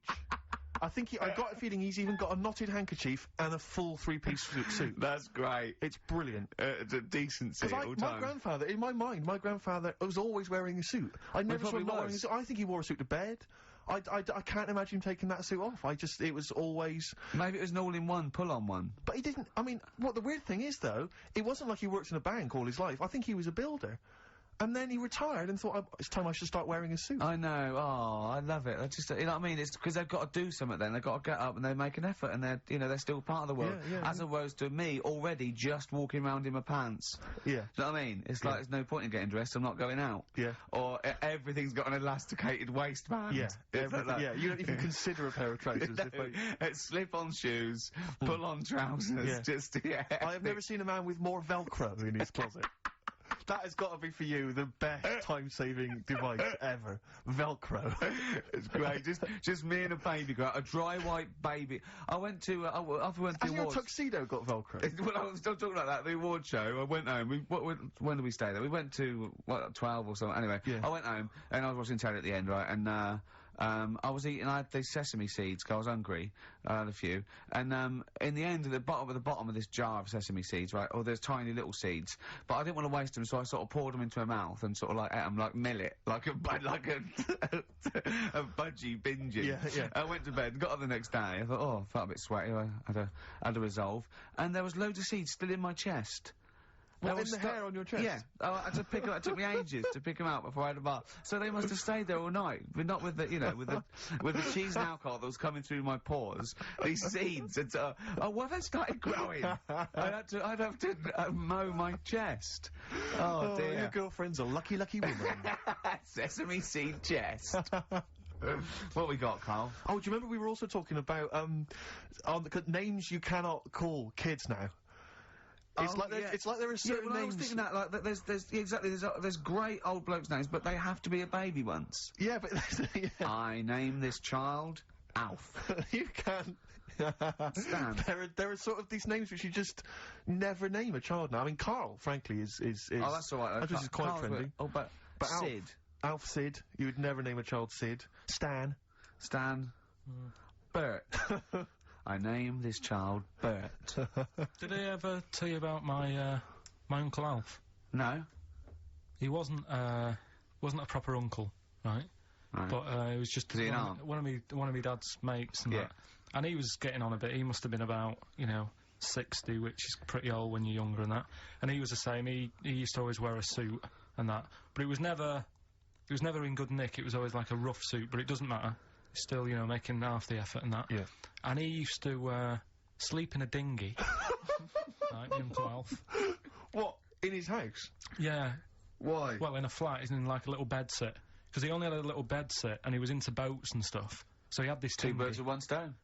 Had this little dinghy, had a little flat, thought, well, it's tight space and that. He had a dinghy as a bed, and he had 2 tellies, right? He had 2 tellies, one that the sound worked on, the other one only the vision worked. So if you wanted to watch a programme... You had to turn both on. Put them both on, like BBC One, turned one up, and watched the other one. Wow. That's extraordinary. From his dinghy? Sat in his dinghy. That is brilliant. It was an inflatable dinghy, it wasn't like a wooden... Yeah, an inflatable one, big inflatable one. Did you ever go around and visit him? Yeah, now and again. Was it weird seeing a 60-year-old bloke in a suit, in a dinghy, inside, watching 2 tellies? It's weird at the time, I thought.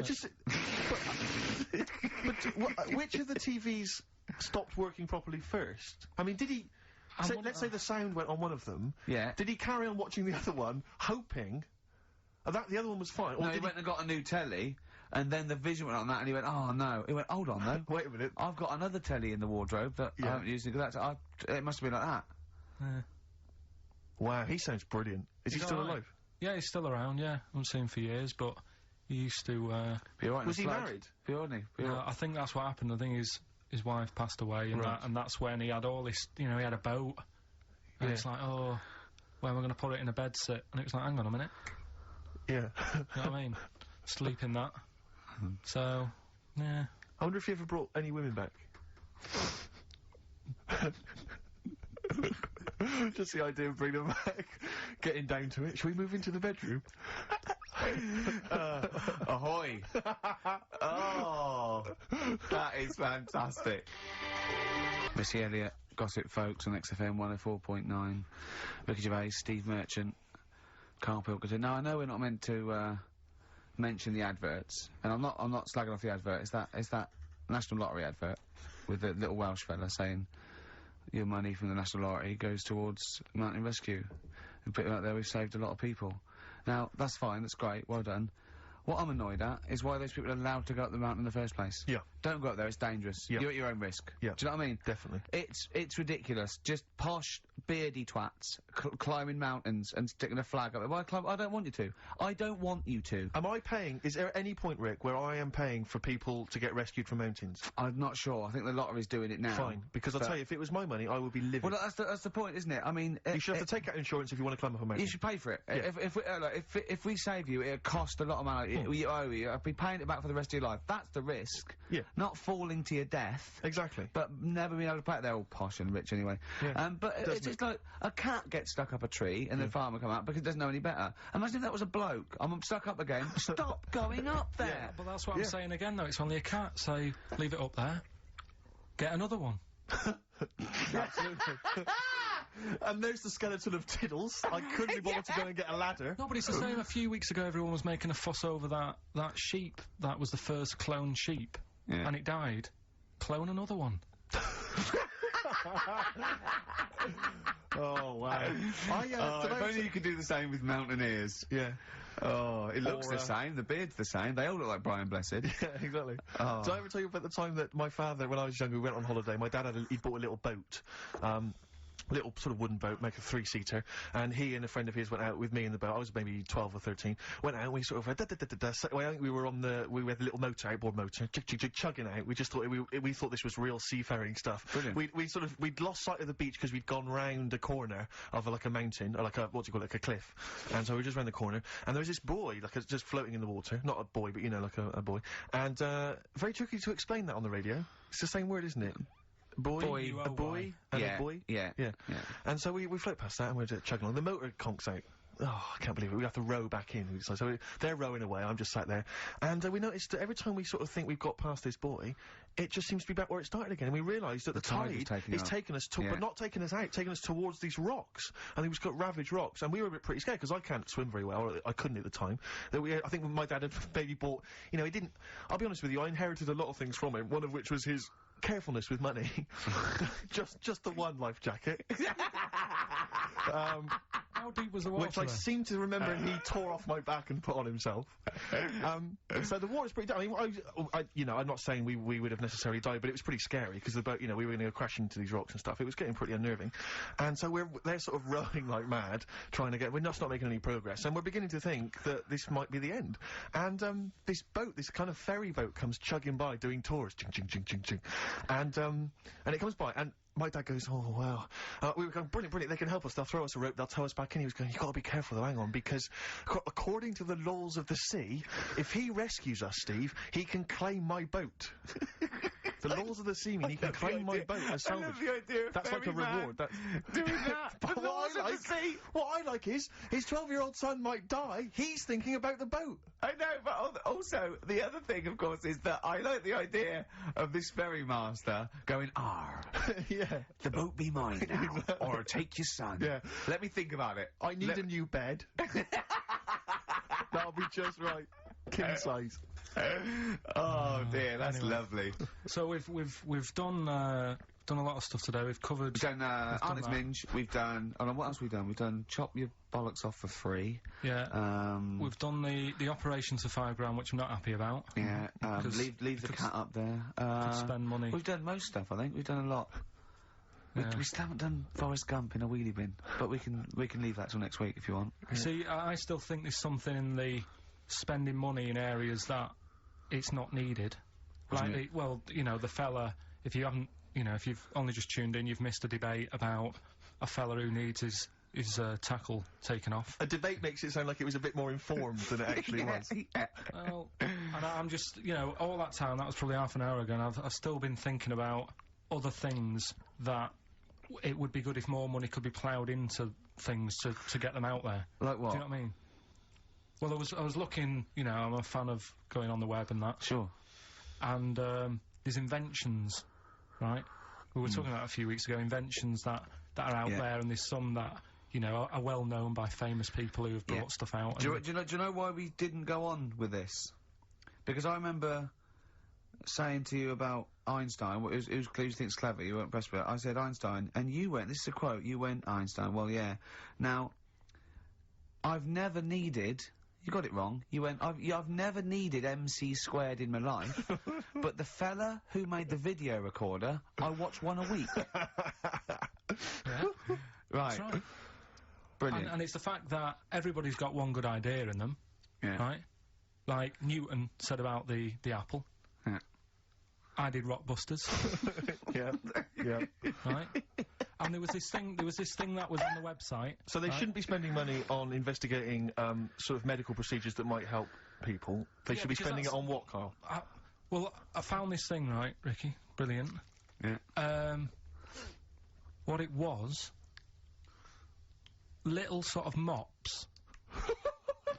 What? Little mops, like little mop heads. Like floor mops? Yeah. Right. Fit them on your cat feet. If you've got a cat...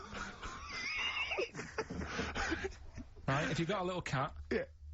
Put these little things on the feet, and there was a picture of one, just like walking around the kitchen, like that. Looking a bit like that. Nick, right? you can't do looking like that on the radio. No, but it's just looking a bit sort of fed up, but he didn't really know what was going on.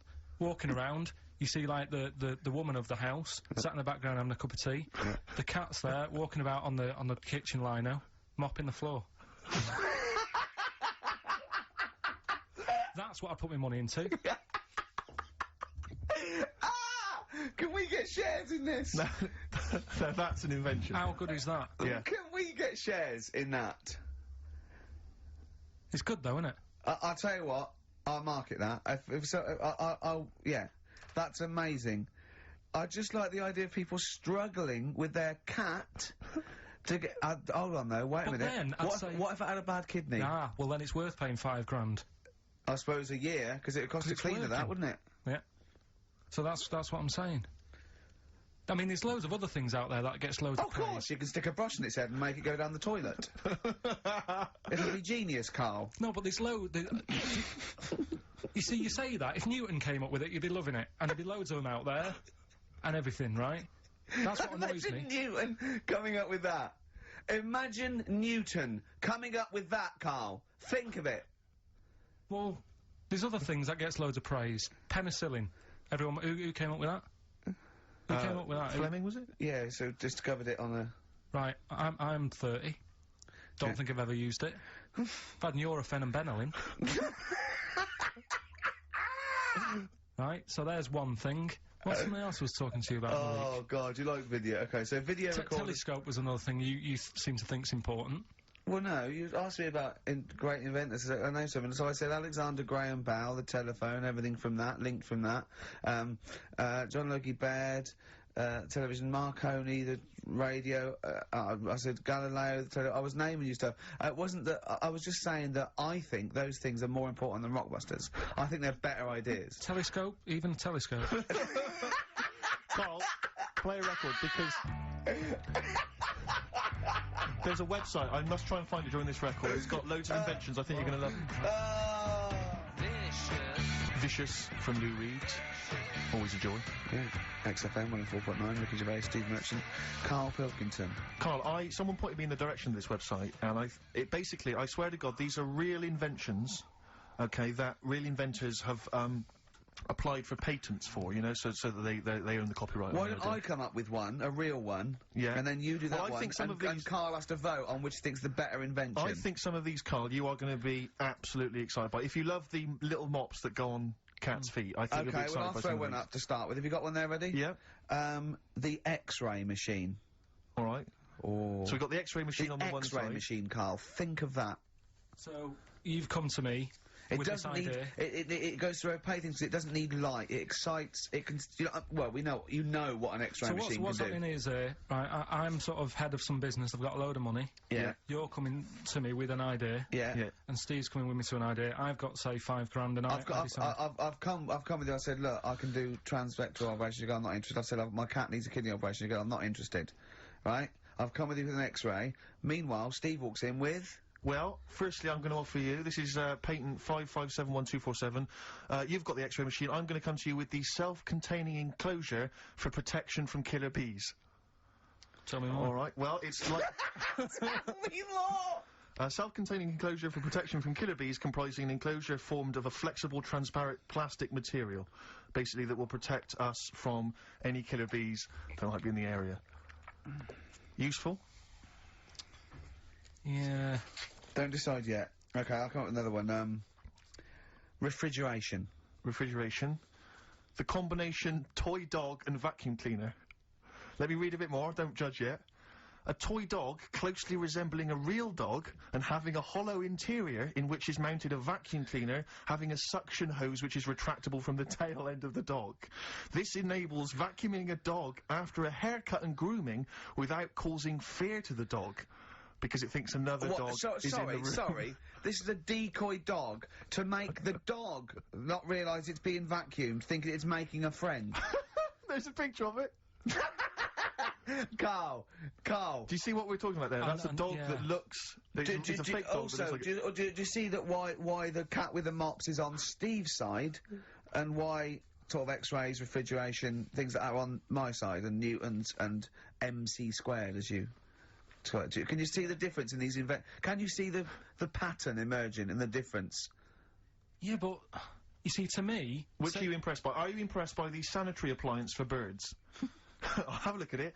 It's if you've got a domestic bird, maybe a budgerigar or something, but you're tired of it crapping everywhere. These are very tiny nappies that go on a That pet. is real, isn't it? Pet. Look, there's a picture. There's a diagram. Can I put the microwave up against that one? I know I need the big guns to come out now. Oh, what are you thinking? I know you're Budgie nappies or the microwave. It's weird because Carl, are you tired of petting your dog or cat? I bet you are. That's why you need this patent pet petter. It is an arm on a piece of wood that will go up and down and stroke and pet your dog for you if you've not got time to do it. Well, I can only put up interferon, the cancer cure, against that one. Exactly. Yeah. You see, a lot of these things. These are all genuine inventions. Yeah.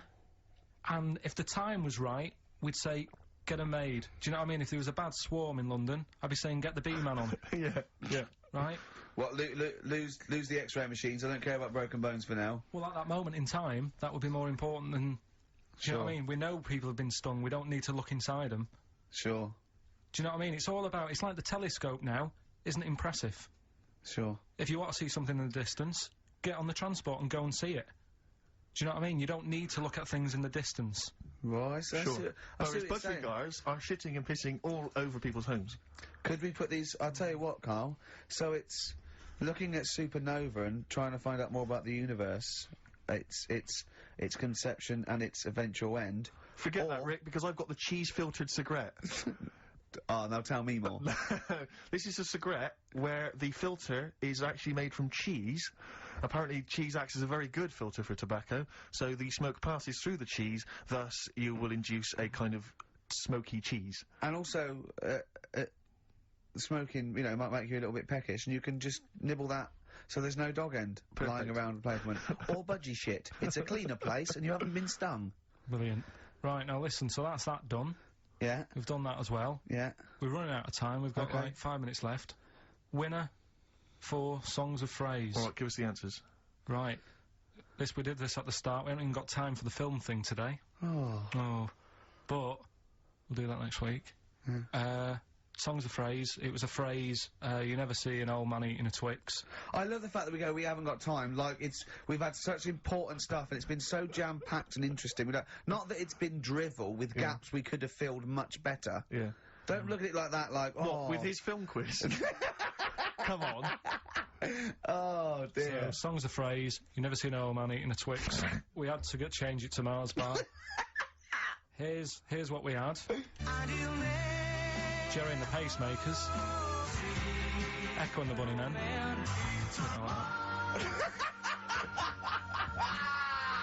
David Bowie. And the Beach Boys finished it. What do you mean? I thought that one was. What do you mean? Who's the winner? Oh, it doesn't matter. You got to give the answer. Who was that one you didn't know it was us? It was Neil Young, wasn't it? Jim Crochet, is it? Old Man River, it's called. Jim Crochet. Something. Old Man River? Yeah. Jim Crochet sang Old Man River? I don't think so. What was it? Who cares? Right. Well, people... I can't believe this. Old Man River, it was. Let's give the prize to... Jim Crochet wouldn't have sung Old Man River. Well, let's give the... Paul Robeson. Let's give the prize to Mitchell Sterling, who has got some of the answers right. On XFM 104.9. And we'll be playing that great quiz again next week. Next week. Ricky Gervais with it on XFM Sports. And if you want to send an email, it's rickygervais.co.uk or check out the website on XFM's All the Comms. Good night, 3:30. Coming up is Narrow Levine and Stoopy Nouns.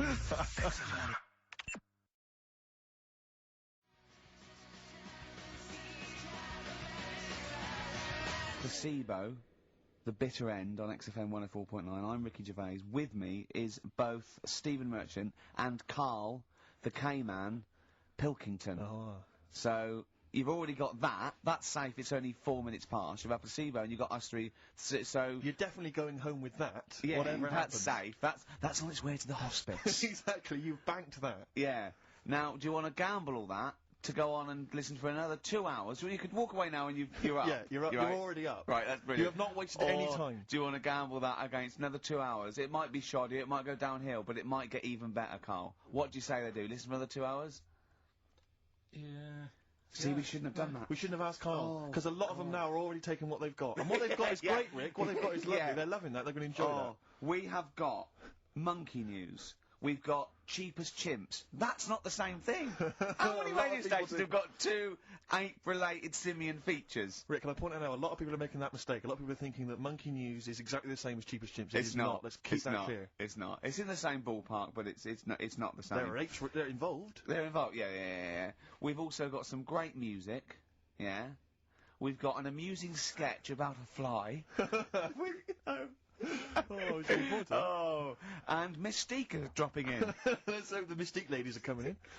Singing I want to kick off with a song that is, you know, you've got like half a dozen posing songs that when you're sort of like between 14 and 18, they were the ones you'd put on to get ready to go out, or just pose around, or be that pop star, or think you're on stage, or whatever, or in the video. Yeah. And embarrassingly, I dug this out, and I remembered I used to post this like a mother when I was about 14, right? This is Street Life by Roxy Music. You used to do... Mine was Oops Upside Your Head. Yeah. It was just me on the floor in my bedroom. One day there'll be other people in this imaginary pose. yeah. Elbows going everywhere, knocking over vases. Yeah. But then I remember later, it was Black Lace's Superman, which is something similar. Do you remember that? That was brilliant. Wow. Spray, ski, da-ding, da-ding. If you've, out there in Radioland got any funny jokes, then call in. Email them in, because we need some. Oh.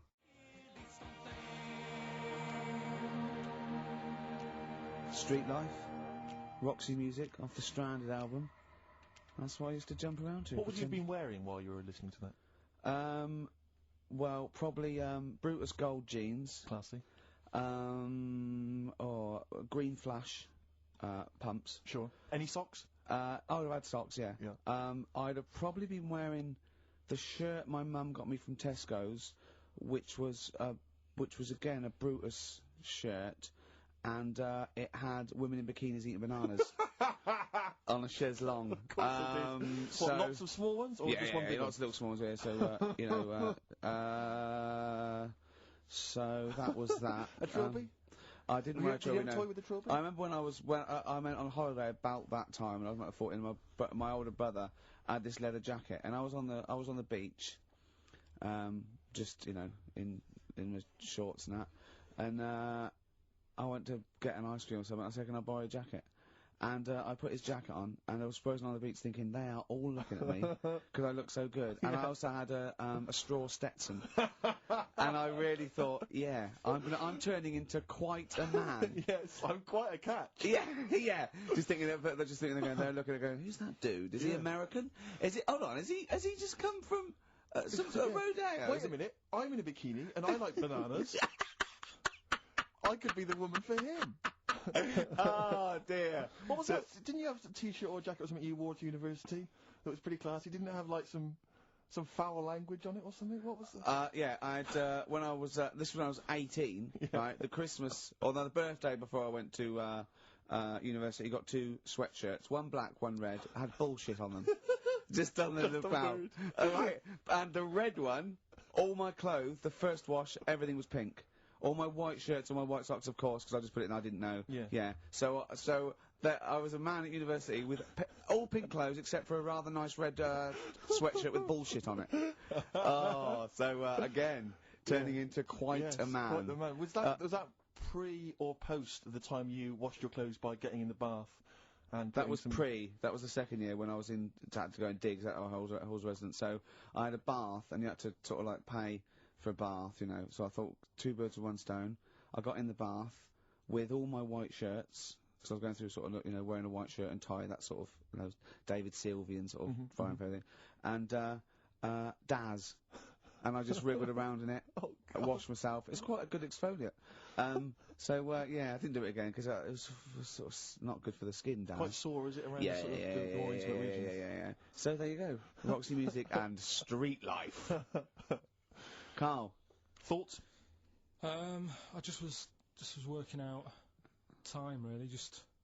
We've got last week we had a lot of stuff that we didn't manage to cram in, which was good. So I'm just looking at we have got Cheap as Chimps coming. Songs of Phrase. Oh, we forgot about some stuff. Why don't we kick off with that so we don't forget it? What? Cheap as Chimps or Songs of Phrase or the film thing. We didn't get the film done. We've also got a new feature, Cheeky Freak of the Week. Yeah. Incidentally, I should just point out now that someone has, Ashley Phillips has emailed in, because obviously with Songs of Phrase, what Karl does, for those that have not heard it, he takes a phrase that you might hear commonly on the show, and then he uses various songs. There's this hairy Chinese kid. Was the one you never see an old bloke eating a Mars bar. And, as I say, he uses different chunks of songs, and he makes up that phrase. And so he has made some suggestions here, Karl, because he thinks that the more common Karl, you're an idiot, fool, etc., perhaps a little overheard, he'd like to maybe hear Karl, pause, I don't know where to start, which is a common one from Ricky. Karl, which bit of that do you actually think is true? And then there's the regular dialogue between the 3 of us. Karl, well, you know, it could happen. Me, sure. Ricky, no, Karl, it could never happen. Not now, not ever. You're an idiot, play a record. So maybe some of those you could use next time. Well, will we get it going then for today? Yeah. This week we're. Do you remember the story about my auntie having wind for 5 minutes? Yeah. Your auntie, was it your auntie Nora? Auntie Nora. She was on a lot of medication and stuff. Sure. And I think that's a side effect that comes with it. So she had wind for 5 minutes. So I thought we'd dig that one out. Okay. Classic line. Me auntie had wind for 5 minutes. Okay. So I've got loads of songs here. How many is that? Me auntie had wind for 5 minutes. 7 tracks. Oh, that's tricky. Why do you learn? Okay, so you need to identify, if you can be bothered, the artists. Yeah, that's what we're after, isn't it? All right. Okay. Let's wind. We'll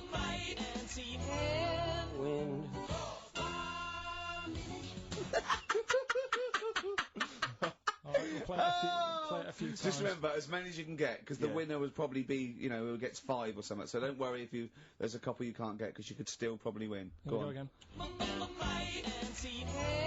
Wind.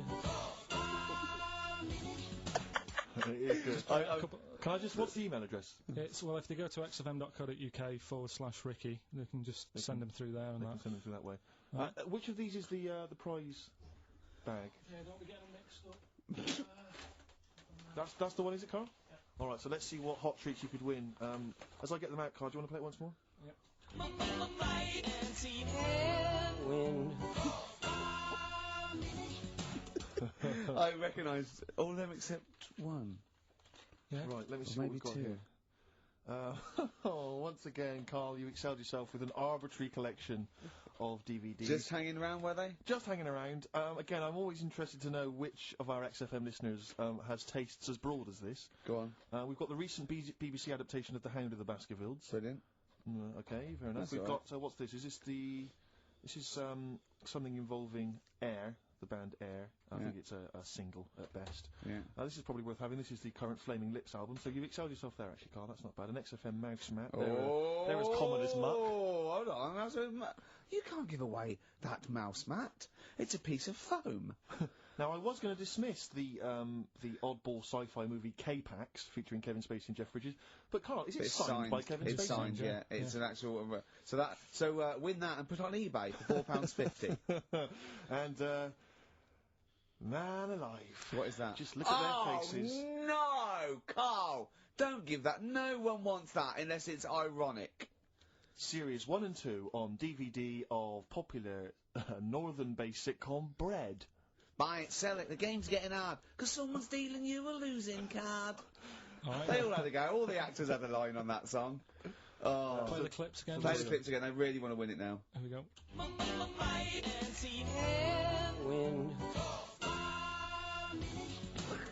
I can't believe this hasn't been done before. It's extraordinary. Because most of our ideas have.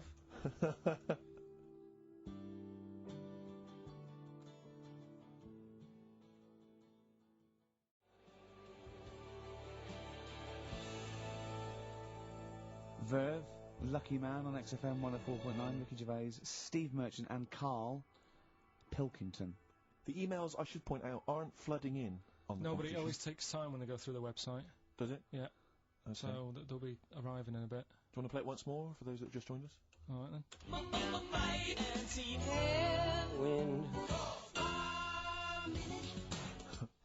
Brilliant. My auntie had wind for 5 minutes. Brilliant. Genius. Name the artists. Rick, I sometimes get off at the Tube at Tottenham Court Road if I want to look at the record shops before I come into XFM. And I always cut through Chinatown. Oh, yeah. And every time I come to Chinatown, the same thought always strikes me. I always feel like I want to just gather all the little locals, all the little Chinese fellas, just gather them round and just go, guys, in what way is this a town? It's not, is This is not... At best, what you've got here is a novelty street. Yeah, Gerrard Street is not a town, no, mate. It's not a town. You've had this since like 100 years. It's not expanding. Yeah, yeah. You can't just call it Chinatown and claim it's a town. If I was them though, and you do that, I go, what are you talking about? It is a town. It is a town. What, it's in our what town. way? It is a town. It's our town. We got all lots of stuff. Where's your church? Where's your mayor? We got a betting shop. Not enough. It is. See, all you've got here is restaurants. No, that's not a town. No. Got a little supermarket with snacks. What does it sell? Snacks. Specifically, I would imagine crackers. Yeah. Do you want to buy a dragon? Do you want to buy an ornamental dragon? If I wanted to buy one, this is where I would. Do you want to buy a gold dragon? Is it made of gold? No, it's made of plastic, but it's sprayed gold. Do you want to buy that? It's not a town. It is a town. It's not a town. Yeah. And it annoys me, because when I first came to London, I genuinely thought Chinatown was going to be this amazing, what they've got there is... You'd hear a gong and... Yeah, every time you went in there, and there'd be rickshaws and people walking on those little sort of wooden shoes. You know those ones? They're brilliant, they are. Just comping around in them. But nothing, it's nothing, it's just... Yeah, exactly. Yeah. It just reminds me of, have you ever been to any of those sort of museums? You tend to have them up north, where they've got, like, you sort of sit in a little cart, and it sort of rides you through kind of, I don't know, it might be, Newcastle. The Victorian era. Yeah. Can I have half a pound of those sweets, please? Exactly. Of course you can. If there was some animatronic then, it would just be an exhibit. Yeah. Their concession to being 100 years ago is that there's some scales... Exactly. In the shop, and there's a horse outside. Yeah. That's it. That's it, exactly. Yeah. The traditional sounds and smells of old England. And the voice of going, of course, there was no television. Exactly. Amazing. Yeah. Amazing. Brilliant, yeah. Welcome to... Chinatown. So it's not, it's a good point. Is that a piece of traditional music? Ding, ding, ding, ding, ding. Yeah. Is that some traditional Chinese music, or is that music that someone in this country wrote, thinking it sounded like Chinese music? I think it was the, Was it the Vapors, wasn't it? Oh, is that what it is? That? That's the music, but are you sure they didn't take that from some other source? it's that pentatonic scale, isn't it? What is it called? It's the black notes on the piano. Right, that's the one I can play along with EastEnders. Yeah. Do you know what I don't get with it? Go on. Chinatown. Yeah, Chinatown, because I always walk through it on the way to work. A couple of things annoy me. First of all, I think it's bad business, just because if you've got a Chinese restaurant, put it somewhere where there isn't any others. That's a good point. Yeah, but it's also a community. They're not just a theme park for other people. I remember going out one night with Suzanne and some friends, and you got there, and there's so much choice. It's that dilemma of, oh, forget it. Well, not really. Specifically, do you fancy Chinese? Well, no, because why don't you go to the one with the dead ducks hanging in the window? That's my favourite. That's the other thing as well. It's like, normally you put your good stuff in the window. If that's what's in the window. Yeah. Right? Yeah. And the other thing that annoys me, walking through it today, there's always lard on the floor. What, in the street? In the street. It is, honestly. I'm scared I'm going to slip over. It's because all the restaurants and that. But why is it? Oh, that's another point. Well, it's not oozing out of the restaurants. No, but why is it? Why is it? I don't know what they do. Careful. Listen, no, but why is That's why they used to wear those little wooden shoes. No, okay, we've got... No, but the thing is as well, they try and wash it with water, which doesn't work with lard, and it's like oil. Famously, yeah. Do you know what I mean? Even I know that. Yeah, you've got to scrub it. So... You think sorted that out. Yeah. You think they'd know, wouldn't you? Yeah. Right. Anyway, thanks for your thoughts on Chinatown, Carl. Right, I'm going to play this thing again, because it is a bit slow today, the email. Oh, because it's too hard. It's not too hard, there's just clips of songs. What are the artists? Email in.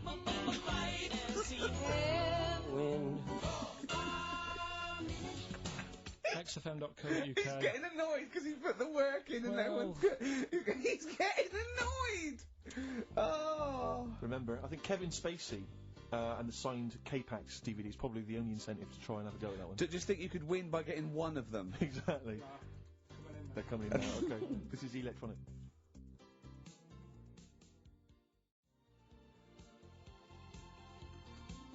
Electronic, getting away with it. Definitely.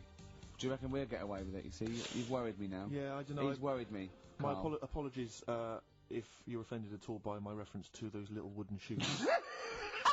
That's not going to help, Rick. Dear. That Chinese women used to wear. I don't know if they still wear them. We've only had one complaint, haven't we? We got from the Sony's that one about talking about the swan's penis, but you know.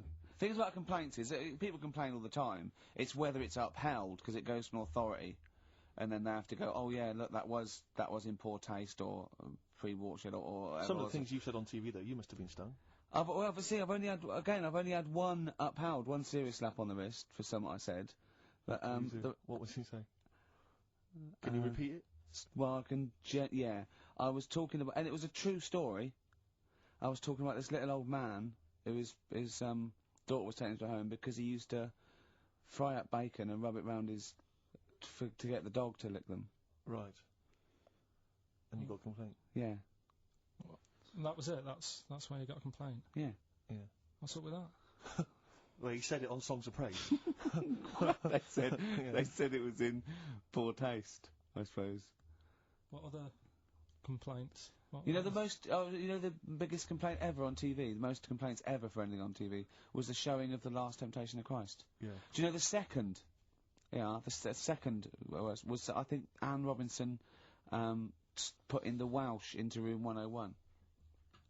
What? Because she didn't like him and that. Yeah, she just said, well, they're going in, She said it slightly more eloquently than that. Yeah. I can the people or the place. I don't know. I think it was the place and therefore the people. Yeah. What do you mean, yeah? No, well, you know, my mum and dad have sort of moved from Manchester. They've reside now in Wales. Oh yeah. And it is. Look at his face, turning his nose up. No, but it is pretty depressing. Do you know what I mean? It's just one of them places that it's like you go back in time and that when you go there. I mean, maybe the major cities there, maybe Cardiff is alright. What, even coming from Manchester, it's like going back in time? It's just, it's like one of them places that it feels like every day is Sunday. Do you know what I mean? It's just depressing and grey and slate Lots of everywhere. vicars walking around going, I'm late. Well, yeah, it's the sort of attitude they have, right? This is true, because my mum and dad live there and that, right? And they love it, it's alright, it's an healthy place to go when you get older and that. But, this is why they don't move on in Wales. Well, I'd just like to make another... Sorry to any Welsh people listening, we're not saying you don't move on. Carl is. No, but... Sorry about the little Chinese shoes again. The thing is, it's good that, in a way, that they do that, and they don't want to be, like, you know, rushing about everywhere, because the way London isn't that great either, is it? Because it's totally opposite here, right? Yeah. So I'm not having a go. It is a bit dull. I think even people who live there will agree with me, right? But, like, one of the shops that my mum and dad use, right, it's only a little sort of villagey type shop, they can't be bothered staying open for hours and hours, right? Because there's not enough people use the shop. Yeah. So what you do is, they get used to what you buy, and they leave it out. They put it in a phone box outside. They put it in a phone box? Yeah. So it doesn't get wet. So my dad's loving that. Well, Once he found that out, it was like, brilliant. But how is that a bad thing? That's brilliant. Well, it's not for other people, it is for my dad, because he's picking up all sorts of stuff. Oh, no, he's not! Oh, yeah. He's not nicking other people's shopping. Well, it's not like nicking, is it? Because it's not theirs yet. Oh! And you've stitched him up on radio. Well, of course, because they're going to think, who is there in town with a Manc accent? Who keeps making phone calls. And is getting fatter. Yeah. That's their... I love that. I love that your dad was excited when he found out.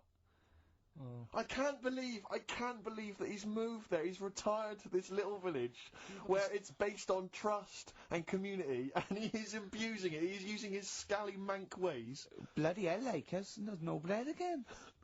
There's old women going hungry. Yeah. Their cats aren't getting fed. And your father is just... I can't... That's obscene. That's obscene. Oh, I think it's Die Thief. That fella from Manchester. I don't even think they've got Sky there yet, have they? They can't listen. They won't know what's... I think you stitched him right up. I hope you have, actually. I hope he goes down for it. I hope he's hounded out of the community like Frankenstein's monster. Yeah. They should get burning torches, go up to the set fire to his cottage. Yeah. Exactly. Right, well... He's out of the choir. Yeah. Is that Streets? Yeah. Pirate material. You're listening to the Streets. Down your aerial. Has it come to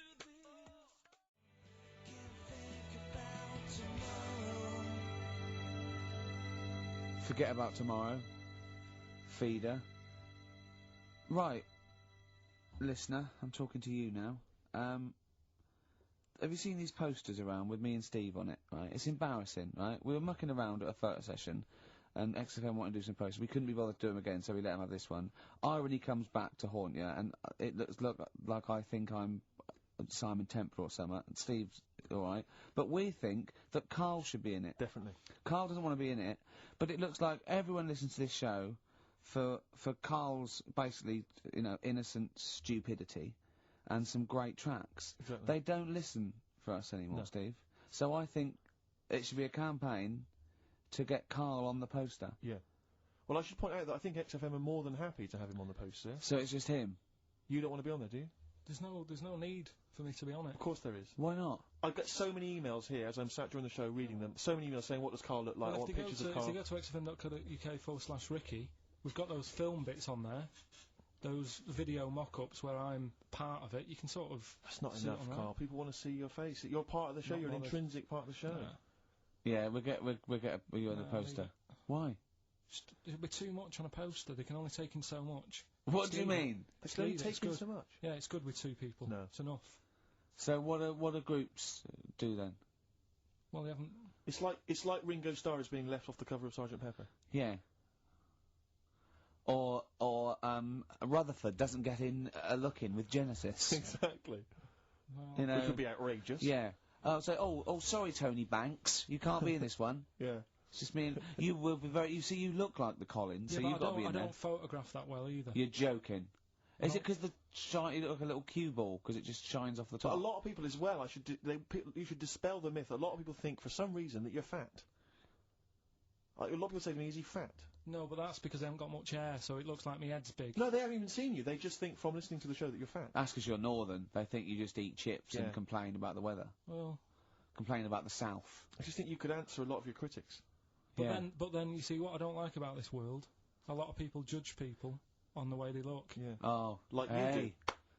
If only more people thought like that, Steve. But Carl, you judge people on the way they look. Yeah. Yeah, I know. That's what I mean. But I couldn't with me, could I? Because I don't know what I look like. What? If I was listening to me on the radio, I wouldn't be able to say, oh, he's a, you know, and slag me off and that, because I don't know what I look like. And I quite like that. Do you know what I mean? I've lost. I don't know what Absolutely you're talking lost. about. Just believe me, right? I'm right on this one. It's best if you leave it. Well, we're not going to leave it. We're going to get you on the poster. Yeah. I mainly have to see myself on videotape this morning. I showed him, you know, the animal show I did, the show. Yes. I'm doing a video, and I did behind-the-scenes footage, and I've got you've seen it, haven't you? I feel a bit of Carl on there, isn't there? Yeah, it's great. Yeah. It's lovely. He can't believe it. He said, is it playing slow? Because he's so slow, and I come into the office going, alright. That's how you I'm talk. my head as well. I look like I'm looking into a spoon. I'm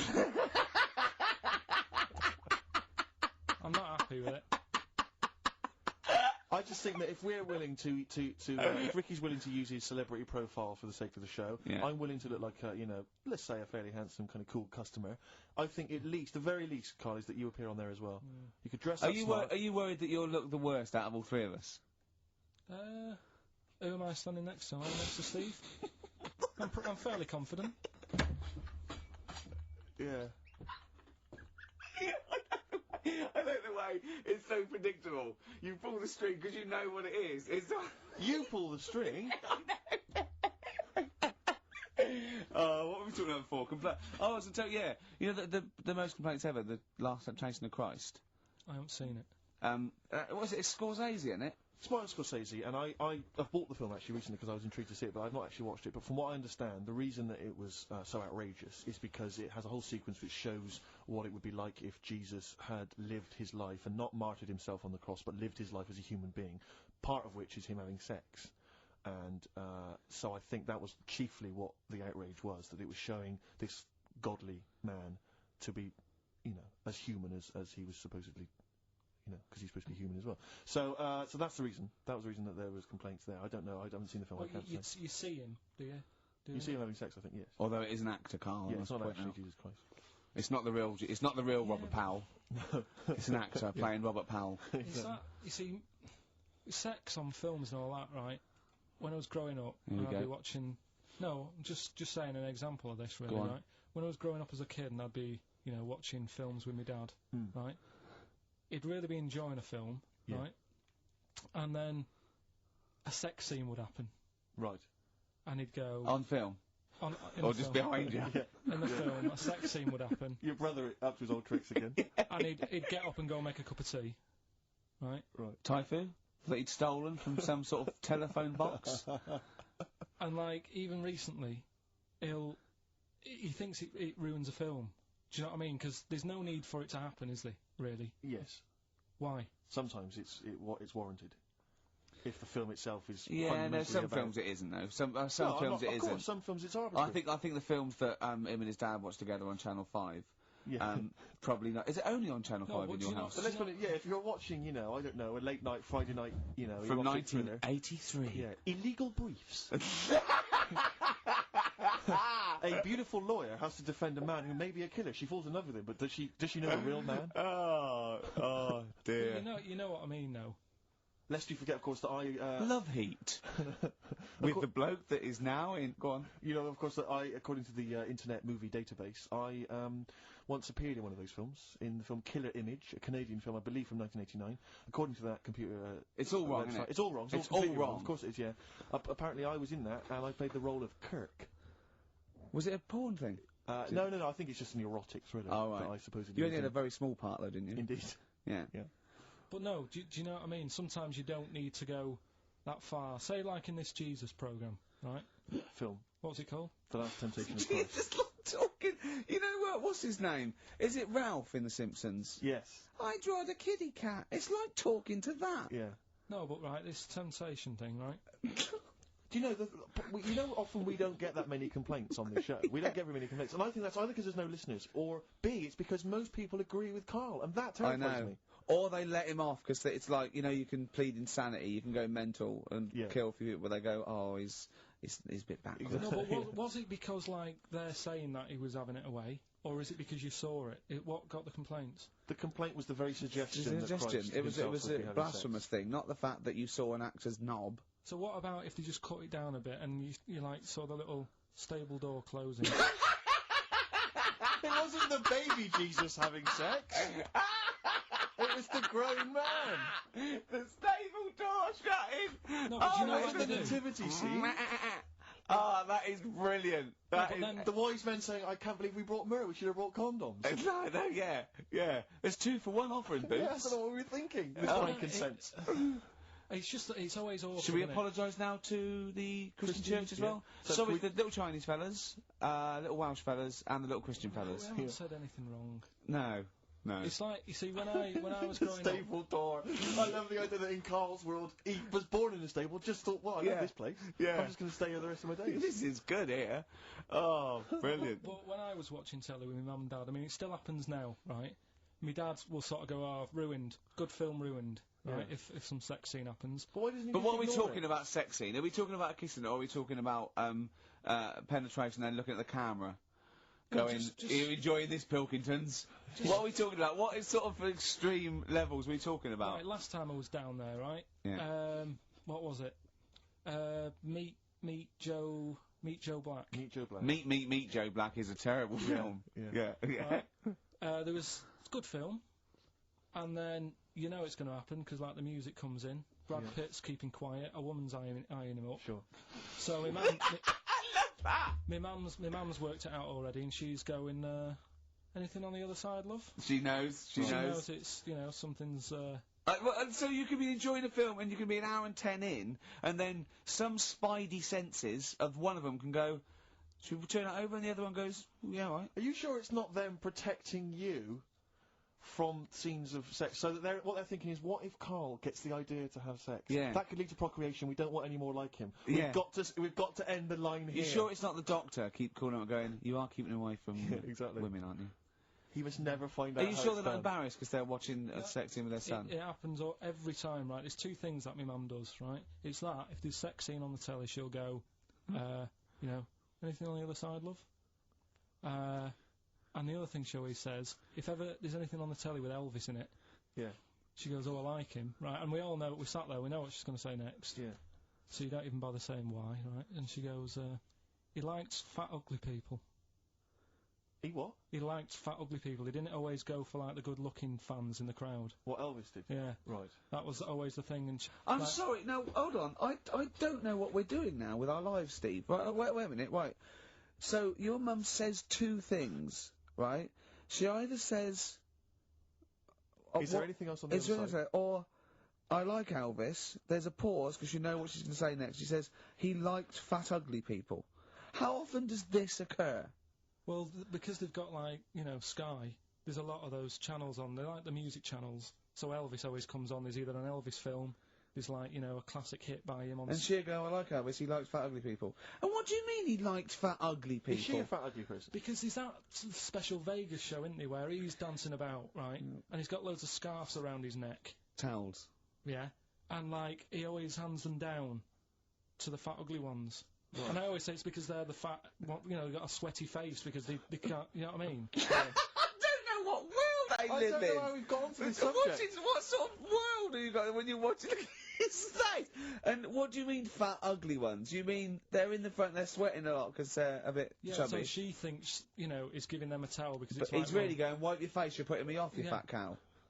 Stop sweating near me. There's another one. What? So, hairy Chinese kids. Yeah. Jesus. We haven't slagged off hairy Chinese kids. We slagged off Chinese... We didn't slag anyone off. We just said they really haven't got a town as such, and they wear shoes. What do we say? Yeah, little wooden shoes. And what the... I just don't know how we got onto Elvis and big fat ugly women. I don't know where we... I don't know how we sidestepped from the Last Temptation of Christ. Did you see that Fat Girls and Feeders programme? Go on a minute. Eh? What's Tom Petty first. Oh, brilliant. It's a great song. Breakdown. How many Tom other Petty. radio shows have talked about Last Temptation of Christ, Chinatown, fat ugly women? More than 60 minutes. Exactly. Incredible. Sony Award winner.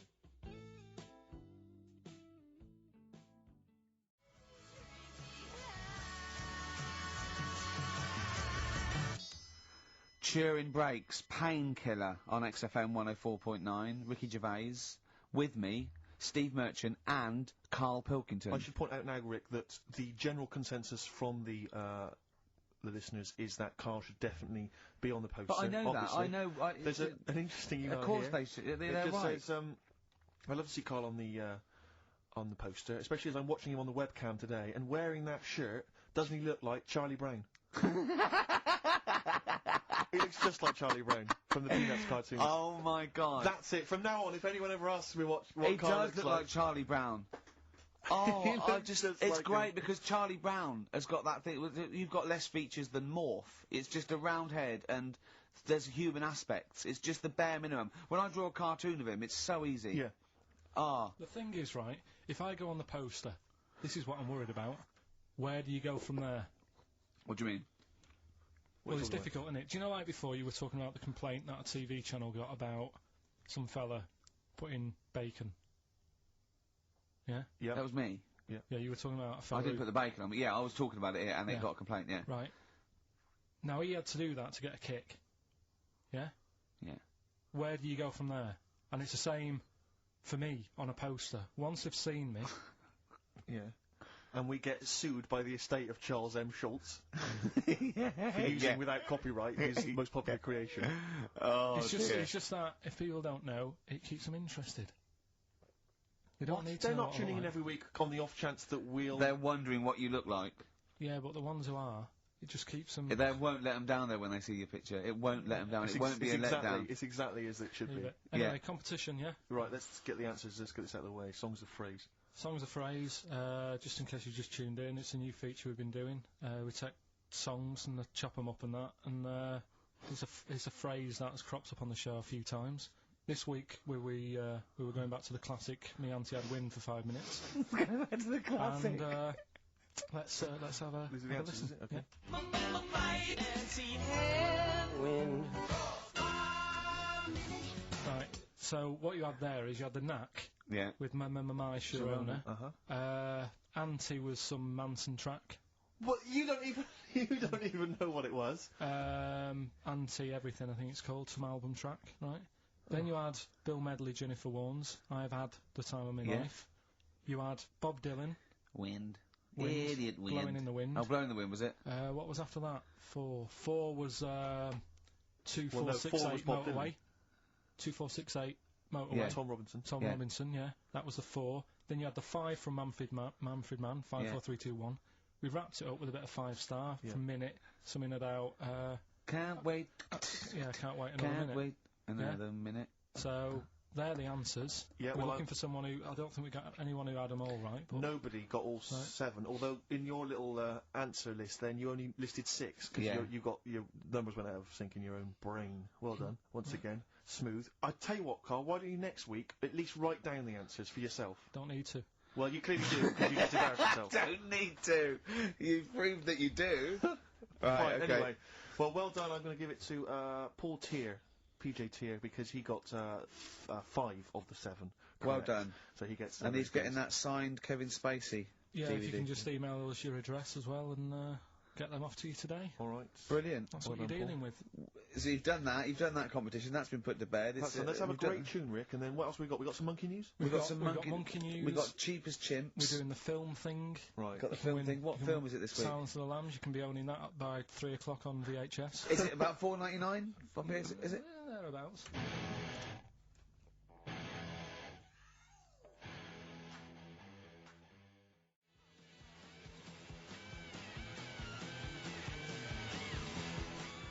'20th century boy. Come on, Mark. Some people want a 21st century boy these days. Mark Bolan there. A little bit out of date on XFM 104.9. Look at today, Steve Merchant, Karl Pilkinton.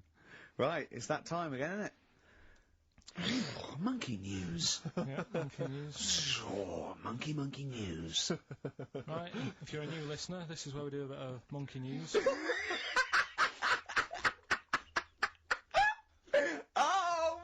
Give these charts on a news programme, like News Night Review or News at 10, over to Karl Pilkinton. Yeah, alright. Monkey's gone mad again. Go on. Right, we've done quite a lot of good stuff. The one that sort of kicked up most of the fuss was probably Ollie the monkey. I love the fact that they're all monkeys. He's a chimpanzee. Well, Right? It's an ape. Well, today, right, we're looking at one that's, it's called Coco. Oh yeah, the one, the sign language one. Well, what I've read about him is, he speaks, right? Oh, God. Highly educated. Yeah. Photographer. Carl! Carl! Right? I love the fact that when he gets a gifted ape, he has to look up to him. He realises that he is superior. I love that. Right. Oh. And, it also likes going on computer chat rooms. I can't take this anymore, Steve. I'm gonna be sick. Right. Oh, God. Right? That's pretty amazing. You know, if an infinite number of monkeys are in an infinite number of chat rooms, they'll eventually type, which is your favourite episode of Buffy the Vampire Slayer? Exactly, yeah. Karl Pilkinton, you're an idiot. But the thing is, right, you're saying about the infinite thing again, about monkeys, if you put them in a room with a typewriter, they'll come up with Shakespeare. Yeah. I'd sort of agree with that, right, with monkeys who can't do other stuff, but this one I reckon's going to be busy taking pictures and stuff. Yeah, yeah. I think monkeys that are boring... Is there a boring monkey?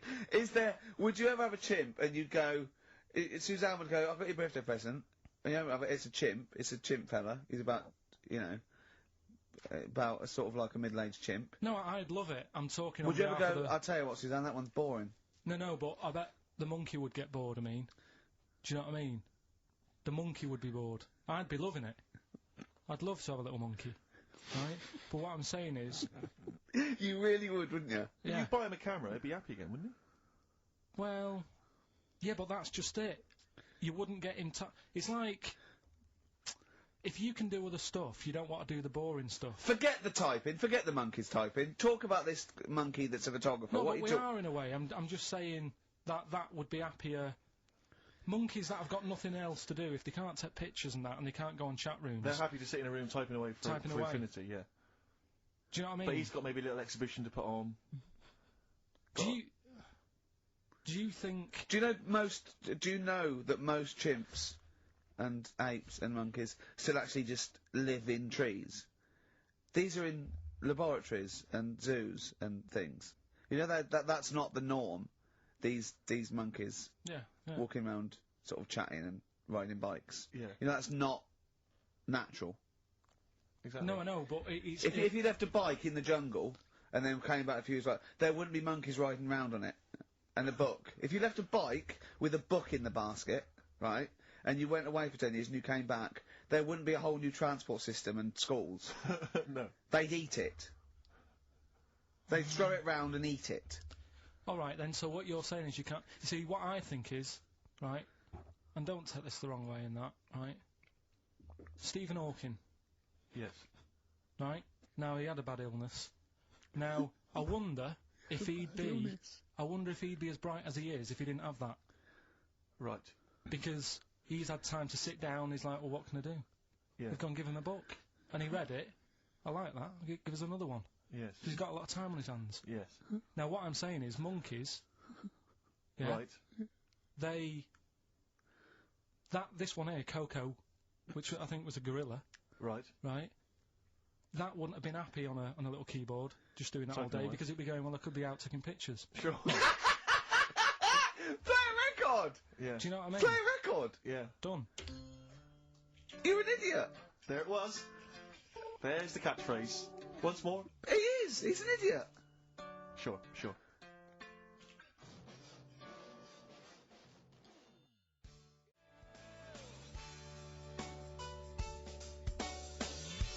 Athlete, El Salvador, on XFM 104.9, I'm Ricky Gervais, with me, the amazing Steve Merchant and the incredible Karl Pilkinton.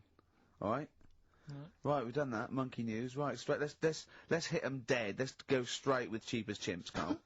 Right, well, this will probably finish today, to be honest. Oh, right? Because what if we looked at it, Cheap as Chimps, we found out that... They eat one banana. Next, go on, do this one. Banana a day and that. Yeah, that's right, it, brilliant. So what... It was a long-running feature, go on. Sorry, can I just ask again, what are the rules with Cheap as Chimps? It's just, you know, if you wanted a chimp, how much would it sort of cost you? Brilliant. Title come first? So, yeah. Yeah. As always, that's the way they do it. Right? Cheap as chimps. I thought I'll go online and see, you know, if I could buy one. How much do you reckon? £6,000. To buy a chimp? Yeah. Oh no, ridiculous amount. Where can you buy them from? What sources? You shouldn't be able to buy them. eBay. What do you mean, buy a chimp? From who? There was this website that was selling stuff. What, you could actually What are you talking about? Right, here we go then, right? I looked at it. Here's some of the other animals that were on there. No, wait a minute. Are these poachers? I don't know. What, zoos that got bored with them? Where can you buy a chimp? I don't want to give it a plug. Right, Some go on then. website, right? So what are the other animals available?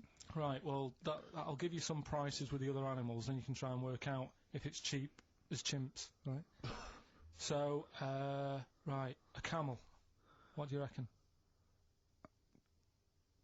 £25,000. Right, $8,000 for a camel, right? Sloth? 40 quid. $3,000. Right. Last one. Bengal tiger. Oh, that's got to be pricey. $12,000. $1,800. What? Yeah. Carl, this is an awful website. That can't be true, mate. Right, That's so, awful. a chimp. Well, $5,000. I'm going to go with, $1,000. $55,000. What? Yeah. That doesn't make sense. It's mad, isn't it? Yeah. So. But I don't know what to say, because this is rubbish anyway. What website can you buy? Okay, get me a tiger. Here's £1,000. Get me a tiger. Well, I don't know. You're an idiot. If postage and packages and. Sorry, so where does the cheapest chimps element come in? Well, that's. Aren't you supposed to shout, it's cheap as chimps at the end? Well, it isn't. That's why I want to finish the feature. I don't know what is the most cheapest chimps. Oh, this is amazing. This is amazing broadcasting. So we're up for a Sony award, aren't we? I hope they're listening, because it's ours. Yeah. With features like cheapest chimps, it's ending because they're not. It's in the bag. And do you remember? Here's Athlete. Can't stop the spirits when they need you. This life is more than just a read-through. Can't stop the Red Hot Chili Peppers. Well, I've got news for you, boys. I don't want to stop you. I love your funk rock fusion. Word of warning, no nudity. Repeat, no nudity at this gig. I do it like you. I think you should host a whole show like that. It's lovely that. So, have you ever done any like DJ, like proper DJ, like in a pub or a club? Because I know Carl had his own. I had my own disco when I was a kid. Yeah, not proper. I had a gig once when I had to. It was 2 nights a week in the local pub. Just the 2 decks that was in a suitcase. You know, those sort of all-in-one thing. And they just wanted the same records. They wanted Rod Stewart, Baby Jane. They wanted about 11:15 when they were all drunk. They wanted Don McLean's American Pie, which they all sang along to. Yeah. Uptown Girl they liked. Right. But yeah, I didn't used to do the talking. Did you do the patter? No, I couldn't. I just don't understand it. I just love those wedding sort of DJs that they have to give you extra information. They can't just play a song. They have to say things like, "Ooh, all the way back there in the Commodore's easy." It's sort of like they have to tell you something. Who's listening? They're just going to play the next record. It's a wedding, yeah. It's like, there's like the controller of a local radio station listening. It just happens to be at the wedding, thinking, "Hang on, hold on, he's played a record, but he's got extra information." Well, they should do useful things at a wedding, like will the overweight aunt in the purple dress please now take the floor with little unfortunate kid and let him hop around? As the dance floor is currently empty, will any 8-year-old boys wearing those tiny tuxedos please slide across the dance floor on their knees until they are taken home and put to bed early? I went to one once. And the bloke who'd hired it went to the DJ, and this DJ that had come with this sort of party wanted a 70s disco, and he looked like Woody Allen, right? And I was sure he used to be a gentleman's outfitters, like, and he said, "Oh, I wanted a 70s disco," and he went, "Well, I've got Bicycle Race by Queen lined up, I've got ELO, and I've got Cliff We Don't Talk Anymore, so," and he went, "Well, I went sort of more disco." He went, "I don't really want to blow all my Earth, Wind and Fire before 10. But it's like all planned. There is a rule. There are rules. Will the 17-year-old girl who's dressed like Avril Lavigne please tut loudly because I still haven't played anything by Linkin Park? Will the 45-year-old woman, recently divorced, please cry now? Yeah. Please cry now. Please cry now, because it's clear you're never going to find another man. Because you used to be a DJ, didn't you? Because there is a sort of rule, definitely. I remember there was like, you know, what I learned was that there are certain tunes you just do not play early on. Oh, What a Night, for instance. Dun, dun, dun, yeah. People, you never play that before like 11. You want that last hour before they've got to go home to be non-stop dancing. When would you pop on Dancing Queen? Interesting, thanks for that. Is there a buffet being served? Yes. Yeah, well, definitely post-buffet. I remember there was great days, I was reminded this recently by ITV's Reborn in the USA. There was a great time where you could come out of the buffet, or any kind of speech, with a bit of Gina G. I remember there was a great period for a couple of years where that was always a barnstormer. Sure. Sadly, no longer the case. What about, I mean, because the danger is, of course, you go back to the 70s, maybe you got Dancing Queen, but how many do you play before you come into the 80s with perhaps Billie Jean? Or Soft Cell. Soft Cell's always a classic, yeah. I'd love to hear that. And, because there's always controversy now, as to whether Love Shack is overplayed. I know that's a big discussion now. I've never liked it. I just like, will any 35-year-old men please now dance ironically to Bombastic, in the vain hope that someone will actually find them attractive. What Love Shack? Oh no, never liked Come it. on, Eileen? I never, yeah, alright, I just never liked any records that with a hint of novelty about them. They are popular though, they're floor fillers. I hate them. You haven't done DJing, have you? Exactly. What do you mean? Singing on the other side of your face. Have you? Yeah. Have you? Yeah. You didn't play Dexter's Midnight Runners? Probably. Yeah. Yeah, I mean, I didn't plan it out that much when I did it. It was like, I knew I had the tights and cigars to give away. Yeah. Which he stole from his parents' bedroom beforehand. Yeah. Why were you giving away stuff at a disco anyway? Why aren't you just playing records? Because people liked it, didn't they? If it wasn't... It hasn't changed. We're doing this. We talk rubbish, we play records, and we give away crap that we found. Yeah. It hasn't changed, has it? And, so I had some good times. I mean, for people who haven't been listening all the time, it was called Pilky's Making Music. Yeah, Colin Making. It was like Pilkinton, and my mate was called something Making, and the music was what we played, right? And I had some cards made, had some nice blue glossy cards made, but they were quite expensive. Yeah. So I used to hand them out, and then they'd say cheers for that, and say, no, write it down. Write the number down, I want that back. Yeah. Brilliant. Because they were quite pricey. Yeah. Classy businessman there. I think Richard Branson used to do that. I think so, yeah. Saved a bit of money, because my dad made some lights for me. He just like... He said he made them, he found them in a telephone box. People were making phone calls in the dark. Round the neighbourhood. Exactly. It was just white bulbs in like a box, and like my mate making, he used to just flick them on and off, like the thing, and then they'd be in time with the music and that. And, perfect. Well, you had to sit there and I love that. I love that. We got a sound to light system. What's his name? Colin. Yeah. Brilliant. Right. So. Did you ever rent him out? Right, well, we never had any disasters, right? But my mate did one, right? And I don't know if it's that funny, really, but it. Well, I'll tell you anyway, right? He was doing this gig, and it was probably one of the biggest gigs, right, that he ever had. Must have been a couple of hundred people there. Yeah. And in like a big sort of warehouse thing. Anyway, for some reason, there was some problem with a big speaker that fell, right? So, the police turn up and stuff. Right. And they try to control the night, and they're going, can everyone sit down? We try to control it. Can you sit down? So anyway, you get a few, like, little groups of people sitting down on the floor, and people were still stood up, and the police were saying, look, you know, we're going to cancel this whole night if you don't all sit down, and more and more people are sort of sitting down. It's going on for about 20-odd minutes, right? Will you please sit down? And it gets to this point when there's just one lad stood up in the middle. And he's going, look, you're ruining it for everyone. Will you sit down? And it goes quiet for a bit, and someone's muttering something. And he goes, the lad standing up has got calipers on his legs. Can we have a round of applause for the kid? Who said that? It was this lad who was doing the DJ. He was the DJ. So, like, they kept the police and everything were saying, well, you sit down, you're ruining it for everyone else. Dear. You know, the quick way to sort that out would have been to play James. Or sit down. Yeah. But most of mine were, I had good nights. Yeah. Always got rebooked and stuff, and... I had a bunch of Venture Scouts went mental once, had a food fight. What were you playing to Venture Scouts for? Well, we got booked by everyone, Rick. I mean, we started with weddings and local, you know, things, but we soon went up. I mean, at one point we played a massive gig in a big tent in the middle of nowhere for some scouts, and they absolutely loved us. Rage Against the Machine, they couldn't believe their luck. Do you know when they say, weddings and bar mitzvahs, Do they get a lot of discos playing bar mitzvahs? Is that a big... I don't know. So. What happens at a bar mitzvah? Well, I've not, never been to a bar mitzvah. Could someone phone in if you've had a little bar mitzvah? Tell me what it was like. What did you play at a bar mitzvah? I don't know what the occasion is really. It's becoming a man, isn't it? Yeah. Alright. We learned something, won't we, Carl? Yeah, alright. Do you want them to phone in? Yeah. Do we? Well, I want to know if they really do have DJs at bar mitzvahs. Alright. Oh wait, how interested are you in that? Well, you know, I don't want to embarrass myself one day. Sure. Let's see, it's Carl, you've got to learn, haven't you?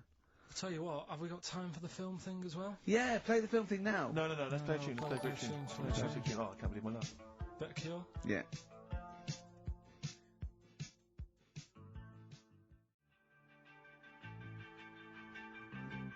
Forest, The Cure, on XFM 104.9. Wow. Brilliant. Someone called in, she's been to a bar mitzvah, and they do have apparently a crap disco. And apparently... what happens? Well, Carl asked her what happens. She said, you just sit around and see the kid who's getting bar mitzvah, or the man now, get given loads of money. Right. And I said, is there a female equivalent? And apparently there is a female equivalent of a bar mitzvah, but she didn't know what it was called. What's that? A bar titzvah. Right, I'm just going to add to the list of people we've offended. Sorry to Jewish people as well. Yeah, we've got... So sorry to Jewish people, sorry to Chinese people, sorry to Welsh people. Ugly fat women. Well, don't put the Welsh in twice. Sorry to Elvis fans. Elvis fans. Animal lovers. Animal lovers. Brilliant. Well, lovers of great radio. Yeah. That was, music lovers. Good, well, sorry about that. Apologies to all of you. Yeah, and, we haven't even had time for, we haven't got time for the film thing this week. Oh, why not? Just, it's running tight, really. Are you sure? We haven't done Cheeky Freak of the Week. That's a new feature, isn't it? That's a new feature. Cheeky Freak of the Week. Let's do Cheeky Freak of the Week. What is the cheekiest freak of the week? So, I'm just gonna apologise now. I've just had freaks, sorry to freaks. Okay, right, go ahead. Well, I say it's a new feature, but we've sort of touched on it in the past with... We always talk about freaks. Hairy Chinese Kid. Yeah. We've had, the Pillow Man. Yeah. Oh, you called a draft excluder. Just make a note of that, would you, Rick, on the list? People without arms and legs. But at least, you see, the Pillow Man, what do you picture? Because I was saying to Ricky in the week, right, I'm a great fan of the Elephant Man.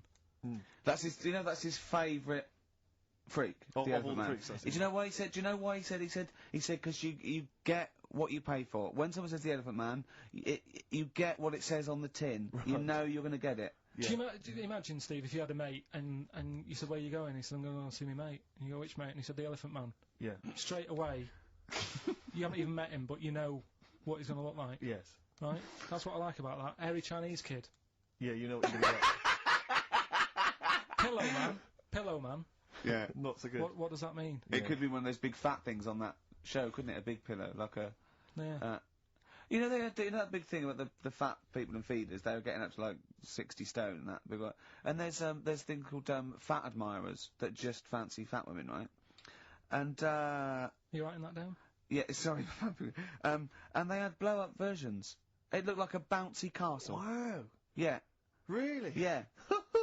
You'd be knackered when you blew that up. Yeah, you just wouldn't want to go forget it. Yeah. Oh, God. Well, that's people being cruel as well, isn't it? Because after watching the programme on Channel 4 about the fat people and fellas who like them and stuff, there was a story on one of the news websites about some fella in Germany, right? He was a big fella, must have been about 50 stone, and he fell over, right? And I think he hurt his ankle or something. And Timber. They sent firemen instead of like an ambulance. Yeah. So straight away they're having a bit of a laugh. They're not. No, they've got winching gear. Well, they didn't know. They didn't have winching gear. They had to use the hose pipes to carry him out. I think it was Anna Nova, that news website. They had to use the hose pipes, so they made like a bed using the hose pipes. Oh yeah. And had to carry him out on that, and then they had to sort of get him into a special truck. They said. Mm-hmm. And do the same when they got to the hospital. I mean, that's a bit... That's mad, isn't it? They shouldn't do that. Although, Carl, I'm loving that story. I'm just worried that we're not going to be able to fit in Cheeky Freak of the Week. What's the Cheeky Freak of the Week? Alright, Cheeky Freak of the Week. Something I found on the net. Yeah. Fella who had 27 toes and fingers.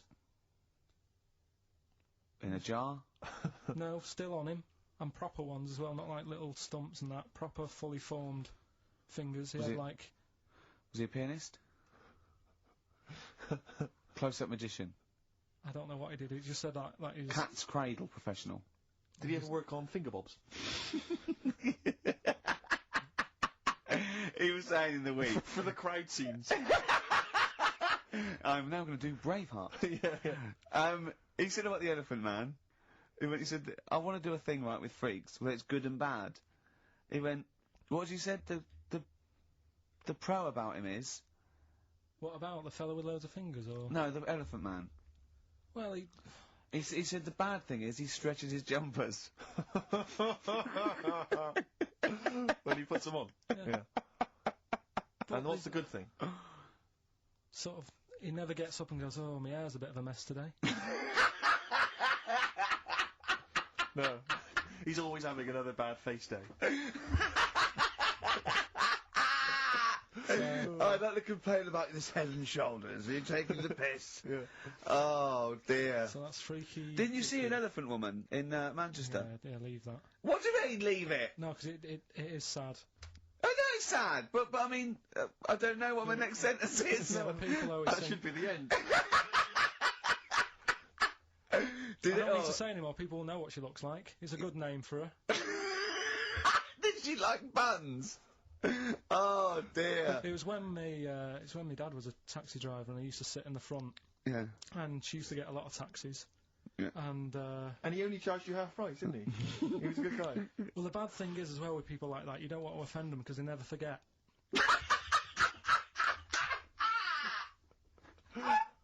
Oh, go! But, go, Pilkinton! I was sat in the front of the cab and my dad goes, right, we're gonna go and pick the, I can't even tell you the name. It's just evil. Right? What do you mean? No, leave it. So she's got. No!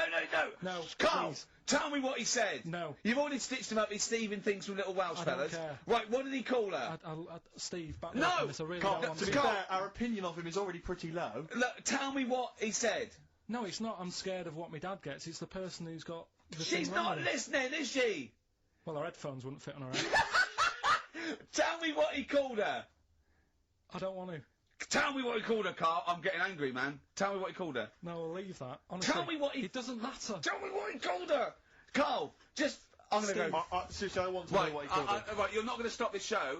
We're not doing the next show until you tell me what he called her. What did your father call the elephant head woman? Tell me. Spudhead. How old were you? I don't know, about 9.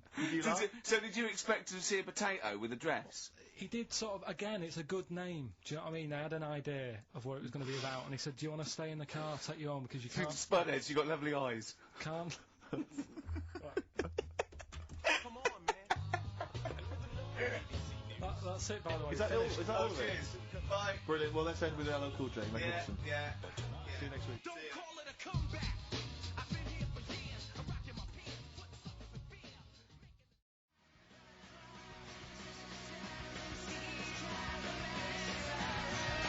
Placebo, The Bitter End. That's the first single to be lifted from their forthcoming album, Sleeping with Ghosts, which you can hear in full on the XFM Online listening posts. I'm Ricky, you cheeky little devil, Gervais. With me, Steve. All right, ladies, what can I get you to drink? What, you think I'm made of money? I meant half a mile or something. Merchant. And Carl, oh, I'm stressed. If it's too hard, I don't want to do it. Pilkinton. Indeed. Oh, well, it's nice to be back, Rick. Rick, I heard a rumour that you weren't going to be playing great music today. I'm assuming that's wrong. It is wrong. This is what I mean about the grapevine and just Chinese whispers. I'm not having it. There's some great music coming up. Right. I was heard that there was going to be some boring chat. Sorry, is that... Well, I want names. I mean, I don't want to name names, Rick, but that's the gossip I heard. It's totally wrong. I heard it was going to be inane, ill thought out, often stupid. No, Carl's not going to talk so much this week. We're going to try and sort of bring it back to real radio. So that's an absolute lie. Yeah, great. Good. All right, Carl, had a good week? Yeah, not bad. Have you? Going on holiday now, aren't you? Well, I will be doing later. Tell you about that later on. What, There's a hook. Can I just check, because there are rules in place, aren't there? Yeah. There was a big bust-up in the week. I'm only allowed to wind him up now. I'm not allowed to wind him up socially now. I'm not allowed to... What am I not allowed to do, socially? I think squeezing the head, socially, has been crossed off. Right, okay. And I agreed to that, because it got to a head where, you know, Karl was really upset, and he was thinking of just, giving it all in, weren't you? Yeah. Yeah. Why was that? Because you were just winding me up too much. Yeah. I mean, do you want to bring it all up again? I don't mind. What was I doing? It was just... I mean, I should say now that there was a conversation where it was all... we were all sort of really walking on eggshells. It was frosty. It was a conference call, and Karl was on one end, and I'll tell you, it was... I was very much a I was very much a UN mediator. What do you think of that, Karl? It was difficult to sort of keep it serious when I'm saying stuff like, I'm sick of you putting a Burger King bag on my head. Do you know what I mean? Yeah, yeah. There's a part of me that's like, I can't believe we're doing this.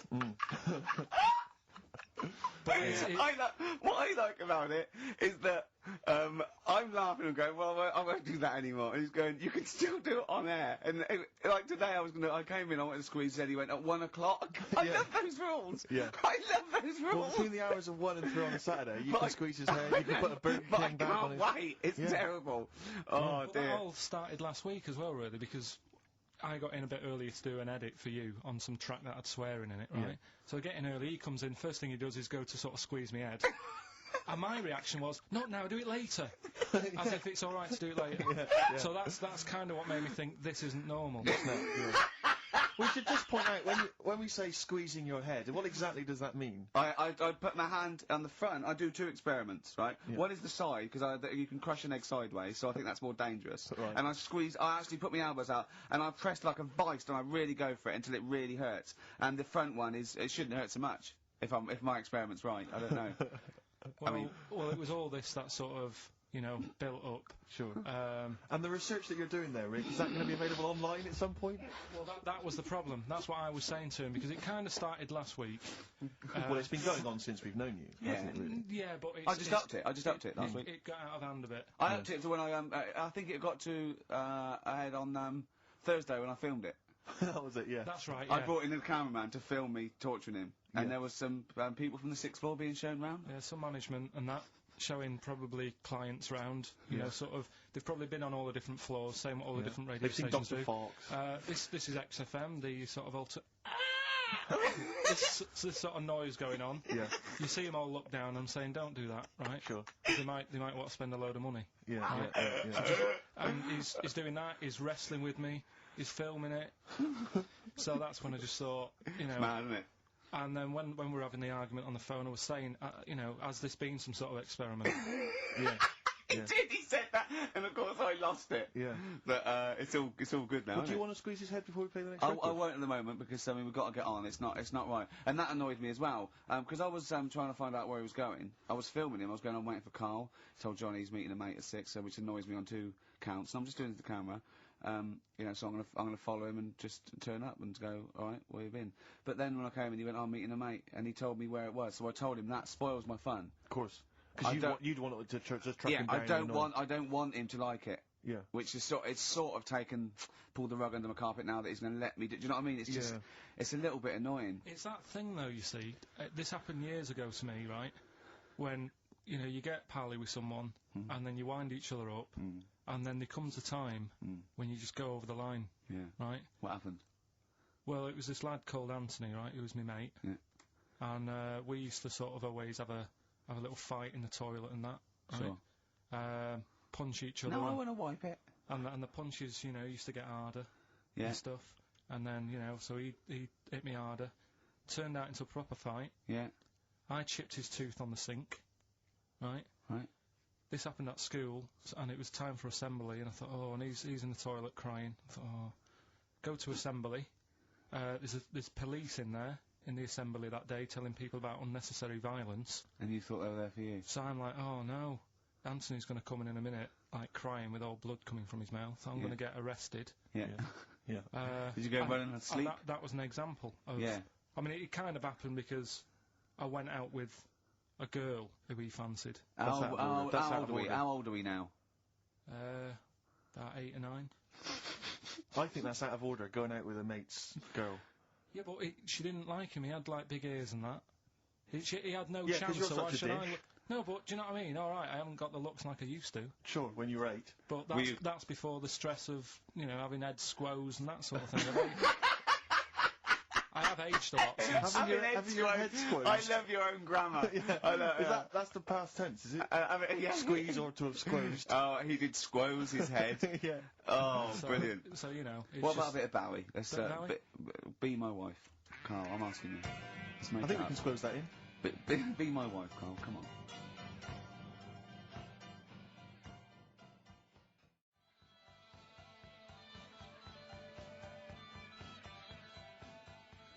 Will you, miss me on holiday? No. Really? No. What? He's joking, I assume, Steve. Well, I don't know. Can you tell? I can't tell whether he's serious or not. What do you mean, no? No, definitely not. I mean, I might, when I get back, I'll go, oh, just have a quick chat, but I'm not going to be sat there going, oh, I wish I was back in London for Ricky to, you know... I've squozed my head. We've sorted the head problem out. Yeah. No, I still won't. No? Okay, well, that's still what I'm saying. I was, with Carl in the week, I think it was Tuesday or Wednesday, and, was it last week? There was a programme on about the child who was older than her mum. A child that was older than her mum? Yeah, right, which he was looking forward to as much as Oliver, the humanzee. Humanzee, yeah. Yeah. And, I didn't see it in the end. Did you miss it as well? I missed it, so if And, it's what it is this, little girl, and she's got an ageing thing, so he was telling me about this. It's all from him. He went, oh, what it is, right, she's about 5, right, but she's aged, so she's actually 90. Right? And I went, oh, God, really? He went, yeah. And then he went, could she get served in an off-licence? I went, no. He went, well, that's not fair. I went, what do you mean? He went, well... I said, she's 5 years old. She's a 5-year-old girl. He went, yeah, but she's got the body of a 90-year-old. So, oh, God, let her have a fag. Wouldn't you let her have one if she... if she asked? Yeah. If you worked in an off-licence and she wandered in, right, and, So she's 2'6". Well, I don't know, because I haven't seen it. I don't know that much about it. Yeah, she's a 5-year-old, 2'6". It's just an ageing process, which is a degeneration of the cells, like what ageing is. It doesn't mean she grew into a 90-year-old woman with a scarf no, exactly. going around the streets. What did you imagine it looked like? I don't know. I mean, she's ageing fast, yeah? Yes, but it's more to do. It's not... Yes, yeah. Because it was saying that her mum and dad are pretty stressed out about it, and I kind of thought, well, you'd be forever buying birthday presents. It's not like she's morphing through various ages. Like, my God, look, she's 58 today. 59, we can't keep up. Well, how's it It's work? not that. It's not like it has the same effect as aging on the body. So, at a cellular level, there's a degeneration as quick as if she'd gone through... I don't know. I got this from you. I'm guessing, Carl. It's not like she's watching Top of the Pops one week and she's loving it, then the next week she's going, I can't understand what they're saying. Yeah. She's not like music it's all in my bland day. dance. I remember. I remember when I was 4.5. They were real bands. Now, that S Club 7 were excellent. Yeah. But what's this tripe? S Club. But if she wants a fag... She's 5 years old, Carl. But she's got to experience everything in a short spell of time, do you know what I mean? You've got time to sort of... I think you're thinking of her life like that Fatboy Slim video, where it starts off as something crawling out of the sea and then it evolves really quickly over 3 minutes. I don't. That's not the case, Carl. Her mind isn't. She isn't aging in her mind at the same time. No, she's not living a whole life in 3 weeks. It's just her body is degenerating quicker than it should. So if you worked in Odd Bins, you wouldn't serve her with a bottle of wine? No, I probably wouldn't. Well. Unless she had some ID, which That's would probably a bit cruel, be fake. isn't it? I said, well, on that, on top of all her other problems, he wouldn't even give her a glass of... Yeah, a bottle of wine. And her ID wouldn't look right, because she's aging all the time. The photo would never match. Yeah. Look at my hair there. That was last week. Well, it was 2002. Exactly. Oh, well, we don't know enough about it, so... No, I haven't seen it, so, yeah, maybe we should apologise, because that could sound callous and cruel, because I don't know what the whole... It was just the title. The vibe of the... Yeah, I know the title that excited you. Something like, I'm older than my mum. No, it's the child that's older than her mother. Well... Yeah. So that was weird. There was some good stuff on in the week. You missed that, didn't you? You didn't watch that? Didn't see that. Saw, Maybe someone have it on video for you. yeah, if you taped it and you know, send it in. Watch it on fast forward, she'd really age then. Imagine that. Whoa! Well, we've got some weird stuff to talk about, though. What? Coming up later. What? Darren Brown. Oh, yeah. That was interesting. I know the fact that we've just talked about him asking me nicely not to squeeze his head when people are around, and a girl who ages so quickly she should be served in odd bins, and he goes, but we've got some weird stuff coming up. That's Carl's world. Yeah.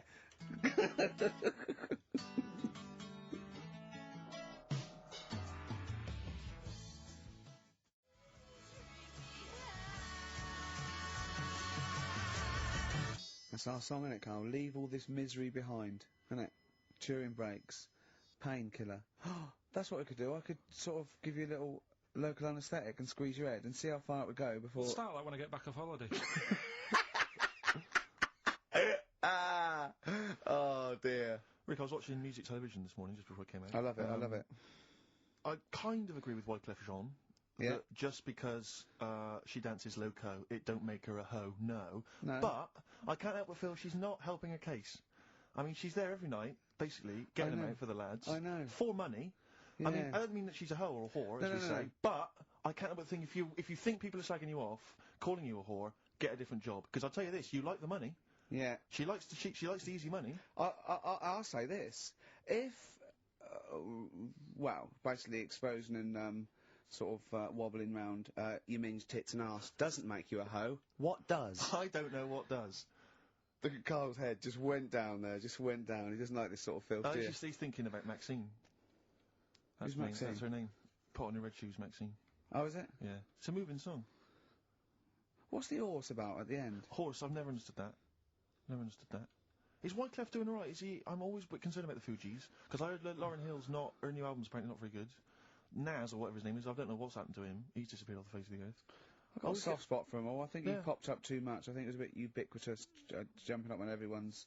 You know, he's a funny bloke as well. Wyclef. He's a lovely man. He's a good guy. Good luck to all the So, Fugees. good luck to all the lads from the Fugees. Any other bands you're concerned about? Hepburn. What the hell? What has gone wrong with Hepburn? Oh, it does make me worry. It does make me worry. Well, do you want to do some, give some stuff away? I suppose so, Carl. We could, yeah. Yeah, set it up, set it rolling. What is it? Which of your many competitions is this? Songs of Phrase. Talking of competitions, I remember last week there was a big argument that Carl kicked Steve off the team because he was getting a little bit uppity and trying to take it over. Pub quiz, isn't it? Pub quiz, yeah. But then you let him back in, didn't you? Well, he was all right. He came to me afterwards and said, you know, you're not going to kick me off, are you? And I said, well, yeah. He came back sort of, I suppose, begging. He sort of, was it embarrassing or? Well, no, it's just, you know... He learned his lesson? He realised he's overstepped the mark, like you have this week. Yeah. Do you know what I mean? We've all learnt a lesson. Yeah, we've all learnt a lesson. But I won the quiz, didn't I, and you didn't? Well, that doesn't matter. No, the thing is, but I won all the money, didn't I? Please bear in mind it's taking part that counts, Rick. Yeah, sure. I wasn't winding you up in the quiz, though, was I? And all your team was older. Yeah. Well, what's that got to do with it? Well, you've got a collective age, your team, of about 300. No, one of them was only one of them was actually 5, but she just aged a lot. I think when I took the 11 plus, we were all around the same age. That's what I mean, right? Your team was a lot older. What was our average age, would you say? Average age probably 30. Right. Yours at least 41. No. Definitely. No. Definitely. Only 2 of us were 40 and 3 were about 30. No, rubbish. Yeah. Who's 30? Martin. Glenn's about 36, yeah. About 30, but... It all helps, doesn't it? And Helps. And you've all got... Arnold's under 30. Arnold's under 30. And you've got a better general knowledge. yeah. We were cheating. We knew more. You just knew more stuff. Yeah, that's not allowed, is it? Proper quiz time, Well, I wasn't winding you up, though, when I won. I wasn't gloating or anything, was I? No, that's all. When you kept sort of counting it in front of me and suddenly... Like he hasn't got enough cash already, Carl. How much was it? How much was the prize? I can't say. It'd be gauche. Right. Is that tax-free, that money? Yeah, it's a prize, isn't it? Is that true, though? Is that how it works? I think so. Prize money, isn't it? I don't know. Well, otherwise I assume you'll be declaring that. Yeah, I will, yeah. Yeah, you'll be paying tax on that. Yeah. Because you know where people... I mean, the taxman could contact you via XFM at any time just to check that if you wanted to. Sure. Okay, prizes to give away this week. You've excelled yourself again. We've got, once again, Scotland Rocks, the very best of Scottish music, Texas Deacon Blue, Brilliant. and Jerry Rafferty. Proclaim's on there or not? Proclaim's there, don't worry. Delegate's on there as well, don't worry. Yeah, sweet. Don't worry. It's Biss on there, it's Biss on there. I'm just checking to see if Midge and Hugh and Gry feature, but they do, thankfully. I don't know. The Rosillos as well. Oh, and Gun. brilliant. That's great. brilliant. So look forward to Is that. Lulu on there or not? Oh, Is she not on there? I can't see her, actually. Is she not on there? But, the Wets, are the Wets on there? All the Wets or not? Fairground attraction. Brilliant. That's on there, so... Is Wee Hootie McTooth on there, and is Jamboree? What's this? This is another arbitrary compilation called Strange and Beautiful. The Brilliant. X-List album, which is quite good. The new album by the White Stripes. The DVD Walking with Cavemen, that TV show that's on VHS. It's still got the price on there. On VHS, in case you haven't seen it. Fight Club, and the best-selling book from Michael Moore's Stupid White Men. So actually some quite good prizes there, Carl. Not bad. All right, Carl, what's this competition? Right, Song's a Phrase. It's where I get a line that sort of is said a lot on the show, or has been said quite a lot on the show. Yeah. Is this one Stop Squeezing Me Head? No. Oh, I could have done that. Yeah. But what we're doing is my favourite. The Elephant Man's my favourite film. Is that the phrase? Yeah. That's the phrase that we're looking at today. The Elephant Man's my favourite film. It is as well. It's his favourite film. I know. Why is that again? Because it's funny and sad, and it's you know exactly what you're going to get. Yeah. They promise you an Elephant Man, that's exactly what you get. Yeah. It's good. Have you seen it, Steve? I have seen it. It is good, isn't it? Yeah. Do you remember at the beginning of the Elephant Man? Think of that. Having that as your favourite film, of all the hundreds of amazing films. I mean, it's a good film and it's a moving film. Yeah. But I can't imagine it's a film I would watch endlessly again and again. I don't care about a bloke with an elephant's head. I watched a little bit of it again the other night. It's one of them that, you know, just sort of reminds you. You know what annoys me? When he goes, I am not an animal. He is. Well, I mean, he speaks like one. And what doesn't help... He's got and he looks like one. No, yeah. But it was a bit unfair because they never let him look in a mirror because he's a bit odd looking and it upset him. Yeah. So his hair was always a mess. And that made him look worse than he actually was. Yeah. But good film, get it out if you haven't seen it. That's the phrase today. Do you know, I remember my friend introduced me to that film, and if you remember at the beginning there's a big montage because he is working in a zoo, isn't he, or he's being kept in a zoo, and there's a sequence of various elephants, I think, actual elephants kind of rampaging, and it's just quite a sort of moody, atmospheric montage. Is he king of the elephants? Could well, he rule my friend said to me, when we watched this, he said, what happens is, he gets trampled on by some elephants, and that's what makes him look like an elephant. And I went, right, and I watched it, I thought, that's not the case, and I tried to explain it to him, and he's, to this day, still convinced that the Elephant Man, it's like when Spider-Man was bitten by a radioactive spider. Yeah. It was his mum, wasn't it? The Elephant Man. The power of an elephant. Was it his mum who got... He never forgets. Anyway. Be careful. Is it his mum what? Wasn't it his mum who was pregnant, and then they ran over her, and... No, I don't think so. That's the impression I got from it. No. You are joking, aren't you? No. I thought, I honestly... Anyway, right, so the phrase is, my favourite film's The Elephant Man. Oh, right, yeah. There's 5 songs make up that sentence. Yeah. Right, this week. Have a listen, see if you can work out the songs. Email in, ricky.gervais@xfm.co.uk, right? And you win all that stuff Steve just said, so, right, here we go then. The Elephant Man.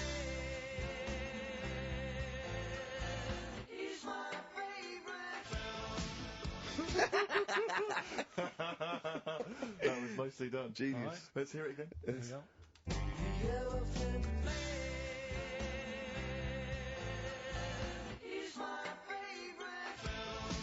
favourite. 5 songs there. The Elephant Man not is so hard this my week, favourite film. Well, I thought we'd make it a bit easier. Make it a bit easier. Yeah. Just one more. The Elephant Man is my favourite. Email only, ricky.gervais@xfm.co.uk. Brilliant. A bit of hip-hop hooray, a bit of a rap classic. Although you may not have heard it before.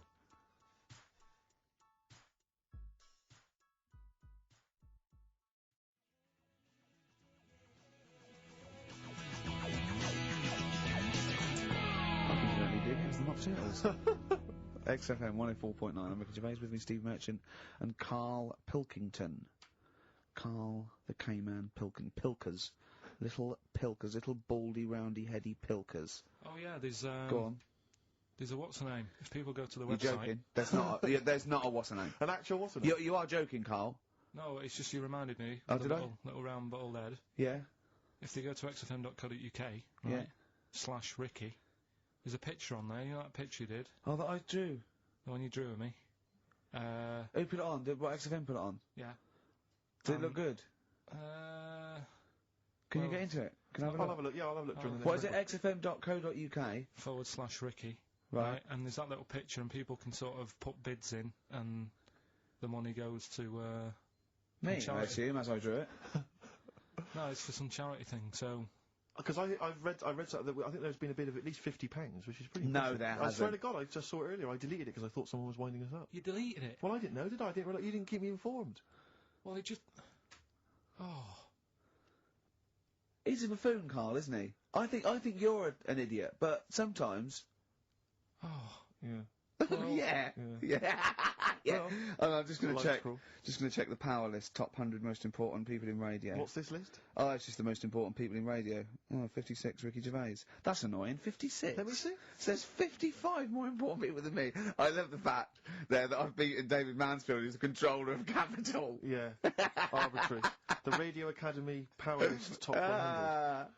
And you're what, number 56? Yeah. Ricky Gervais, XFM. Yeah. I noticed we're not mentioned, Carl. What are your thoughts on that? You know.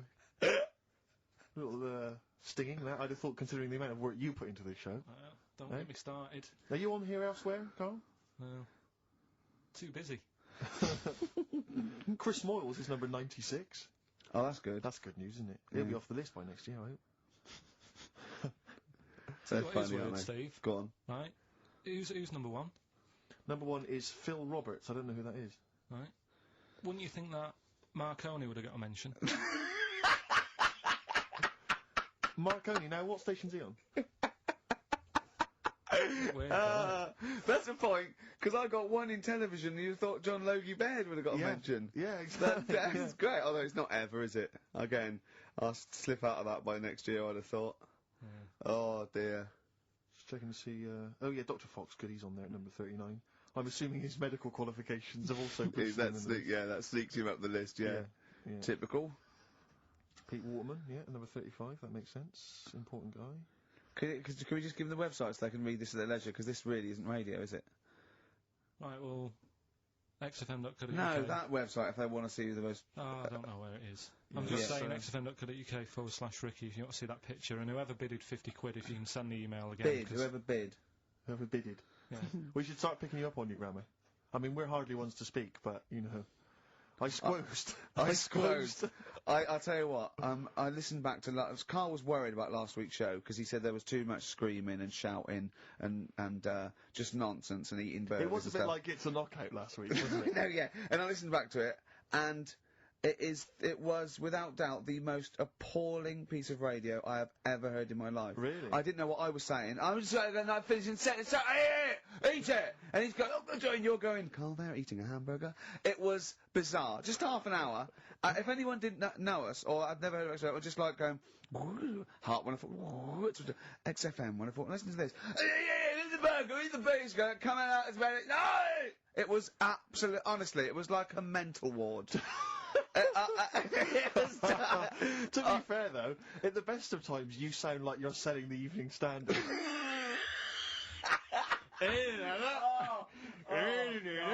Oh, God. Oh, we should have the worst bits available, shouldn't we? Just the worst bits of broadcasting ever. So, where I didn't finish a sentence, or it was just shouting, or a record. I mean, there were swear word slips out, and just put them all on a CD. Like, you know, like Panky put out the best of his phone calls. Exactly. Yeah. Yeah, I haven't got that. The worst radio show in the world ever. Yeah, no, that's what I call bollocks. Yeah. Alright, calm down. That's just cheapened it. Oh, now once Sorry, again. play record. Oh, tits.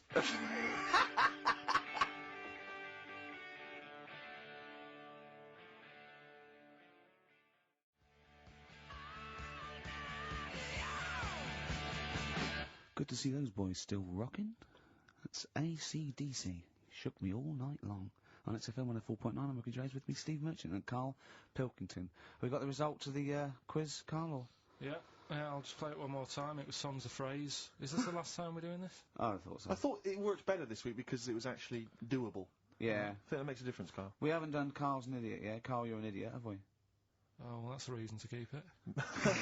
Maybe we can end with that one when you come back. Right, well, the 5 songs that made up this little thing here was Mystery's Beautiful Blues, Eels, Innocent Man, Billy Joel, and my favourite Waste of Time, Owen Paul, Brilliant. Bohemian Rhapsody, Queen, Girls on Film, Duran Duran. It sounded like this. There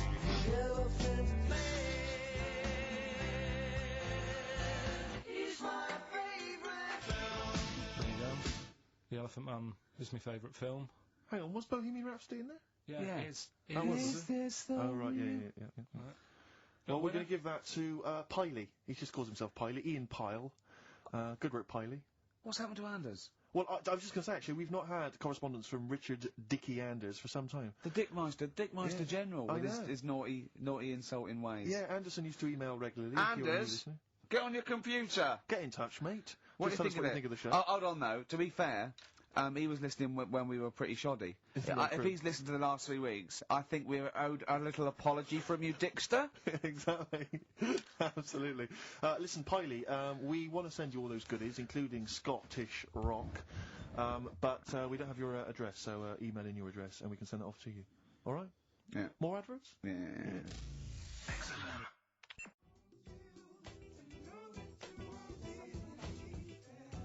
Bit of Snoop. Beautiful XFM 104.9. Gervais, Merchant, Pilkington. Carl had a treat in the week, didn't he? He couldn't believe his luck. We know Darren Brown. You know Darren Brown, the sort of magician, mind reader fella. It's more special than that. Well, called me up in town. Said, "Do you mind if we bring along Carl?" He went, "Pleasure." Carl's very cynical, saying, "Well, he won't get into my head." Yep. Great, wasn't it? It was brilliant. He went, "Can I ask him questions?" I went, "Well, no, it's social." He went, "I'm not coming." I went, "Well," he went, "Well, I'll ask him, I want him to know how he did that trick when he said, you've got the winning ticket." I went, he's not going to tell you, he's a magician." He went, "Well, it's not worth it then, if I can't quiz him." But he came along. I still did, though, didn't I? Got in there with the questions that the people wanted to know about. Yeah. Yeah, go on, what did you ask him and what did you find out? I said, how do you do that? I love the fact that the first half hour, me, Steve and Darren Brown were convincing Carl that he didn't see a ghost when he was 5. Yeah. And then we got onto the tricks. Yeah. Well, I mean, it will live in my mind. He won't get inside my head. Yeah. And he got inside your head magnificently, Carl, didn't he?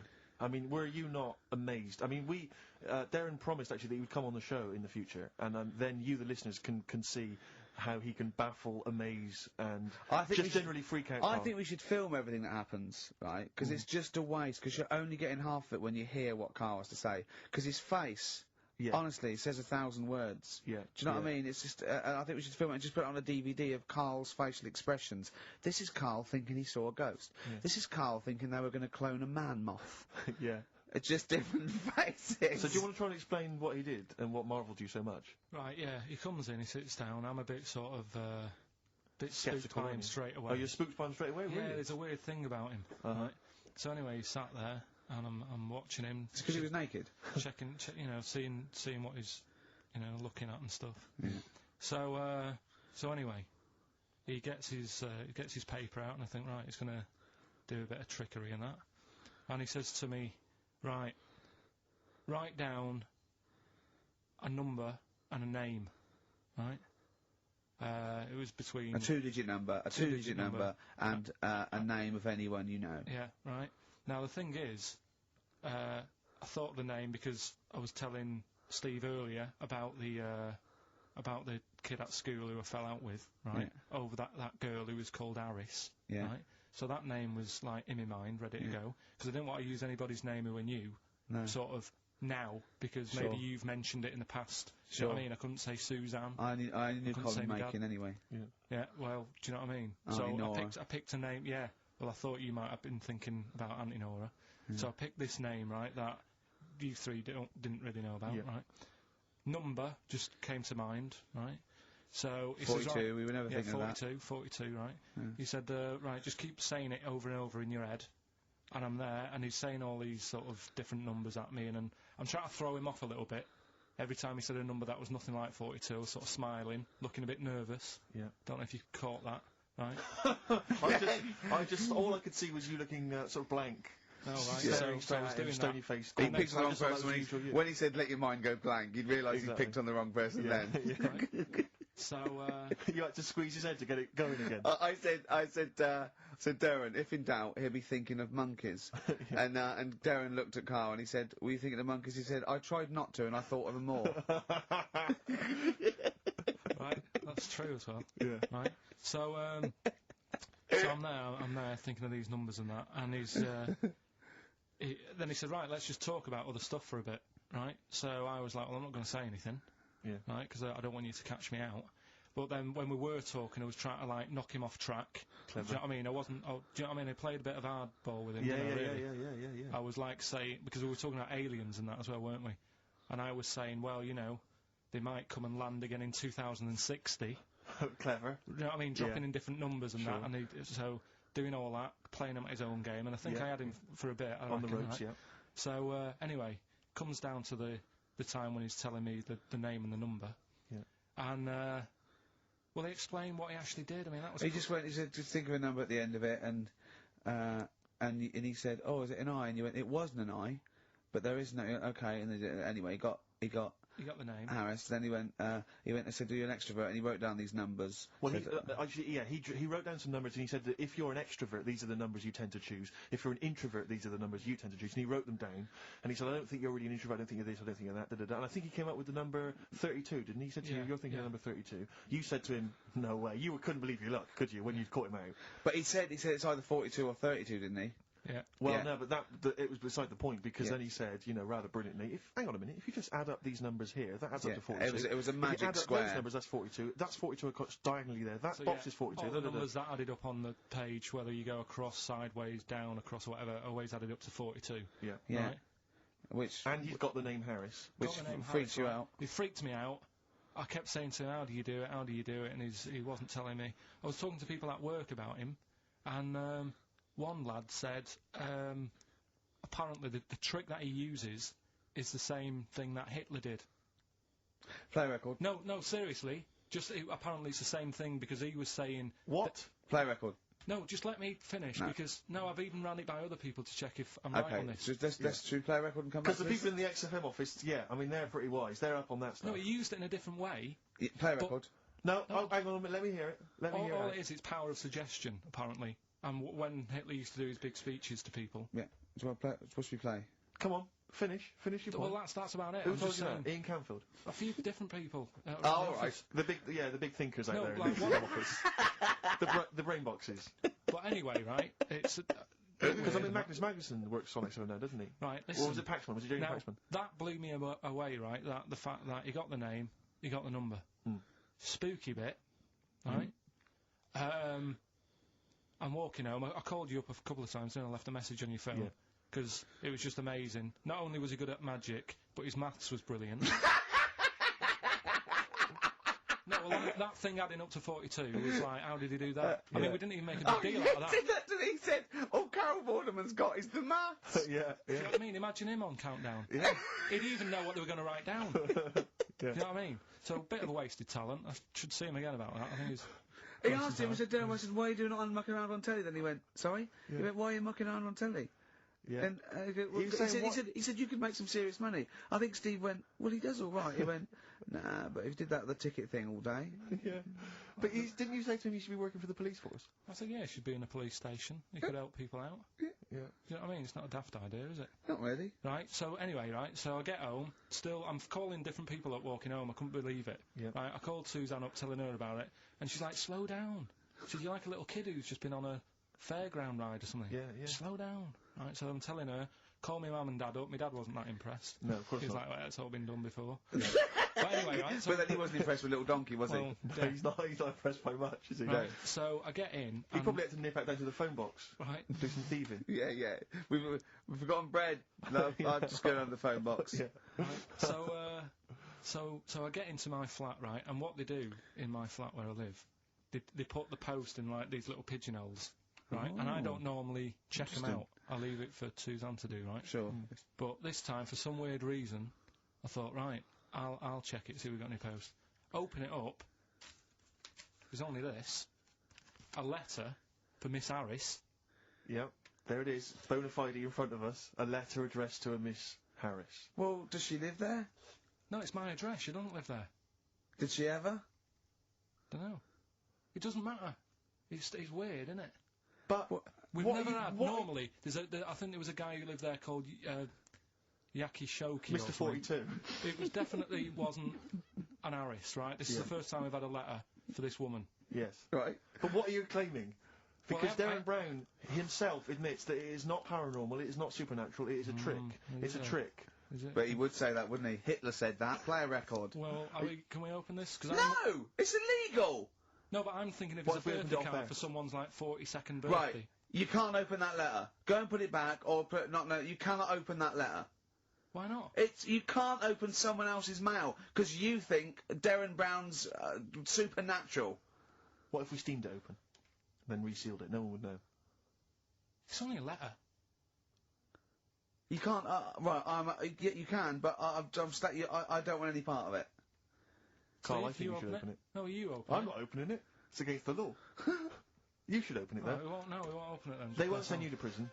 Forget it then. You'll get off. Cure? Yeah. Bit of cure. There's no cure, no. I'm looking... Well, I'm tempted to open it. Well, do you want to, Steve? There you go. No, I'm not going to open it, but I think you should, definitely. Alright.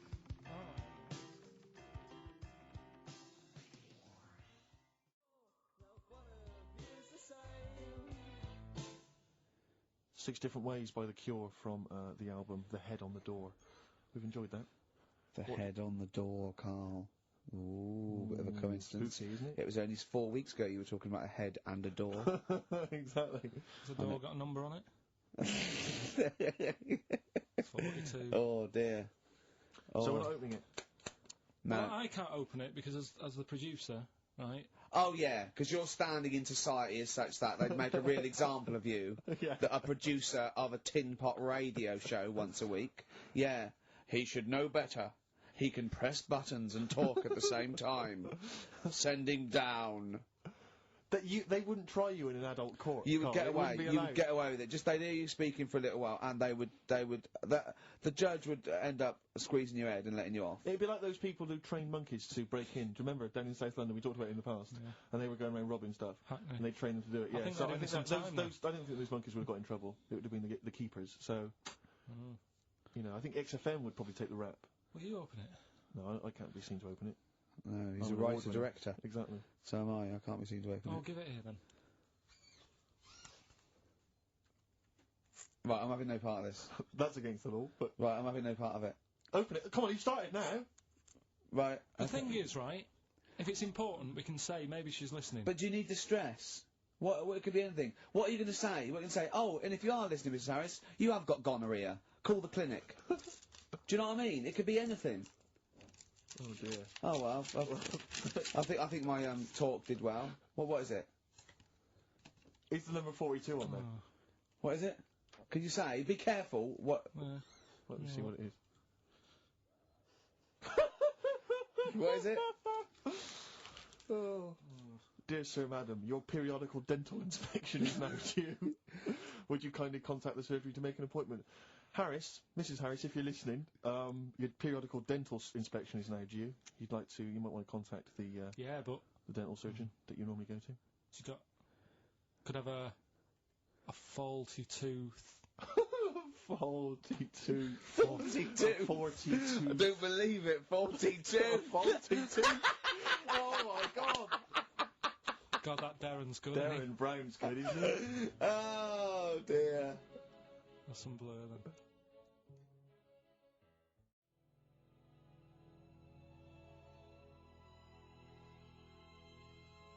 Carl, is that really 7.5 years old? Blur. The Universal. Alright? Wise words there. Yeah. Just made me think. Sure. Carl, I asked you in the week, didn't I? How old was that kid when that was out? She wasn't born. So she was about 30. Well, I think that's the first time we've officially broken the law on it. What? I don't think we've broken the law before on air. Be alright with a dentist appointment. Well, we haven't broken the law, Steve, he has. You're right, yeah, we're fine. And he should know better, he's the top producer of a tin pot radio station. Carl, Ricky and I were doing some writing in the week and we needed get a little book of zodiac types. What's your thought on... Just to make sure it was good luck, you know, to be writing. Yeah. Yeah. What do you make of all that stuff, horoscopes? Do you have any, thoughts on that? Now and again I'll read it, but sure. I'll believe it if it's good. Yeah.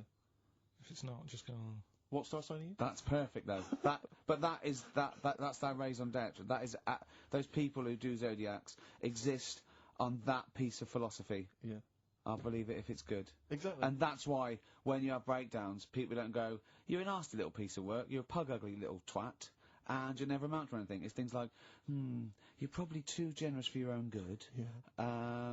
You like to keep a bit of a distance, but you like to love. You're a warm person. It's always stuff like that, isn't it? People go, I suppose I am too good. Yeah. That is me all over. Yeah. Do you know what I mean? You're a creative person. Yeah. Who thinks they're not a creative person? Exactly. You've got a wonderful sense of humour. Exactly. Yeah. What star sign are you? Mine changes. I'm on the edge. Oh, right. God. Okay. He even makes that complicated. Of course. He even makes twaddle complicated. No, I'm just, it changes depending what paper you read. Yeah. Alright, in theory, 23rd of September. So I think most of the time I'm a Virgo, I think. Oh.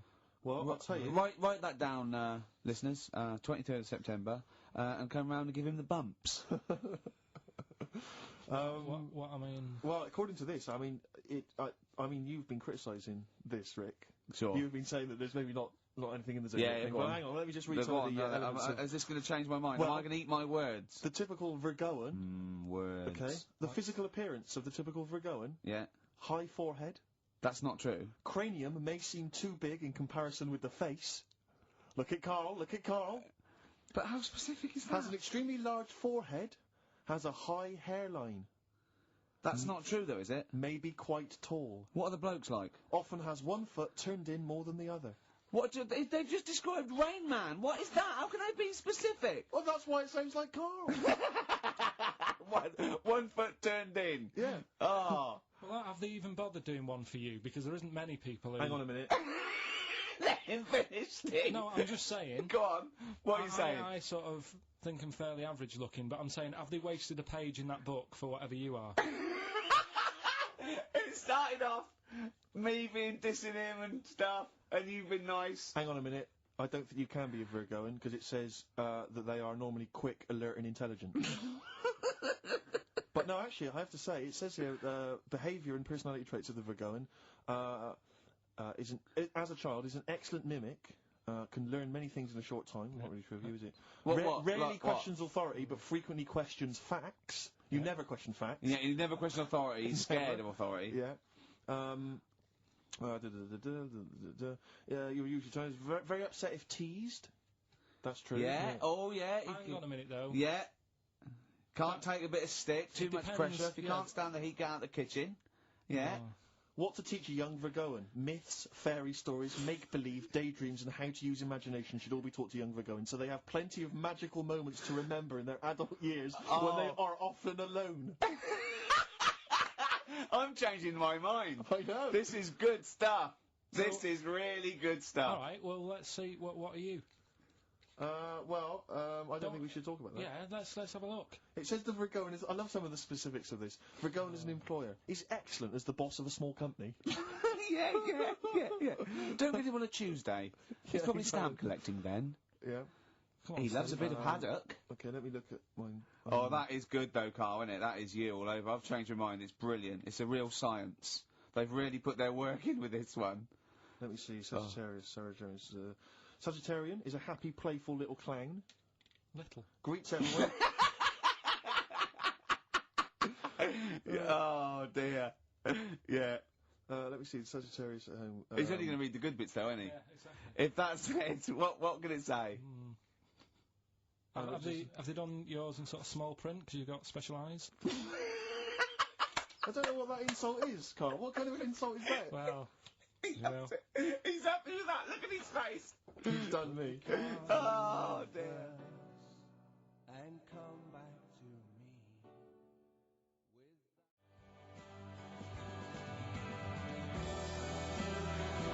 Boo-hoo-hoo, it won't do. Listen to the Gallagher Boys and stop crying your heart out on XFM 104.9. No need to. It's Monkey News. So is it time? Time for Monkey News. Can we have the jingle? Oh, chimpanzee, that Monkey News. I love the jingle. Right, well, Can we play that jingle once more? Yeah. Let me cue it up. So, chimpanzee, that Monkey News. Oh, it's brilliant. Got a lot to live up to now. I'll be honest with you, often that jingle is more fun than the Monkey News. Wow. Yeah. So you've got to excel yourself this week. Well, it's there's been a lot going on. In the monkey world? Yeah, I was looking at the Guinness Book of Records that we bought last week. What you bought? What that I bought. Yeah. Is it still wet? I was cleaning the tea off it. I was having a little read through, and there was some monkey stuff in there. There was this isn't the actual story. I'm just telling you what it's like looking up monkey news all week. It's like behind the scenes. It's like the making of Monkey News, which is actually available on DVD. Exactly. It's 12 minutes unseen footage, just the making of Monkey News, which is my favourite bit in a way. If you enjoy Monkey News, see how it happens. See, from conception to. It's all put together. Yeah, go on. Yeah. What's a typical Monkey News day? Well, there was some stuff about a monkey in the Guinness Book of Records. I think it had the record for asking for a cup of coffee in 23 different ways. I don't know what to say. I don't know what to say. Oh. That's good. Just to show the Monkey News is getting bigger and people are covering it. Donald McIntyre, he was on BBC. Yeah. On Monday. He was on Channel 5, wasn't he? No, he hasn't moved over yet. This is something that he did for the BBC. Right. So that was pretty good. That was about well, it wasn't good. It was pretty sad, really. What? He was doing this thing. Do you know, like last week we were doing Cheap as Chimps? Yeah. And someone emailed in saying, Donald McIntyre's doing Cheap as Chimps. Really? And it was about. I bet he wasn't. I bet Donald McIntyre did not do a programme called Cheap as Chimps. They didn't use that title. No. But you could tell where they'd got the format from. Sure. You know what I mean? Sure. And it was about gorillas and how much you can get one for. But the problem was, because they're that pricey, they were sort of. I mean, I don't even want. It is depressing. If it's cool, then don't. Yeah, forget it. Yeah, it was a bit. Okay. You know I mean, can I just say, in the making of Monkey News and Cheap as Chimps, not, and you'll know who's harmed. No monkey's harmed. No. Go on. All right. Well, anyway, today's story was emailed in. So you didn't even do anything towards it. So when you say I've been working on Monkey News, what you printed that out? So is the making of Monkey News you checking your email? Well, Brilliant. no, I'm always looking at different options, how much is going on. This is what makes me laugh when he says he's really busy. Yeah. I'm doing other stuff and that. I'm doing other stuff. People are sending in Monkey News. Yeah. Yeah. You get an email. Is it from Reuters? Well, listen, it's from Steve. Okay. Right? Now, what it is this monkey, right? Yeah. Don't know where it was. Mm-hmm. But there's a bit before the monkey anyway, right? Jeez. No, listen. Shoot me. Right? It's a bank. There's this bank, right? Busy bank. Normal day, everything's going normal, right? Busy bank, people going in, doing what they do, seeing about mortgages and stuff. Yeah. Everything's normal, everyone's happy, right? Yeah. So anyway, it's quite busy one day. Fella comes in with a gun and a balaclava on. Ooh, up to no good. Right, I'll tell you now, Carl. If this fella turns out to be any ape or monkey-related species, you're never doing this again. I'd never. So just, if you want to finish it, it's at your own risk. But if this fella who robbed the bank turns out to be a chimpanzee, that's the end of Monkey News. All right. Okay, let's hear the end. It's a lovely day in a lovely bank. Everyone's happy. Everything's normal. A man comes in the balaclava. Man comes in. Is it a man? Starts waving a gun around. Shut up, Rick. Let him finish the story. Starts waving a gun around. Yeah. Right. Up to no good. So everyone's thinking, oh God, wish he didn't come in here. It's not going to be a good day. How tall is the man? Shut up. Let's hear it. Everything, oh God, and he's telling everyone to get down on the floor. Yep. In what? In English? In English? Yeah. In English? So. Yeah. So everyone's panicking. Everyone's getting on the floor, thinking this is it. This is, it's all over. Yeah. Just when you think, it's all bad news. Yeah. It's all bad news. Doors swing open. Little monkey wanders in. God, it's worse. Shut up, Rick. Little monkey wanders in, right? The robber's like, what's going on here? He's telling it to get down on the floor. I don't think it was taking any notice. No, right? it was just busy asking for coffee. It runs in. I don't know if it was gonna withdraw or deposit or whatever. It wanders in, right? Goes up to the robber. Where did it come from? Shut up! Will you let him finish the story and then ask questions? That's only fair. Okay. Wanders in. Runs up to the fella with the gun, takes the gun and the bag of money off him. Everyone's like, yay, you know, we've been saved. Then the monkey starts backing out with the gun and the money. Shut up! Sit down and I'm having this. And it does a runner with the money and the gun. No one's seen it since. You are an idiot. I mean, you have said some stupid things in your time. What are you talking about? It's a story that happened. No! What are you talking about? What do you mean it backed out? It came in, was it as an accomplice? Was it an opportunist monkey robbery? What are you talking? Think, Carl! Think! I know it's mad, that's the idea of Monkey News. We're telling people how monkeys are pretty, you know, they're mental. Yeah. They're up to no good. What do you think? They've never seen the monkey since. What, did he have a getaway car waiting? Did he swing his way to freedom? Where was this? There's no details. Don't talk rubbish. Well, Steve emailed it in. He's got it off the net, and the funny thing is, can I see it? Have you got the information there? Yeah, the funny thing is, it wasn't just him who sent it. I had that a couple of times, so a few people obviously read the story and said, you know, that'll be good for Monkey News. It doesn't say anymore. It doesn't say if he went off to Spain. It doesn't say, you know, if he's on Crime Watch. Yeah. It doesn't say any of that. It's just saying that's what he did. That's the story. And that's what Monkey News is about. I've heard that they're making a movie version with Phil Collins. So I look forward to that, and Julie Waters. So that's this week's Monkey News. If you got any, you know, anything. No, don't bother. In your town. That's the end. No, that is the end. That's the end of Monkey News. No more Monkey News. This is bit of Queen. It says it here in this email, Rick. It's got to be true. Right. 17 to 1.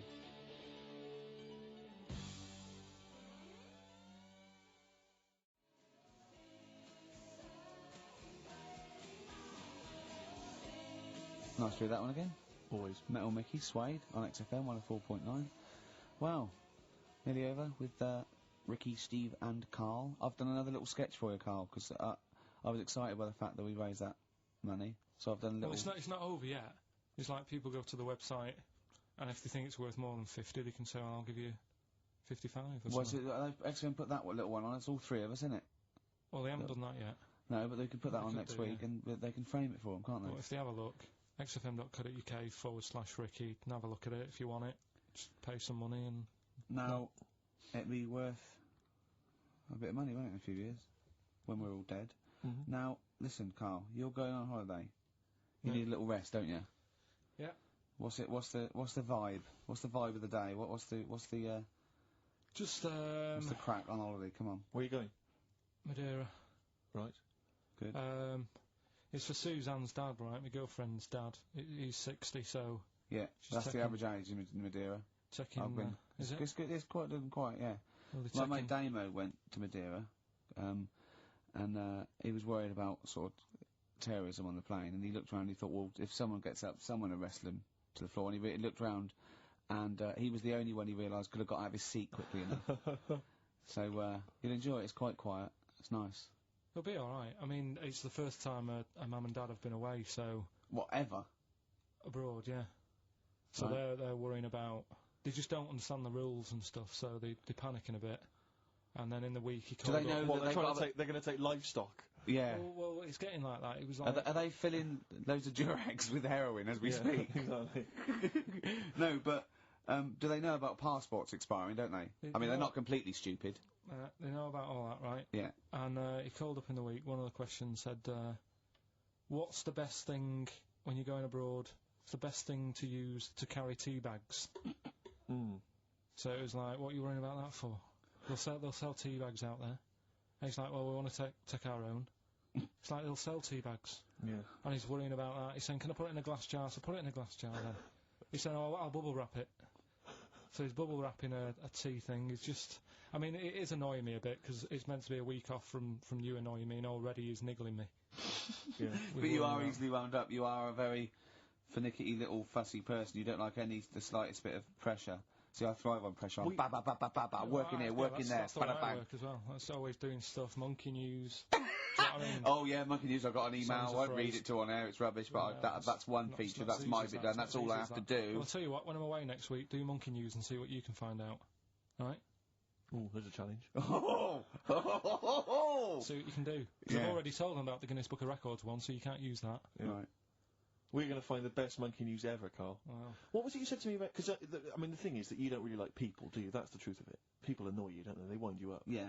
What was it you said to me about friends? You don't... He doesn't like friends. He doesn't like He doesn't want friends. He doesn't want any more friends. He doesn't want any friends. It's because one day they'll ask me to help them change a tyre. Yeah. What was it you... No, it's always a hassle. Well, the tyre he sits and swings on in his back garden, he means. It's just...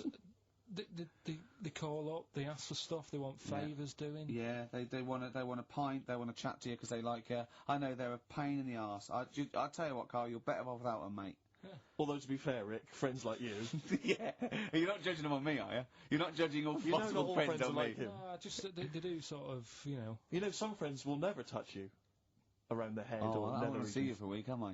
Oh. You should get a decent squeezing. I am going to get a little squeezing. Can I come around there and squeeze you? Squeeze him in now. We should play the last tune. Well, we'd go to ads and that's it, really. Is that it? We've got no time for records. That's a shame. We'll have a quick squeeze. A quick squeeze. Well, that's like a Benny Hill slap there on the front. All right, that's enough of that. Right. Okay. I'm not... Squeeze it. All right, that's it. Excellent. I'll do you for a week? Yeah. All right. See you next week. See you later. See you, Rick. Have a good holiday. All right. Bono, you should be a weatherman, because once again you've predicted wrongly. It's not a beautiful day at all, is it, Stephen? That was you two, XFM 104.9. Ricky Gervais, Steve Merchant, Claire Sturgis. Claire Sturgis in for Karl Pilkinton. Karl Pilkinton is on holiday, as we speak. Where has he got? Mauritius, was it? Madeira. I think, with his girlfriend's parents. You remember last week he was worried they'd never been abroad, and her dad was saying, what's the way to pack tea bags? Yeah. Carl's going, you get him over there. He was going, we'll put him in a jar. He goes, put him in a jar. I phoned him up in the week, just before he went, I think Friday, said, have a nice time. And, Sunday, and he said, guess what he's doing now? What he said? He's packing margarine. Of course he is. Oh, bless him. My dad does that. My parents always take tea bags wherever they're going. Really? You know, for fear of there being some kind of tea bag drought in France. Yeah. You know. Is it wrong? But I mean, I don't know. Is it because of maybe English breakfast tea you can't get over there? So but you can. Can you though? I mean, you can get pizza tips. You know, you tea can is probably the single most popular drink in the world. I know, but what about the fancy foreign teas, your Earl Greys and the like? Well, I don't know. Because I want good English breakfast. Don't bother me with Earl Grey. I don't know what that cup of tea is. It's not tea to me. It's laughable. It's weak. It's pathetic. Do you know what? Earl Grey with a little bit of skimmed milk isn't so bad. Oh, yeah? Yeah. Oh. And is your husband a fan? We've started. It's all off already. All right, it's all started. We'll go at each other. Sometimes sort of pretending, you know. Sometimes pretending we're not close mates. You know, close and friends, you know, and all that innuendo and that. Smutty. And I got a freaky goggle-eyed thing. I go too far. I sometimes go too far. I do ruin it when I go too far. So let's be nice. Wow. Let's have a bit of Blur. Ooh. Well, it's good. Clever man. The fat man. We're not out of time. We've got a whole hour and 50 minutes to go on the Ricky Gervais Steve Merchant Show. XFM 104.9. I hope we have one of those after every record. They're great, aren't they? I think if you were actually like a proper DJ, if you actually tried to do the Dr. Fox thing, I think you'd be quite good. Really? I think I could only survive doing that sort of post 11 p.m. Ooh, quiet things down now. I love all that. Yeah, late sort of radio. That American jock type thing as well. I listen to Saga radio now sometimes. What? It's on digital. I think it's radio for the over 50s. And it plays.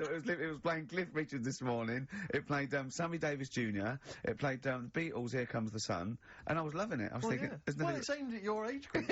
Yeah, exactly. And I've got a bad back. I've been complaining of a bad back all week. He's been ill. Don't even start. We haven't worked this week. He's been ill with the flu. Still not bad. I'll tell you this. Wednesday morning, I think it was. I woke up and I had the head, the sore throat, the aching body, and I immediately thought I've got the SARS virus.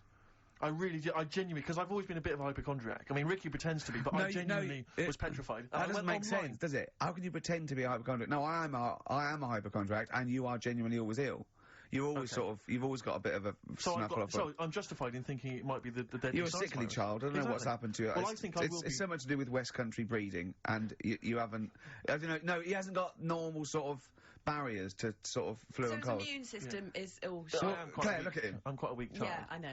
I'll probably die in a garret having written some bloody brilliant poetry. But then I'll die of consumption. Yeah. But anyway, so I went online to check out what exactly the symptoms of the SARS virus were. And seriously, I did. I was so panicked. So I went straight online, and it was exactly what I had. It is a strain of flu, that's why. Exactly, that was the thing, that's what I had. So I was thinking to myself, because it said the incubation period was between 2 and 7 days, I thought, well, where have I been that I could maybe have got contact with people from? And then I thought, wait a minute, BAFTAs? I think I brushed against a couple of the guys from Banzai. I know. I'm thinking, hang on. Yeah. Wait a minute, that makes sense. Yeah. And so I was suddenly getting a little bit eggy, because, I mean, there was a lot of people, there's like 1,500 people at the BAFTAs, so, I mean, any one of them could be carrying it. Yeah. So I was really just panicked, but, you know, I didn't immediately rush to the doctors. No. Because you've got to wait for ages down there. Dr. Shah's brilliant, but you've got to queue up for ages, because it's down in, Swiss Cottage where I live, and I'll tell you, there's some dregs in there, in the waiting room. Oh, man alive. People who've just gone in there to read the magazines. And they've just sat there. There's some people who just waste the doctor's time. That's what annoys me. A lot of old people, a lot of Saga listeners, who just waste people's time. I know. I went to accident emergency once because I'd done my leg in, and I'll tell you what, you look round and you think, oh, look at all these people. Look at these, they should be, there's hardly any of them weren't handcuffed to someone. Exactly. You know what I mean? You go to Casual on a Friday night and it's like, oh, awful. Yeah, and there's, and so, I mean, it was that thing, well, I could either go to Dr. Shah, but that's NHS, or I could go to one of the Medi-centres. They charge money, Claire. And I mean, I know it's a killer disease, but, you know, I'm not making cash. You don't want to, Because what if it isn't? That's money wasted. You don't get your money back, do you? I mean, I really need him to say, you've got the deadly SARS virus, for it to be worth the 80 quid, exactly. you know? Exactly. And as I suspected that, you know, it was 50-50, I decided not. I decided to ride it out. Yeah. And, thankfully, so far, I've not died. No, you're all right. You're all right. Okay, so, you're all right, yeah. Yeah, well, that's lucky. So, I noticed that I phoned him up, I said, I don't think I can work. And, I mean, Ricky's a close friend of mine, I've known him for a time now, and I really consider him one of my best mates, but I'll be honest with you, you didn't rush round with a bowl of soup. Did you? I don't want to catch it, do I? It's no point of both of us being ill. Well, this was the implication, because it wasn't that you explicitly said, in this relationship, you're the one that's expendable. But that was the sort of underlying suggestion I felt. No, I just thought, to be honest, I thought I could do with a day off as well. Yeah. You know what I mean? I thought, well, don't worry then, don't worry. Tennis. Yeah. No, but, I was, What's wrong with your back then, Rick? I don't know, I think it's just age. I don't know, I don't get things seen to, so it's just been hurts when I tie my shoelaces. That's why I'm wearing clogs. It's so much easier. Drawstring trousers and clogs, you know. You used to go to the doctor a lot more, though. You don't tend to do it now. Well, I'm not paranoid anymore. I had two flashes of when my mum died of cancer. Twice, I think, I said, oh, there's a lump. Once I've been to the doctors twice with him. Yeah. Have you, seriously? I seriously sat in a waiting room with him twice. Well, I just went for the I thought, oh God, I felt them. I didn't need to do it then, did I? I naturally just touched my. But we should point out that Ricky's mother didn't die of testicular cancer. That it just no. But I had I thought, oh God, well I've got it now. And I think I went along once with testicular cancer, didn't I? Yeah, you had the testy problem once. I remember because I remember sitting in the waiting room looking through an old Argos catalogue with you for some reason. I think that was the only thing to read. I thought I had throat cancer, didn't I? Yeah, because I think you had a bit of a sore throat, didn't you? But then I think that I'm over that. I was just like, sent me a bit. So, it's just a bad back. Why were you fiddling around down below? Because I mean, it wasn't like I called on you to do some work and you said I've got to rush to the doctors. I think it was like lunchtime. Yeah. So you'd obviously be meddling around down there. Well, I know I tested a few times, but I'm never sure. What, during the day? I mean, can't you do that when you first get, maybe before you go to bed? Not in a restaurant when we're eating dinner. Yeah, but he likes to, he has to certainly not spaghetti and kumquats. Exactly. That confused me. I don't know where the hands were. You put me right off my meatballs. Oh dear. But Ricky, just to clear it, you are okay, aren't you? Yeah, of course. Yeah, just a bad back. Yeah, let's have a record, shall we? Bit of Bruce Springsteen, we love it. Oh. Cheering breaks and Painkiller on XFM 104.9. Ricky Gervais, Steve Merchant, Claire Sturgis. Yeah, no, it's good to be here. I'm missing hearing Karl, actually. Shouldn't mention him, because people will remember them. They go, oh, yeah. I know. We're trying to pretend. How are you, Sturgis, by the way? We've not really said hello to you. I'm very well, thank you, okay? yeah. Do you look forward to these occasions when you get to stand in for Karl? I get a little bit nervous. Is it intimidating? It is a bit intimidating, because he's such a funny man. But, you know, once I'm here, I'm okay. No, he is. It's not like he's doing it on purpose. It's you know what I mean? So... He's a natural. At least you know what you're saying. Yes, good point, yeah. It's not all downhill, is it? No, exactly, yeah. I mean, no, it'll be fine. It's only an hour and a half to go, we'll be okay. Can we talk about, Can we talk about the BAFTAs? I don't want to sort of go on about, you know, with the awards and everything. I don't like to talk about it. I don't want to talk about it. Yeah. Claire, I mean... what do you want to know? What do you want to know? What do you want to know? How many you won? Well, of course we... Well, I know how many you won. We're all watching, obviously. Not everyone does, though, Claire. I mean... How many did you win, Steve? You might want to remind me. What, in all, or what? What are you talking about? How many... Do you mean this year and last? It's 2 now. 2 last year, 4 in all. So it's 4 in all. 2 of those are Ricky's, specifically his. No, Steve, what I really want to talk about was Ricky's white suit. Oh, yeah. OK, well, listen. Well, let me explain. Wow. Never mind all that. One, it's actually... I bought it for a photo shoot, because I'm doing this thing... I've got a DVD coming out in October, and I'm doing a spoof of the front cover of Thriller, so I bought a white suit. Nice. And I got it, right? And I thought, well, I might as well wear that then now and get it dry clean. I thought you blagged and it, I thought when I put it on, I looked a bit like Sean Connery as James Bond. Apparently, I looked like Tattoo from Fantasy Island. The little midget guy? Yeah. Sure. Which was, you know, I did watch it back, and, you know, there are some, resemblances. At one point, I did playing, which was, I don't know why. Yeah. I thought... Well, when he suggested he was going to wear it, I said, that's crazy. I said, it's madness. Because I knew it would come back and haunt him. I got away with it, though. Well, did you? No. I mean, what was it I said to you? We were talking about it, and he said... Oh, no, he said, what are you wearing it with, a sort of white shirt and a white tie? I went, no. I wear a black tie. He said, right. He went, you should do it with the white shirt and the white tie. He went, you know, do that whole Randall Hopkirk thing, and I went, well, that's what I'm worried about. He went, what, you're worried people think you're a ghost? I mean, pathetic. I didn't think it was a good idea. I just love the way that if you're a celebrity, somehow you're allowed to wear, like, nonsense, outrageous clothes, because it's kind of expected of you, because, you know, you're... But it wasn't mental. It wasn't like Graham Norton going in curtains, or Jonathan Ross dressing up as Lawrence Bowen. It was just a white suit, But it's just that thing of, you know, I am. It's cheeky Ricky Gervais here. Look what I'm wearing. I was worried there was going to be chocolate mousse, though. Yeah. Or Johnny Vegas was going to greet me and throw up immediately. Yeah. It was sort of like I had to keep away from people. And what you're sitting on. But I tell you what, I think it worked with Anne Robinson, didn't it? Do you think she winked at you when you went... She liked you. She just can't stop that. No, she's made it into a catchphrase, but... You made her giggle like a little schoolgirl. I knew it was safe, though, to say that thing about her drinking, because I'd done a non-broadcast pilot with her this year. For a friend was the producer, and it's a new show called Look Who's Coming to Dinner. And the premise is I choose sort of 6 heroes that are alive, and so...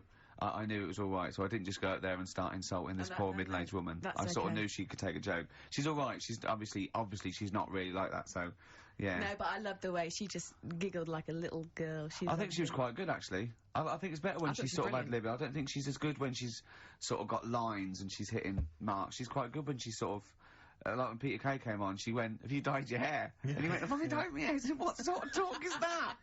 Which I thought was quite nice. Your quote was good, though. What? When he went, peace, or war. I just hate it when, oh God, celebrities get their political, I've got to say something political, because there's all that suffering in the world. And I don't know, it's like those things you see in the papers where it's got, general elections or war, and it's got a picture of Billie Piper, just a picture, and it goes, Labour. Or, it's got, you know, Ross Kemp. No to war. But when would that be influential? No idea. It's sort of like you go, someone goes, what do you think of war? I go, war, I don't know. I've made your mind up. Well, no, it's difficult, isn't it? Is it? Well, yeah, you know, because on the one hand... I don't know where I stand. Well, exactly, on the one hand you could say that, you know, war is wrong because it causes suffering, but on the other hand, you know, that's a knee-jerk reaction, and some wars are justified, you know, like stopping, you know, fascism or whatever, and, you know, like pacifism, sometimes you have to have defence, so it's not clear and cut. I go, okay, let's make it easier for you. What do you think of the little black one in Sugar Babes? I think she's brilliant. She hates war. That's me. That's me done then. Exactly. Does that help sway your yeah, well, I don't know when it is influential. Remember when that young au pair was over in America and she got arrested for the murder or the death rather of that young child? I forget her name. Do you remember that story? Louise Woodward. Well, do you remember there was a whole section in the paper there where there was I think it was members of Coronation Street saying, "Release her, please release her." I remember you said you fancied her. Who's that? You said you fancied her when it was all happening. Well, he said I think he was the danger. There was an element of that. Do you know what I thought it was? I would love you to go out with Louise Woodward. The thing about Wooders... what's she doing now? The thing about Wooders is that she, my suspicion was that when she came back and she'd been cleared of it, she hadn't been cleared of it. Yes, she was. No, she wasn't. Wasn't she? No. I don't think she. I think no, they just it was let her she'd out, done you her know, time, and it was. I think it was manslaughter. I think. Oh, really? I'm not sure about this. Teetering on the edge of getting. Well, no, if someone knows, call up. You know, we don't know this, so don't. Yeah, but I think you're right. Well, either way, it was a tragic accident, and she wasn't a murderess. That was the clear point, and it just struck me that nevertheless, there would probably be a certain stigma. You know, so she was down, you know, kind of Monroe's on a Wednesday night, you know, looking for a dance. Probably there weren't going to be a lot of guys queuing up for her because they were conscious that, you know, she had this certain reputation. Whereas Ding Dong, Gentleman Steve, I'm happy to step in. Do you know what? I'd let her babysit because she'd be so careful, wouldn't she? Do you know what I mean? She'd be on real best behaviour. Yeah. So maybe we shouldn't be talking about it. But I do wonder what she's up to now. Well, if you know. 08700 800 1234. If you're a lawyer and we've said something wrong, let us know now. We'll apologise quickly. Yeah. You know. But no, anyway, good luck to you, Louise. If you're out there listening, good luck. And you know, ricky.gervais@xfm.co.uk. That's the I don't want my name attached in case. Get in touch. Yeah. You're free tonight, aren't you? Yeah, I'm free. I'm free. For the next 8 years, I think. Play a record. Sure. Sweet. 10-story love song. Love song? Yeah, 10-story love song from the Stone Dozes. Yeah, see, it's not as easy as it looks, It's not, and I'll tell you, also because I'm a little under the weather still. Yeah. So, that's my excuse. You've had a week off. I'll tell Concentrate. I mean, I've got cable TV, but there is nothing on, is there, in the daytime? It is just, I mean, I loved Today with Des and Mel. That's good, it's all like that. Was Joe Pasquale on again? He always pops up. I love it when he pops up. Joe Pasquale is an absolute joy. I love Joe. Genuinely, without irony, I really like Joe Pasquale. Do you know him? Have you met him? No, I haven't, no, but I really, really like him. I think he's really funny. He's really good. Yeah. One of his jokes that I've always enjoyed is, why is there a lock on the door of the 24/7 shop? It's good. He's a thoughtful man. It's good.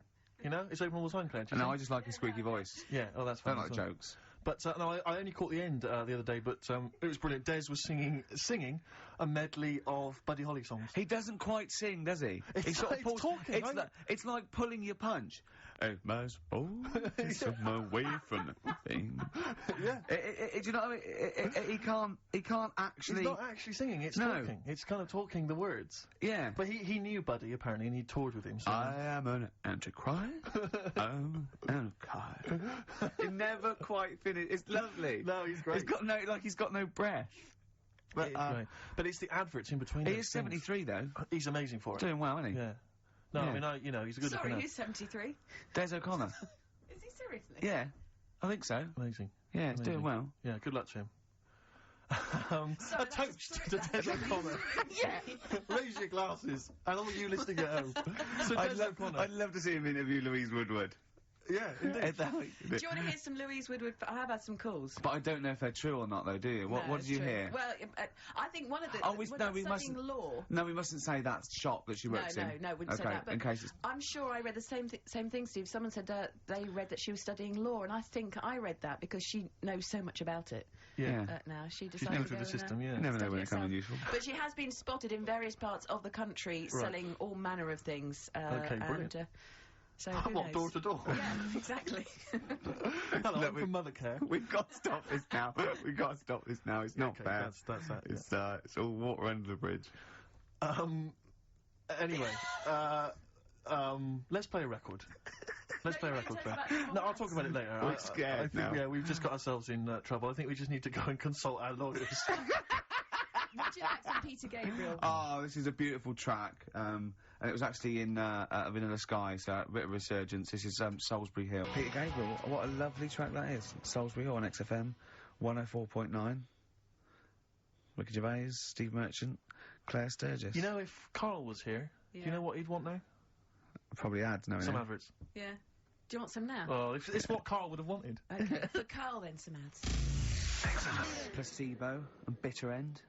XFM 104.9, Ricky Gervais. Steve Merchant. Claire Sturgis in for Karl Pilkinton. Doing a good who's job. in Madeira. Indeed. Is that where the cake's from? Yep. It's named after, I think, yeah. Excellent, yeah. excellent. It's nice, lovely. It's sort of, I don't know where Madeira is. It's sort of off Africa. Okay. But it's, I think, there are a lot of Portuguese. old people go there. There are a lot of old people there. There are a lot of old people Karl there. is essentially a 50-year-old man in the body of a 30-year-old. Yeah. I know, yeah. I think it Whereas Ricky Gervais... Whoa! Party by the pool, it was. It was actually really good. I'd much prefer that than, we went to, Greece once, and we wandered in this place by mistake, going through this, and it was just full of people in Everton shirts and Liverpool shirts and just drinking lager. Like, oh, where's the fun in that? And just, I can't, the idea of Butlins, millions of families screaming around would drive me mental. Butlins is the most extraordinary place I've ever been to. I went there with a bunch of friends. We can't slag it off, but, I mean, not Butlins specifically, just anything. No, I'm not slagging Butlins off. No. It's just, it was just I've never been to Butlins. An extraordinary place. The bars themed. One bar themed in the Wild West style. Brilliant. But a tribute band to Status Quo playing. Really? It was extraordinary. So you walk in the swing doors, and there's Status Quo playing, and everyone else is, all the staff dressed in cowboy outfits, and cowgirl outfits, serving drinks. I've told you this before, but I sneaked into Butlins. We sneaked in one night, and we didn't know what was on, and they were serving lager and chips, and there's just loads of families and lots of northern men in short-sleeve shirts and kids running around and stuff. And, so they just arranged the chairs in the sort of dance hall, and they went, and now, ladies and gentlemen, the entertainment for this evening is David Copperfield, not the magician. And it was the bloke from Three of a Kind. Of course. He came out. He did it all. He did all the jokes. He did all the, hello, how are you? Oh, you're nice. You know, to people in the audience. And then his finale was he stood on a chair because there wasn't a stage, and he did classical gas, seriously, on guitar. And then they went out, right, and he went, thanks for it. He went off, and they stopped clapping, and he came back on to get his jacket. Oh, dear. Oh, no. Yeah. It was great. There was also a girl-boy duo in blue satin called Joint Effort, which I was loving. And at the end, right, it was on, I think it was on a Saturday night, so, people were leaving sort of the next day, or Friday night, they're leaving the next day, and, the kids and that were sort of like going to Redcoats, and they were crying, right?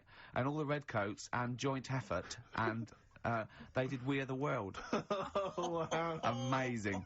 What an amazing night that was. Extraordinary. Yeah. They are incredible places. Yeah. Joint Effort. I don't think... I saw a documentary, I'm sure I saw a documentary, which is finding out what, the likes of David Copperfield are up to now.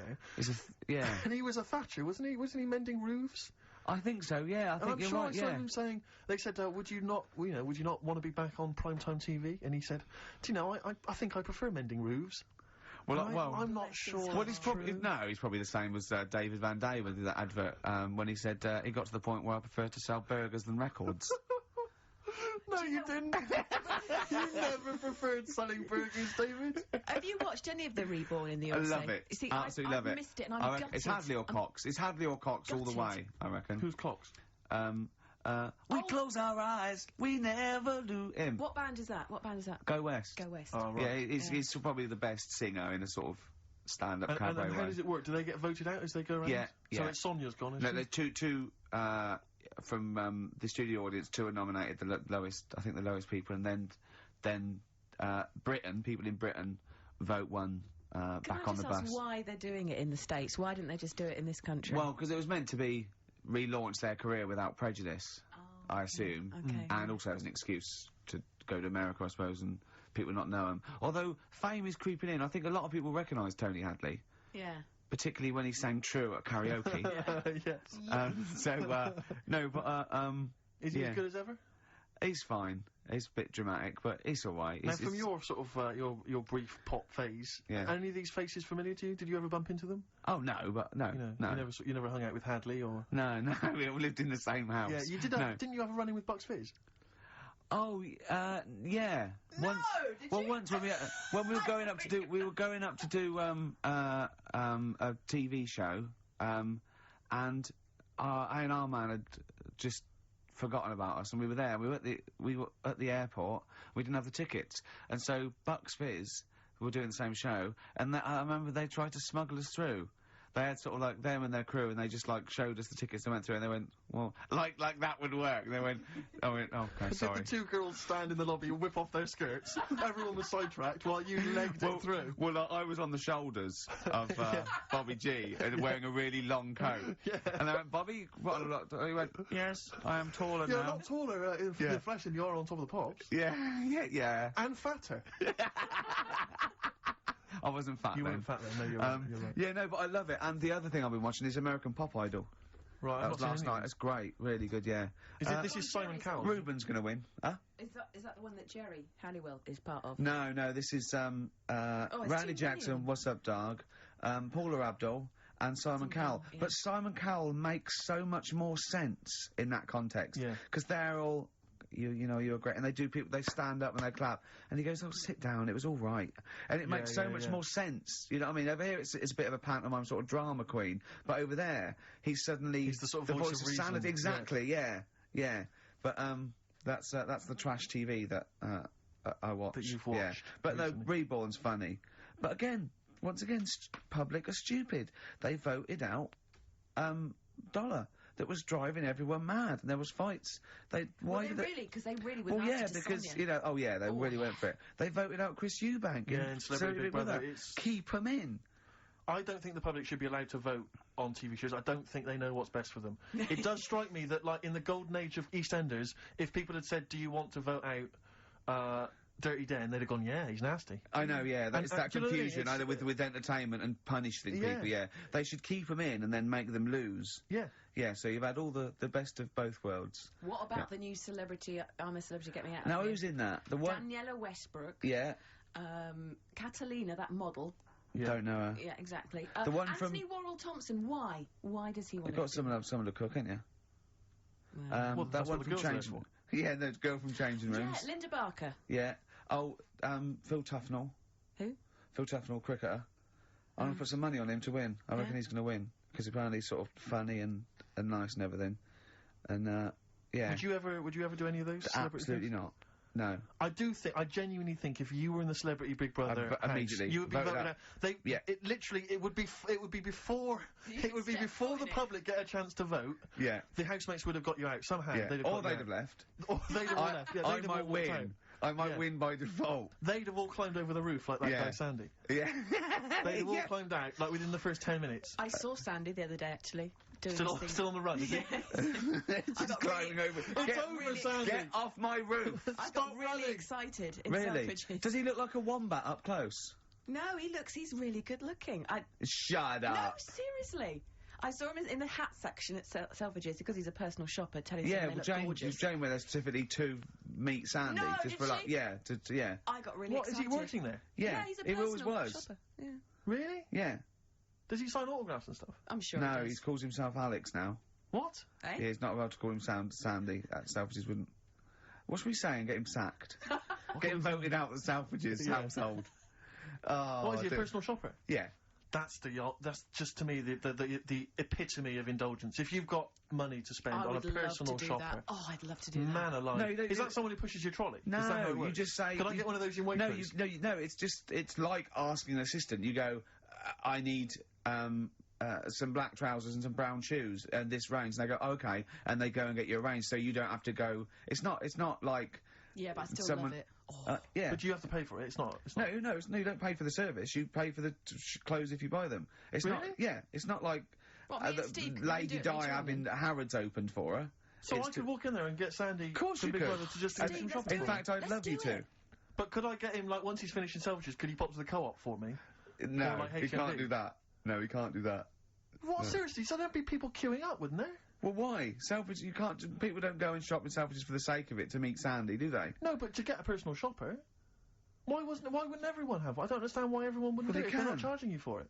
Oh, Steve, you and me later on. I'll tell you this, I don't think people realise that, Rick. He's going to be inundated now. You know when you go to Selfridges, you will not be able to buy that suit you got for £97. It's a lot more expensive than that. What? You can't you can't get shoes for £29 in there. I'm not bothering. No, exactly. You see, that's where you're going to come unstuck. It's not worth I'd love a great record now, Claire. Okay. I'm going back to Bristol this weekend. Oh, yeah? I am going to be... I've got £100 to spend, so I'm looking to get a 3-piece suite. Yeah. Dinner suit. Yeah.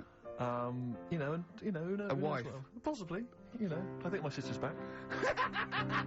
The new single from Radiohead. What do you make of it? I love Radiohead, so I'm prejudiced, and I like just about everything they do. You know, I still play the Bends regularly. I had to replace it on CD, because I wore it out. Really? I just think it's amazing. I think they're great. They're coming in, aren't they? Yeah, well, they're coming in a couple of times. I think Phil and Ed, two of my favourites, are doing Zoe in a few weeks. And I think Tom York is going to be doing John Kennedy on Exposure, doing one of those album playbacks where he comes and talks about each track. He's so shy as well. Yeah. He came into Uli once, and he was just so shy. He hated it all because people were looking at him. And,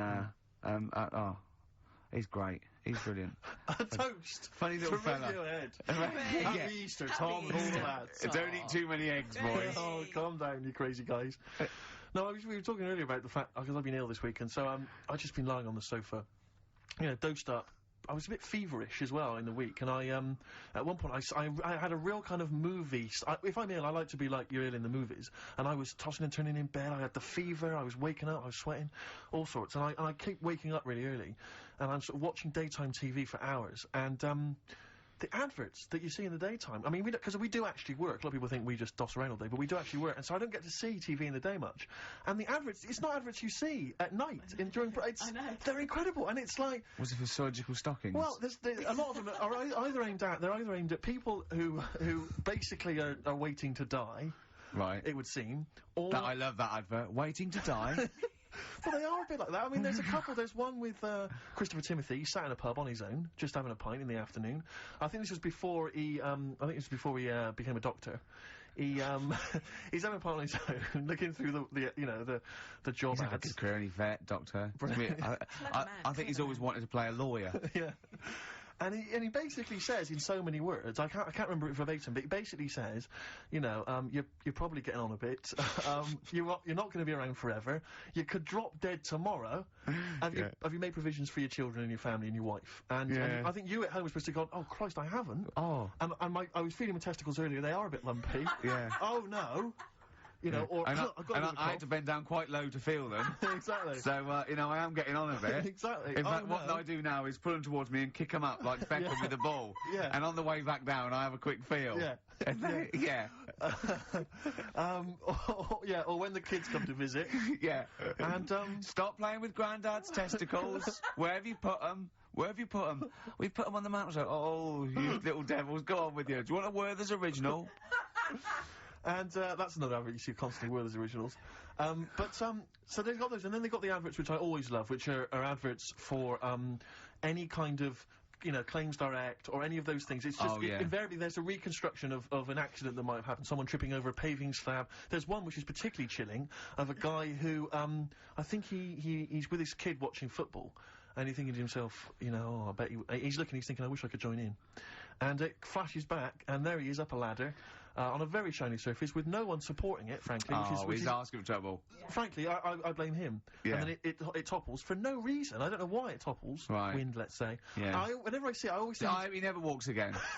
Well, he falls off it. Did he smash his face in?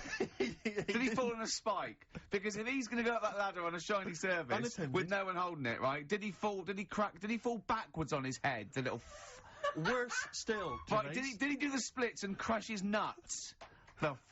Worse than that. One. He made a considerable lump sum of cash thanks to the efforts of one of those claims companies.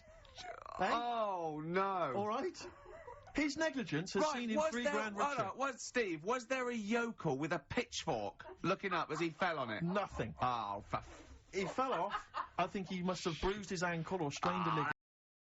That's not enough. That hasn't taught him anything. Well, it's not taught him a lesson. In fact, if anything, it is encouraging him to just be more foolhardy in the future. Because if you're going to dish out $5 grand willy-nilly to these people, these lunatics, these oafs, these simpletons. Do you know one of my favourite adverts was the one in sort of the back of those glossy magazines you get given away, and there was always an old woman, and she'd fallen right in her front porch or whatever, and she was just reaching out, but she was too weak to reach the phone. So it was sort of like you carry a little button around with you that you press. Yeah. I love the idea of that. She looked so vulnerable.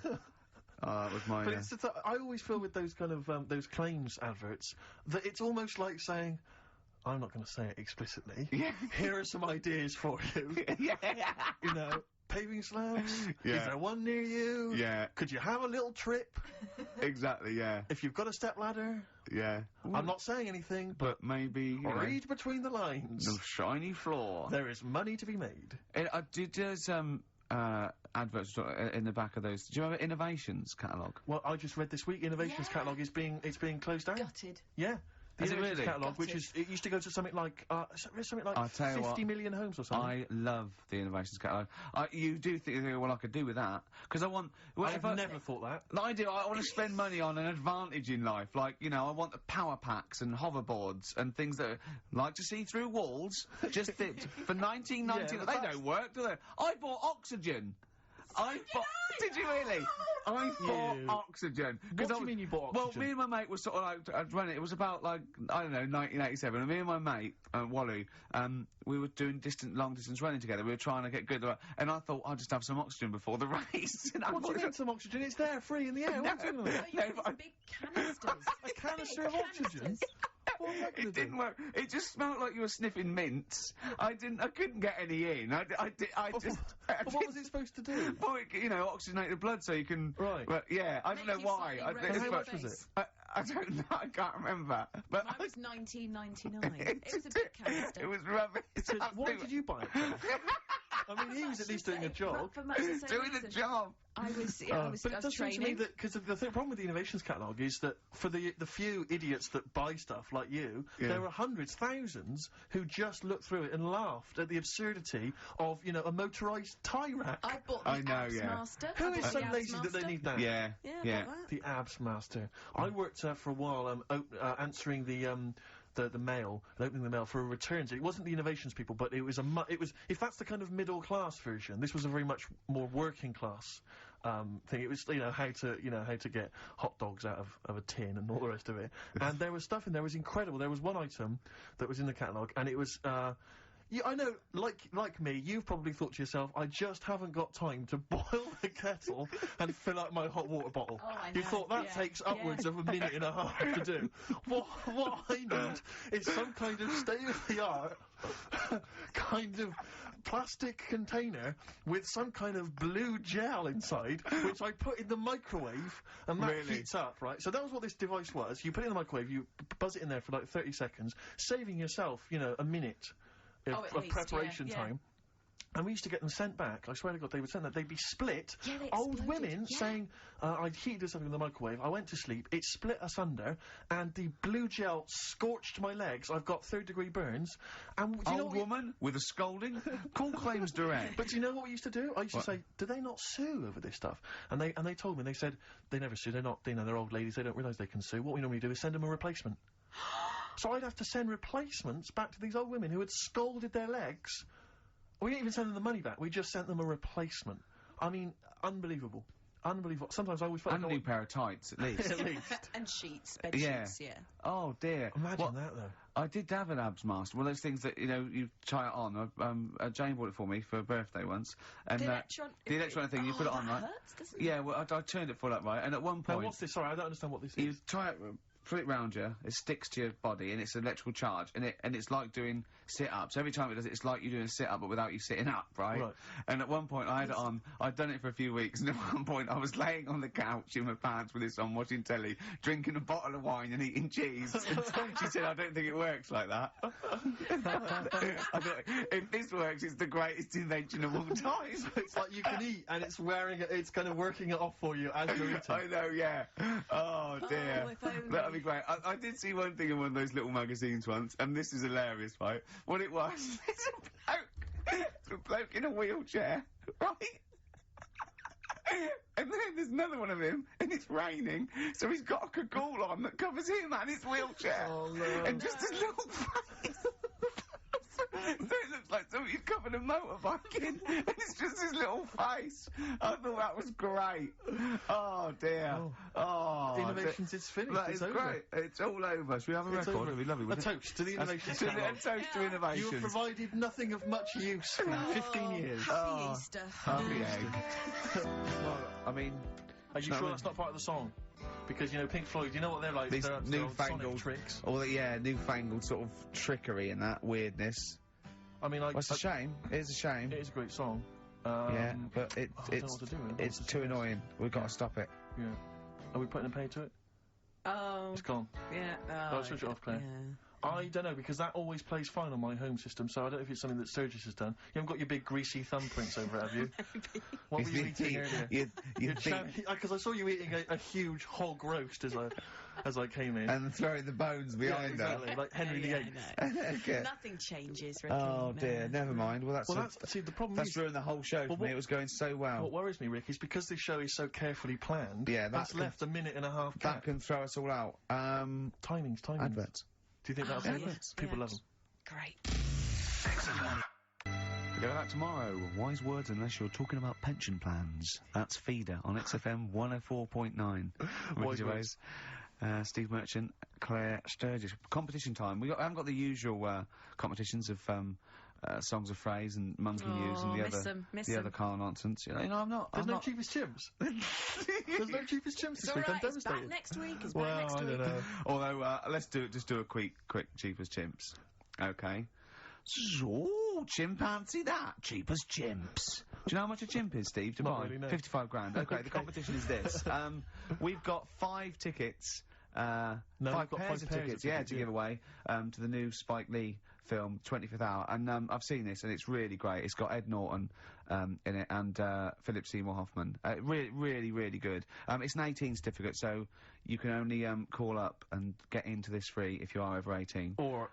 unless you look 18. Yeah, let's face it, as long as you look 18. Exactly. Yeah. I don't think they're going to ask for ID on the door.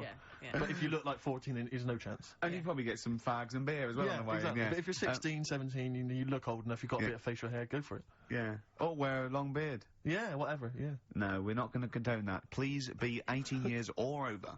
Yeah. It is an illegal offence. Exactly. Call 08700 800 1234, and as it is such a great film, we're going to do the competition is this. Do you want to go to this? A, yes. B, no. So C, I'm not sure I can make it Wednesday. Any chance Thursday? D, I think I'll wait for it to come out on video, you know. E, I don't really like Spike Lee. I'm a racist. Call in. So hang on, we should just point out that, it's Wednesday at 6 o'clock. Did we make that clear? Yeah, Wednesday at 6 o'clock. Yeah. A, yes. B, no. C, Wednesday's no good for me. D, I'll wait for it to come on video. E, I don't like Spike Lee. I'm a racist. Yeah. What is it? 08700 800 1234? That's the number, yeah. Okay, bother Claire with that. The answer's A, by the way. Correct answer. Nice if you want to go, that is. Yeah. But tell the truth.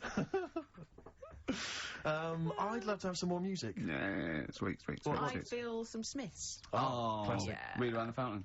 Good choice. Smiths, Reel Around the Fountain, XFM 104.9. Well, we've given those away then. Yeah, it went very well. Have you got enough now? You don't need more? Yeah, got them all, everyone said the correct answer, A. They would love to go. One person, actually, who was it? It was Tom, said C, but his sister Sarah would love to go. So well, good luck to Sarah. I hope she's over 18. Yeah, because otherwise that is illegal. Here's to the rules. Cheers. I don't know why. I'm just in a mood for toasting things. I think it's because it's Easter. Yeah. And we know what that means, don't we? God bless him. Eggs. Go on. Absolutely. Well, we were chatting about the Innovations catalogue, and it just because I've just been flipping here through the TV magazine, which comes free with the Sun, and is there anything on the back? A plate or a figure? The white trash that must buy this rubbish. I mean, this one. I don't know how you describe that. There. Oh, classy, isn't it? Oh, it's dear. A porcelain doll of a young woman. Looks like Ginger Spice with her hair up in a blue dress. Yeah, it is strictly limited to 9,500. Oh, am I going to get one? Well, why did we waste time with this show? Shouldn't I have been calling? Well, look, it says. How much is it? Well, she can be yours for the special half-price offer of just £94.50. Is that all, really? You're not winding me up, are you, Steve? You're not winding me up, because if I look at it, it's 940, because I think it should be. I will go mental, because I would love that porcelain piece of shit for £100 on my shelf. Hang on a minute, Rick. Let me just read you some of the write-up. Who buys that? They think it's art. It's classy. Well, hang on, I think this blurb will change your mind. Go on then. Okay, well, I'm just... Okay. Her name is quite simply Dearest Rose. I'll have it. And she's portrayed here holding a beautiful... Well, I mean, of course it's going to be Dearest Rose, isn't it? Let me read it, it's not going to be... Her name is Bert. Dearest Rose is portrayed here holding a beautiful bouquet of roses given to her by her lover. She has gently plucked some of them and placed them in her chestnut hair. Oh, she is wearing a gown. Oh, that's filthy. She is as well. She's stuffing them on her head. All right, go on. She is wearing a gown of beautiful turquoise silk. Her skirt flows to the floor, and from beneath it, you can see her dainty shoe just peeping out, decorated with a tiny handmade rose. That is brilliant. 94 and it is beautiful, and it's and you can pay £9.45 a month for 10 months. Yeah, and that can be yours. And I think you'll agree, it is just beautiful. I mean, the best one I've ever seen. There was one that was a doll. Right, like a realistic doll, you know, a horrible, scary doll, and it was something like, you know, £100, and it said, "Call your family and tell them it's a girl." And I just imagined this 45-year-old woman with bunches and rouge on her hair, still dressed in her ballerina outfit, going, "I've had a baby, mother." "You haven't." "I have, it's a bloody baby." "Why do you hate me?" "It's a doll." "Why do you hate me?" I mean, I know. What sort of people are they preying on? Well, there was one. Just had a baby. Sorry? Call the doctor. You call the doctor. Don't call the doctor. I've had a bloody baby. Well, I remember seeing one which just was extraordinary. I mean, again, I'm thinking specifically of the people that buy it. It was about 3 foot tall. Yeah. It was, I think, again, made of porcelain or possibly plastic. It was a baby. It was like a kind of 1-year-old baby. Like, that was the design. Wearing a Harley Davidson biker outfit. The leather cap, the jacket, the nappy. Rather like Marlon Brando did in The Wild Bunch. Unbelievable. Oh, dear. I mean, the scum. I saw recently, flipping through one, it was wedding rings. It was a selection of exclusive wedding rings. Imagine getting down on one knee and giving your beloved a themed Lord of the Ring wedding ring. Oh, that is brilliant. Will you be my wife? Better still, my troll. Oh, dear. The scum that they're preying on, like you say. I mean, unbelievable. It's those sort of houses that I remember going into as a child sometimes when you met a friend from school, and you'd go into their house, and it was like a shrine. I remember some people kept the polythene on their 3-piece suite. Yeah. There was some when you weren't allowed in the front room. Like, we couldn't go in the front room, and it's sort of, you look around and there's all these dolls and that, and it's just like, oh God, scary. What in God's name happens in this house after dark? You know what I mean? But the people who keep the polythene on their sofas, it's like, who are you waiting for? What day are you going to use this? Because I'll tell you this, the Queen's never coming to tea. Tony Blair's not going to pop in unannounced, covered in grease. No, exactly. In dungarees. Exactly. I won't sit down. You can sit down. Yeah. You can sit down, Tony. I've been waiting for 40 years. Look, I've had a baby. It's not a real baby. It is a baby! Is this door locked? Why do you hate me? Oh, God. Call your friends and tell them it's a girl. So if you're one of the scum that have ever bought anything from one Trash. of those, normally you'll get maybe commemorative plates. I know.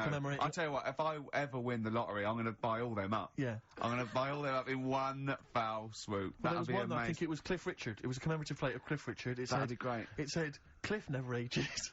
Cliff never ages, and neither will this. Really? Did it say that? Yeah.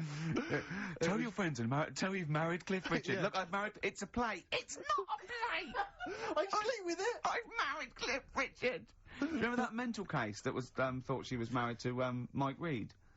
No, I don't remember that. Oh. No, I do. Now, is this Mike Reed, the former DJ, or Mike Reed, the entertainer stroke actor? It's former DJ. Mm-hmm. And it had a shot of her just prancing around in the nude with a feather boa on, saying... I'm married to Mike Reed or something. Wow. She was obsessed with him. That's libelous. I mean, is she still looking for a fellow? Or? Yeah. Oh, what would you do? Imagine you were in a love triangle between her me and Louise Woodward. Oh right, okay. Would you? And they were fighting over you.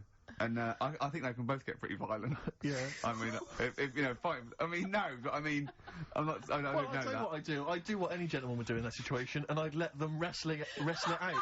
Nude. In a hotel room. Let's just, you know, we'll just see how they go. Let's have a record. Sorry to call the lawyers and tell them it's a girl. Coldplay, XFM 104.9. In fact, can I just plug something? Go on. Because you can hear Coldplay live tonight from 7 o'clock, the whole Earl's Court gig on XFM from 7. Blimey. Yeah. It's not bad. Yeah. To Coldplay. To Coldplay. Happy Easter. Happy egg.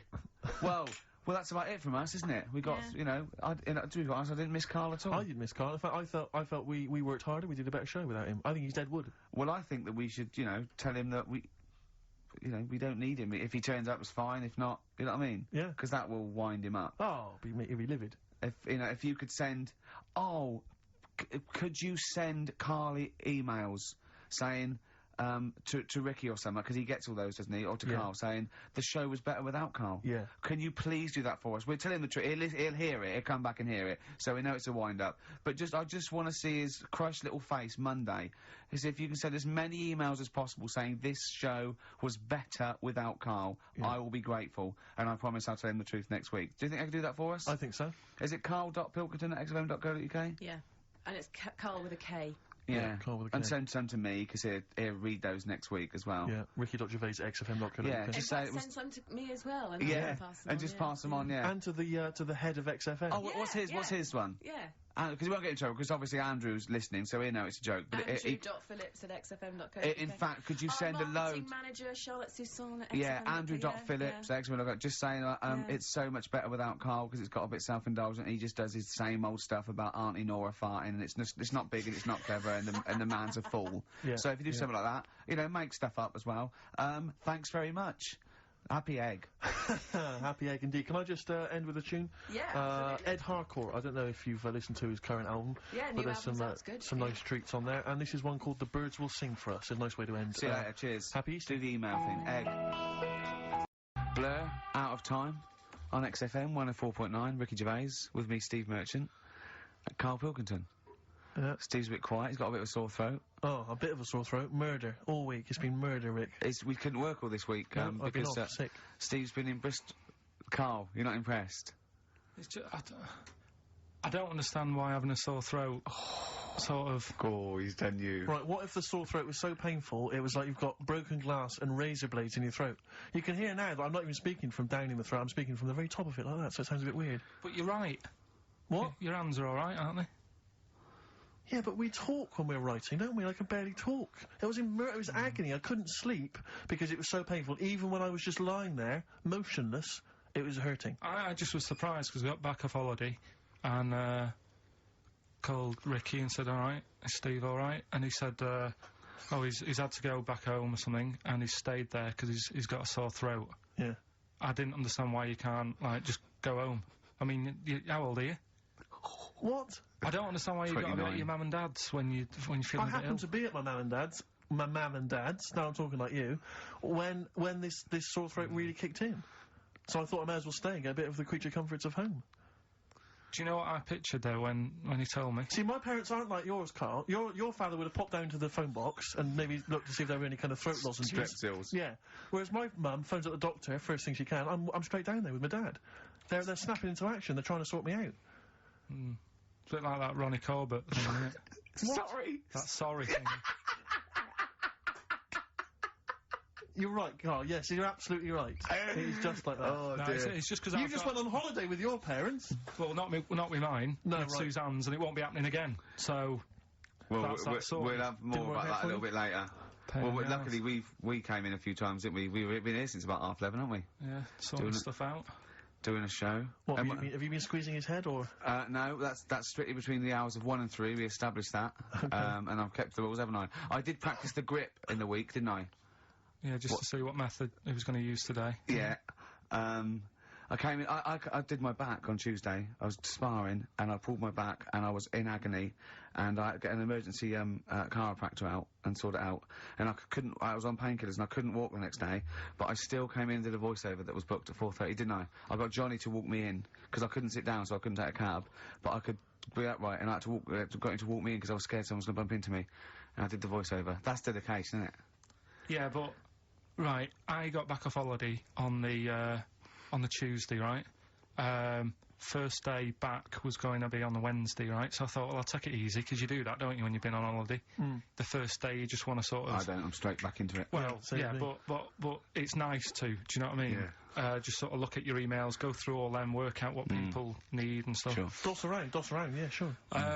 So I thought, I'll take it easy. As soon as I got in, I was told that Ricky had been booked in to do a voiceover. And I thought, oh... can't handle that, do you know what I mean? On the first day, him coming in annoying me, probably trying to get a week's worth of head squeezing in. So I thought, so I called him up and he said, oh, I might not come in because I've got a bad back. I thought, well, that's alright, right? Then you just turned up, didn't you? He said, oh, I managed to get in a cab. Yeah, Johnny walked me in, and that's what, yeah.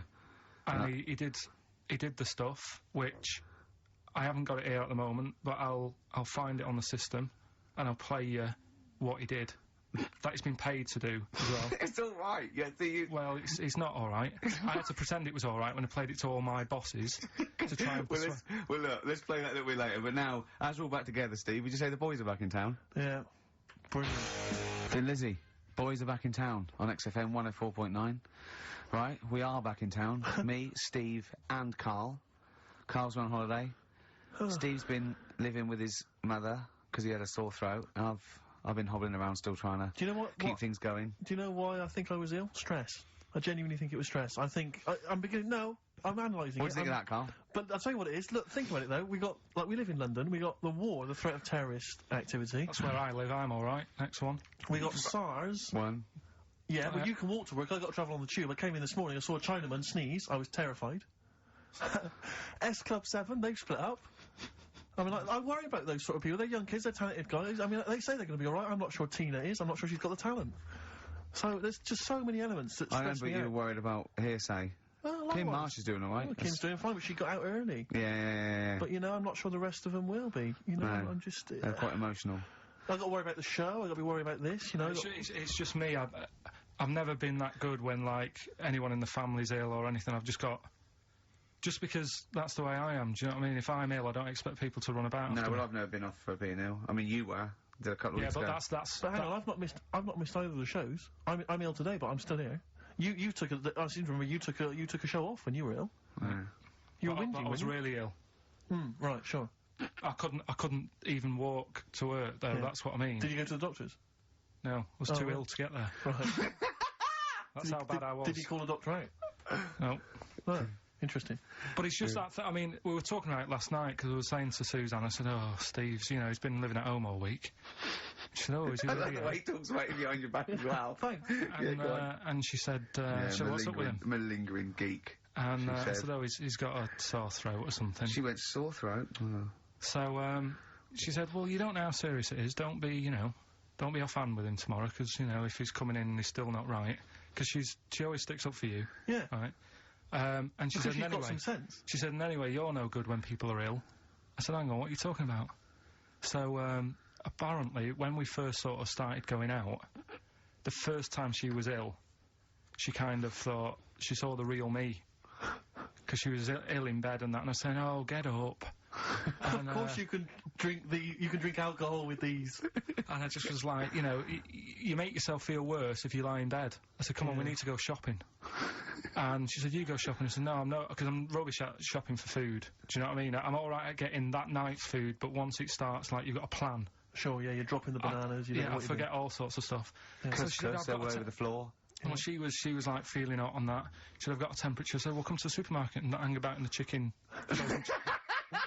frozen chicken section, cool yourself down. Yeah, sure. And, it made her worse. So now she was like, do you remember that? And I was kind of like, yeah. Who's that hot woman sitting in the chicken fillets? Yeah. That's Karl's girlfriend. Yeah. She's obviously ill again. Even when I was younger, do you know when I told you that I was picked at school to give old people biscuits? Right, yes. Because you had nice hands, wasn't it? Because I had nice nails, right? Yeah. And then, because I went down a storm at that, went down a storm at that. Said, bravo! Getting back with the Garibaldi's the best I've ever had. Bravo! What do you mean you went down a storm? Because I'm into biscuits, so...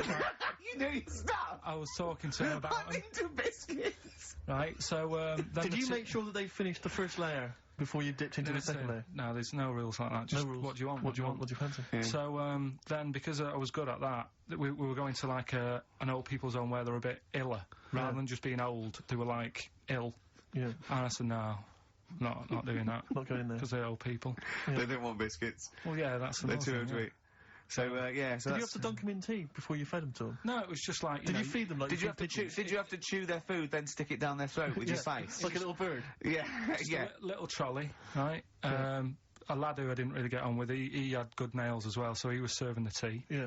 And I just had a chat and said, oh, do you want a biscuit with that? Yeah. What about this one? Do you like bourbons? Yeah. Oh, you really did the whole... So, oh, right, so you weren't just... It wasn't like their choice, you offered a selection. Well, I sort of sold them, because the thing is, there's only so many, so you've got to handle the situation well. Sure. You don't want too many in one type, so it's like, well, you've had a bourbon. Yeah. What a great life they lead. They probably only pay about 900 quid a week to stay in that particular home. Yeah. And they get a free bourbon by a kid with clean nails. Brilliant. Whoop-de-hoo. Oh. So anyway, I found these, things. Do you want to yeah. So what's this? Explain this again. Right, so I got back off holiday. The first job I found out I've got to do is work with Ricky for a voiceover. I do a regular thing, I do X-Ray magazine, but I'm allowed to make the script up. And they said I could, so I did. Right, so imagine this. Well, I know you, Rick, and I know you like to put a lot of work into these things. Yeah. You want to do a good job. So he rolls up, he says, let's do it then. He said, what's in the magazine? I said, well, here's a selection of stuff, this is what you've got to sell. He said, leave it with me. He goes into the little booth, and the first one he comes up with is this little advert for it, right? X-Ray magazine, it's out now. It's £3.50 May edition. Music of Tomorrow, Dandy Warhol's picture, and there's a free CD with all the Placebo and the Donners, and Smog, and Nightmares on Wax, and Alpine All Stars. Only £3.50. It's out now. Buy it, innit? Have you got a sore throat there? Well, that's all right, isn't it? And he was going, you can't. I said, we are doing that. I've done one. That is it. That's it. So I persuaded him. He went, right, okay, we can possibly put that on XFM, right? I'll have to see, right? I wouldn't do it again. And he went, but you need one for Capital. He said, Capital will know what I went, right, I'll do one more for Capital. Because all the stations advertise the XFM magazine, right? So this is the one that you thought would be alright for them.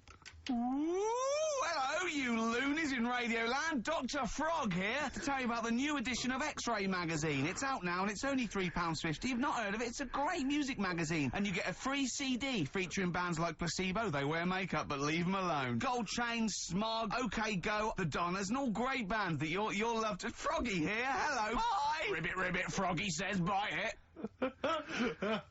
Oh, well. So then... He says, that's it. It's good to see, is Dr. Frog still on there? He's still on Classic. I said, that isn't going to go out. They're not going to be happy with that. He said, you've had your money's worth, I'm going. Yeah. So I'm left with that. I then have to get the bosses in. And because I've let him go, in a way, it's my responsibility. Yeah. So I've obviously thought I've got what I need. I had to play them to the MD. What did he say? And justify... Well, I was sort of thinking if I laugh... He might go, well, I don't get it, but he finds it funny. Oh, brilliant. Well done. So I was laughing, he was sort of thinking, you know... Excellent. Is that it? Brilliant. When do they go out, then? I think one of them's going out at the moment. Excellent. I think the first one's going out. Brilliant. Well, let's play a great track, then. Is it Dr. Frog? I'd like to see Dr. Frog feature maybe on our show more often. Okay. Oh... I've got some new comedy characters. I can't believe that. You know, I love the work of comedy greats like Chris Moyles and Noel Edmonds. I've got some really funny comic characters that'll be popping in and out of the studio. Save them. Okay. I'm excited. Badly Drawn Boy.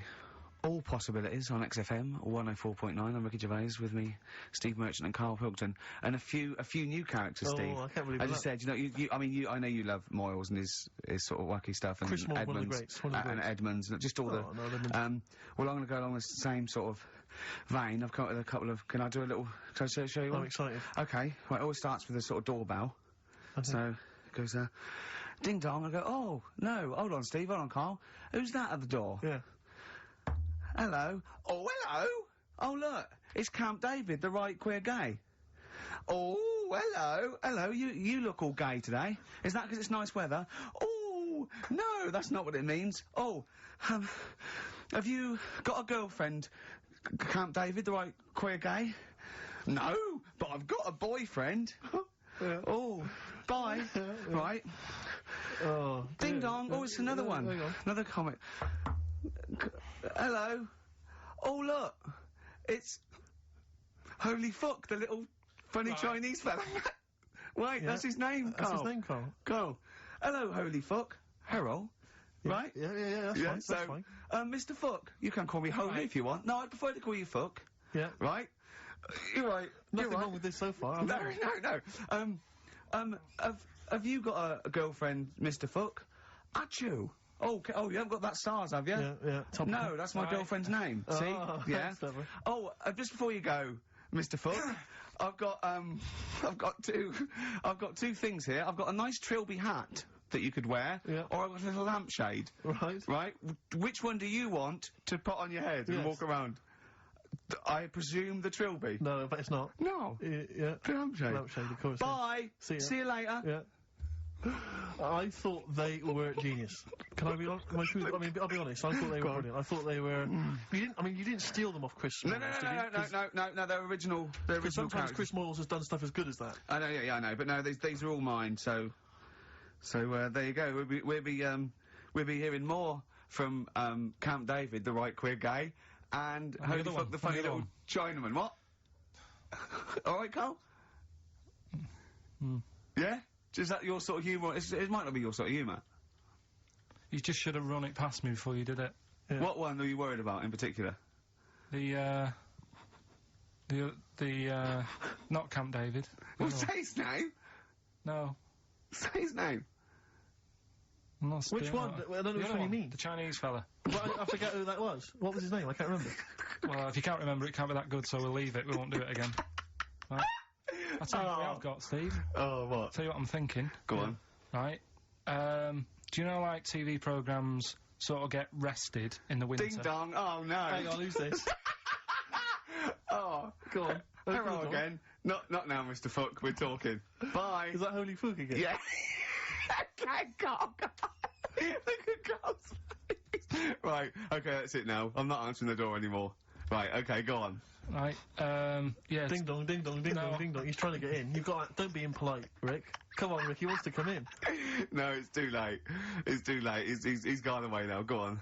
Right. Anyway, what I'm thinking is, Rockbusters coming back for a bit. What? What are you talking about? He likes my idea. He likes my characters. He doesn't like that idea. If I what? Go on, what, Carl? No, what? I was going to say if I came up with with what? With that Chinese fella. What was his name? For a sketch. You wouldn't have liked it. So let's do Rockbusters and see how it goes. I know you weren't a fan of it, but. Hang on, yeah, but to be honest, Carl, he dissed Cheap as Chimps, and we know that's a brilliant idea. Hang on, sorry, we all agreed that Rockbusters was a piece of old toss. No, I didn't. I said it needed resting. And that's why we stopped doing it. I said it needed resting for a bit. I don't remember that conversation. What do you mean it needed resting? We abandoned it because it was appalling. It started off as a nice idea, but you just gone crazy. Let's play a record and come back to this, shall we? What do you want to play? Bit of sugar. Oh, yeah. Brilliant. That'll cheer us all up. I don't know why you were thinking of bringing this back. I'm genuinely worried about this. Well, is that the doorbell?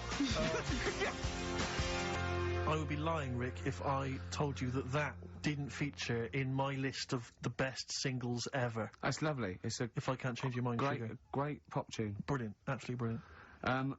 I think Carl's worried about one of the names of my characters, so I'm changing the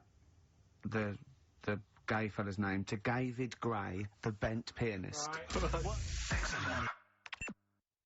The Scientist, Coldplay, on XFM 104.9, with me, Steve Merchant, Karl Pilkinton, and Ricky Gervais, obviously. So, Carl's just getting a little bit frustrated there with Steve, having nothing to offer after being off for a week. Do you know what he calls you now behind your back? Oh, God, here we go. No, it's alright. He calls you the Professor, because of a picture of you in, My Media. Oh, right. What did you say? He said Did you approve it? I didn't actually, no. No, you know what it is, don't you? It's, you know when you take it from an angle, it sort of distorts one side, and they've taken a picture from a bigger picture, I think, and so it's, do you know what I mean, like he's looking in a kettle, and he went, what's going on there? He said he looks like one of those professors of BBC Two schools programmes.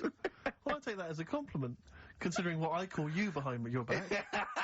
And I say, no, it ain't the Professor. Although, Carl's looking pretty good at the moment, aren't you? I'm surprised. Can I just say, I'm surprised that you got chosen for having clean nails at school to serve the biscuits, because I always imagine you, when I look at you, I see you as a child, I see you as a grubby little child who's always out in the street getting dirty. I think Carl is quite hygienic, because he's always got a nice little... Nowadays I do. Yeah, nice little top on. Not the boyhood Carl. I always imagine you being quite neglected. No, me clothes weren't always the best, and they were a bit warm, but they were always clean. Yeah. It's a country song coming on. Are you Dolly Parton? I always imagine your house as having, and actually, to be fair, I imagine your house has been very much the same. Always stinking of chip fat. Yeah. Also, my mum was always cleaning. So again, it was always sort of like clean. It was just it smelled. And cigarette smoke, maybe. Yes, it smelled of Dettol, pets. Yeah, and cigarette smoke. Yeah, and chip fat. Such a working class smell. Chip fat. Yeah. That's a real working class. Sort of smell and look and stench. Yeah. Are you talking like me now? Yeah. I mean, the interesting thing is that Carl's cleaned up his act. I clean. I have 2 baths. No, you are obsessed. I love Is this really bad of me? I was in Waitrose earlier buying a sandwich. I got a bit of money now, Carl. I like to splash out on a sandwich. I like £2.50. You ever seen any of it? Benji's shop. He does go to Benji's. I'll tell you what. I love Benji's. We go for lunch, right? And if he looks in a restaurant and it's sort of like $6.50, he goes, Rick, I'm not made of money. Yeah. He is. We have to go to Benji's. He gets 2 sandwiches that have to fill him up, right? Because they're a quid each or something. But I'm a big guy. I need a lot more food. I genuinely need more food than most people. I'm like a brontosaurus. It is. He's just grazing all day. So, I can't afford to sort of splash out in Pret a Manger all the time with your fancy French sandwiches. I like to get a lot of bread for my money. I want a lot of bread. So I was in Waitrose, and some guy came in behind me. And he was sort of... I don't think he was mentally... doolally, but I think he'd been homeless for just too long, and he was really... What's just right amount of time to be homeless? Well, I think it was past you want to get out of that game early, don't you? It's past the point of no return, this guy. I think it was like, it was too late for him. I think there was no going back, really. 6 months, you got the best out of it. He was walking at a bit of a weird angle. He walked like the Elephant Man, even though he wasn't deformed. It was probably like you were in the week. It was quite unpleasant. And he sort of came up to me and he went... and weirdly, he spoke a bit like I'm speaking now because of my throat. And I thought, if I speak to him back, is he going to think I'm taking the mick? So I kept quiet. And he went, all right, what's your name? And I said, Steve. And he shook my hand. He forcibly took my hand and shook it. But he had these cuts and bruises on his face. Oh, the open sores. Yeah, and he was shaking my hand, and I was just terrified. I was just thinking, get off my hand, let go of my hand. And thankfully, did he have a bow round his neck? Well, he may as well have. I mean, seriously, and I caught the eye of a security guard. I had him thrown out. I'm all heart. This man does not have the funds to be shopping here. Please have him removed. This is part of the John Lewis partnership. Yeah. And so they had him thrown out. And seriously, then I was just freaked out. I had to wash my hand as soon as I could. I couldn't imagine the kind of grime that was crawling across whether his kind of homeless ways. Are you still doing your social work? Or whenever I can, Rick. Yeah. Yeah.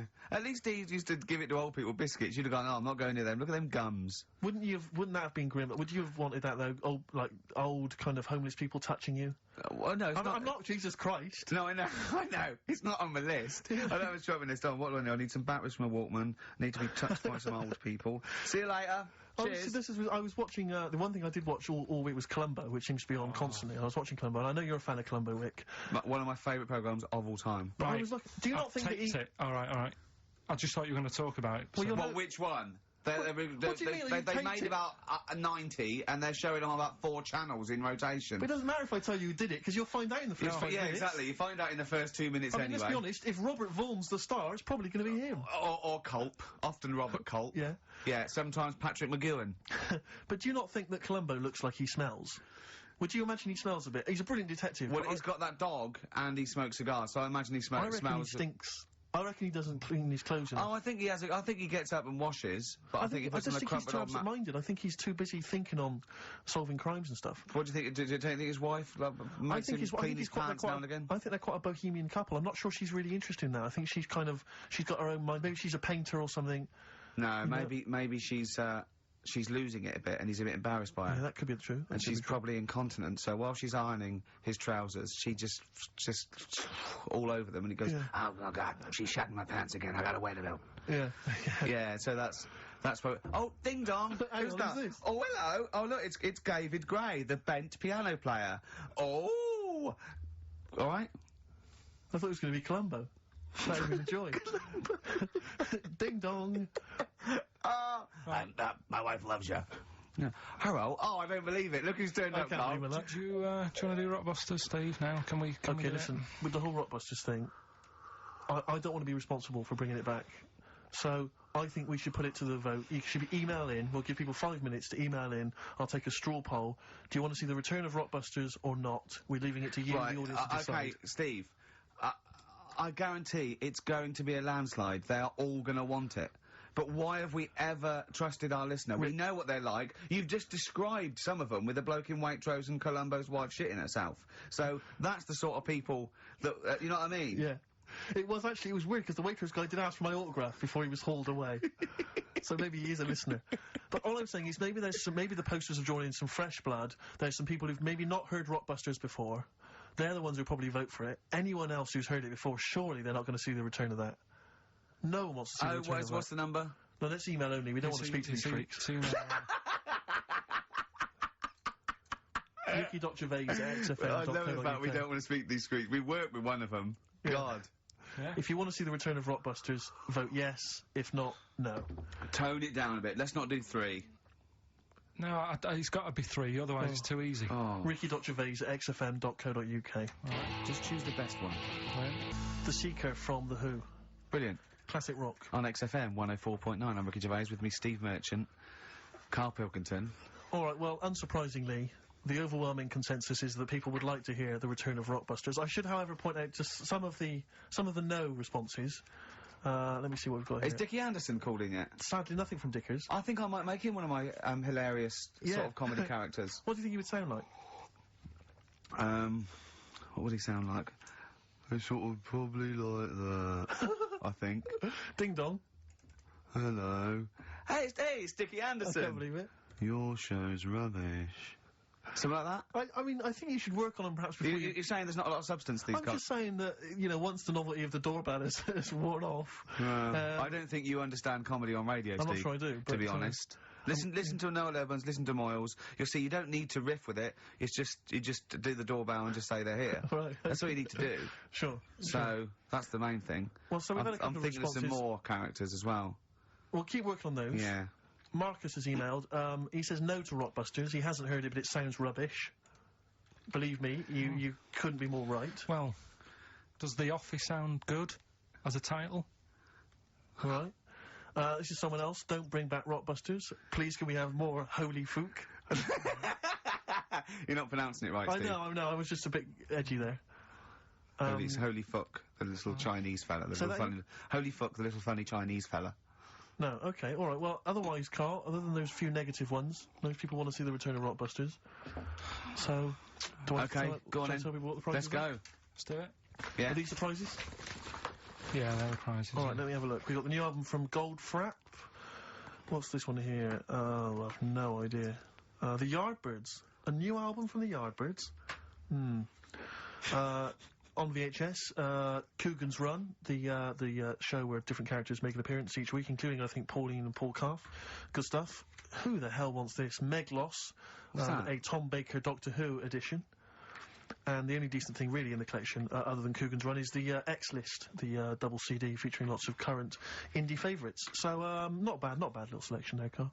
Yeah, well, if you are new, you haven't heard it before, I sort of give a cryptic clue, and then some initials. I'd say it isn't cryptic. It's like, what am I thinking? That might or might not be the initials that I'm going to say. That's how you got to think, really. Yeah. But go on. Do you want to remind them of any that spring to mind? Just as a... Exploding Pet was Atomic Kitten, doesn't really work. What else? I fell down in a puddle in Texas. I got my legs wet. Knelt down in the puddle, got my legs wet. Wet Knee Houston doesn't work either. Wet Knee Houston, Whitney Houston. Jamaican swinging a fish round. D-trout spinners doesn't work in the slightest. Doesn't work in the slightest. That's how they work. So, there's 3 of them, you email in. So here we go then. Number 1. The gingerbread man has only got 1 leg. Right? The gingerbread man has only got 1 leg. Got the it. initials there. LB. LB, right? Okay. Second one. These people from the East Midlands swear a lot. Alright? These people from the East Midlands swear a lot. These people from the East Midlands swear a lot. The initials TTD. Right? And, the third one, have a holiday in Italy. Right? So you've done 3 then? TB is the initials on that one. So quickly again, the first one, Gingerbread Man's only got I've got that one as well. I've got that one. I got 2. These people from the East Midlands swear a lot, TTD. And, the third one, have a holiday in Italy, TB. Email in with what the songs are and you win that stuff. ricky.gervais@xfm.co.uk. Hang on, it's not the songs, it's the artists, isn't it? Yeah. Yeah, just the... Oh, yeah, like he said that. Yeah. Yeah. Okay, fine. Email only, please, ricky.gervais@xfm.co.uk. We got that going. Yeah, looking forward to the answers on that. Bit of feeder would be good, wouldn't it? Alright. I love this music. Placebo and Bitter End. I don't want to contradict you, lads, but it's not. We've got a full hour to go on the Ricky Gervais show on XFM 104.9. I am Ricky Gervais, the aforementioned Ricky Gervais, with me, Steve Merchant and Karl Pilkinton. Blockbusters. Oh, ding dong. Oh, who's that? Oh, it's a posh bloke who doesn't care about poor people. Hello, posh bloke, what are you doing? I'm in my Rolls Royce and I don't like the homeless. Oh, posh bloke, don't be a... You want to do the... Satire. That is satire. Yeah. There's nothing like it. It's political as well. I'm getting in political so many, things. Don't even begin to show off. I was showing that some foreigners are funny. I got in the fact that, like, if you notice that Chinese people wear different hats to us. Yes. So that's political in a sense. Yeah. So the weird thing is, Steve, right, that is like what I imagine Ricky's house being like when people are ringing the bell. Because they're all so different, it's got a little... He's obsessed with all my friends being slightly different to each other. I've never understood it. He goes, there's no thread. There's no thread to them. All my mates have got a thread running through them. I was literally after they walk out of the home. Yeah. But what do you mean my friends are all different? Well, that could be... it wouldn't surprise me if I was round there and the bell went, and I said, do you want me to get it? And you said, yeah, and I opened it, and it's, you know... what, holy fuck? Holy... yeah, he's at the door, right? And then I'd say he's busy. Close the door. Bell would go again, then you got the little gay fella. David Gray. Yeah. And then, do you know what I mean? Yeah. Not really, no. Because he's met some of my friends, and he looks at them in a weird way. I mean, some of them are weird, but, he's just... Oh, the other night, right, he's got a thing about Robin, my mate Robin, right, who's a lovely bloke, right, he's going, I can't be handling him, he talks too much, you know, Robin sort of goes, and he talks really fast, and he's sort of riffing all the time and that, and because it does me head in. Why is he talking like that? And, I said, Carl going out for a drink. I went, he went, Robin's not going to be there, is he? I went, no. And I was there with, Johnny, and, I'd set him up. I knew Robin was going to be there. Robin comes in, sits down and goes, hi. I go, all right. Carl goes, I'm going. And Robin sort of looks at him. I went, oh, don't be stupid. He went, no. And this is in front of Robin, who's confused. Carl goes, points at him, he goes, I said, was he going to be here? You know I don't like him. And Robin just... it was unbelievable. It was unbelievable. Appalling. It was unbelievable, Steve. And Robin sort of looked like really genuinely sort of upset. He goes, well, shall I go? I went, no, don't. And Johnny went, oh, Carl, he's a lovely bloke, right? And Carl went, well, no, you know, I'm less annoyed at Robin now, who's done nothing no, of course. than you. And I went, look, just have a chat. He goes, no, it's not worth it. You know, and Robin was going, right. I go, Robin, stay. He went, no. So and I made him stay. And in the end, they were getting on, weren't you? Well, yeah, in the end... I can't believe... What were you thinking, Carl? What kind of a despicable man are you? That's... Why am I the bad one? Of all the things you've done, that is terrible. Why am I the bad one when it's when it's Ricky's fault that we were both there anyway? We all understand but it's a public place. You don't say to someone in front of them, I don't like this person, I'm shooting off. I don't think I said it like that. You said exactly like that. Yeah, and he was, like, genuinely confused. And he was sort of, like, sitting there thinking, oh, do I have to take this? What have I done? And he was upset anyway. He just done a show that didn't, you know. are one of those typical Mancs who are arrogant and they swagger around the place like, I don't need anyone. And I'll tell you this, if you ever lose Suzanne, you are going to be one lonely man, I'll tell you, because you make no effort to maintain your friendships. You say these sort of things that he's saying to you about Liverpudlians. And I'll tell you what, I've never met a Liverpudlian as rude as you. You're like the Oasis brothers, you know, Larry, loud, rude. No, but I said no, Robin's alright. I had a chat with him. He was a bit quieter the other night. He was fed up. I said if he's fed up all the time, I'd be happy. I said... He's fed up because you've just insulted him. And he said he was alright, he didn't talk much. I said when he was upset because he'd been in the show and he said, well, tell me next time when his family dies, we'll have another drink. I don't know what you're like, Carl. I don't know what you're like, mate. You are I just think you're...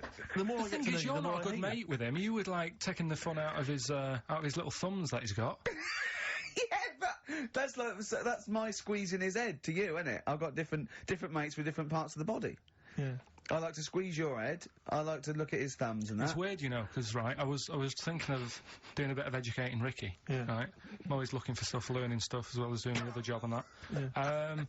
And when we went out with Robin, and... what does this mean to anyone? Yeah. I'm just having a conversation about people they don't know. Go on. Well, it's enough, innit? His name's Robin, he's got really small thumbs, right?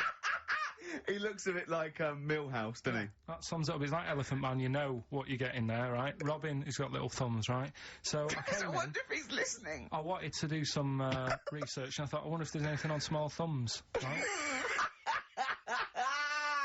I found something. Do you know the saying, rule of thumb? Oh, is it an inch?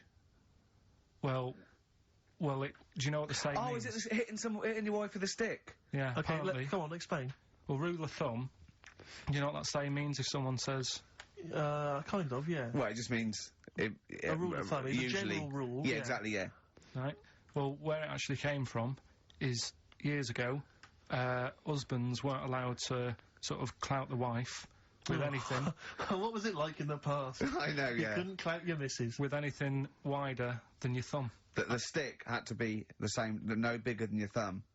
I know, so a big Robin could do no damage if he went out with anyone. Although his is wide, he's got a little thumb like a little knob, isn't it? It's like it's truncated, because it starts off normal. It looks like he's had, his big toes put on his hands. Does he have to drink a pint with two hands? Yeah, yeah. And he's dropping stuff all the time. Can I just go back to the rule of thumb thing, though? The idea... What date was this? I'm not asking Carl, I'm looking at Ricky, because you're not going to have any idea, Carl. It's just going to be the past. Yeah. But I like the idea that... I think it's the same sort of day where, I don't know, you got hung for being homosexual and you could shoot a Welshman. I just love the idea that there's blokes beating their wives with shovels, logs of wood, and someone's gone, hang on a minute, everyone, Hold on, wait a minute. Let's have a look at your thumbs. What can we do? Wait a minute. We've got to have some kind of rule here. I'm all for beating your wife, but let's have some kind of rule. Let's give him a sporting chance, surely. He goes, well, I'll tell you what about you can hit her with the width of your thumb? And the wife goes, make it the width of his knob. I go, no. He slaps her again. Yeah, yeah. Width of your thumb. All right. Better?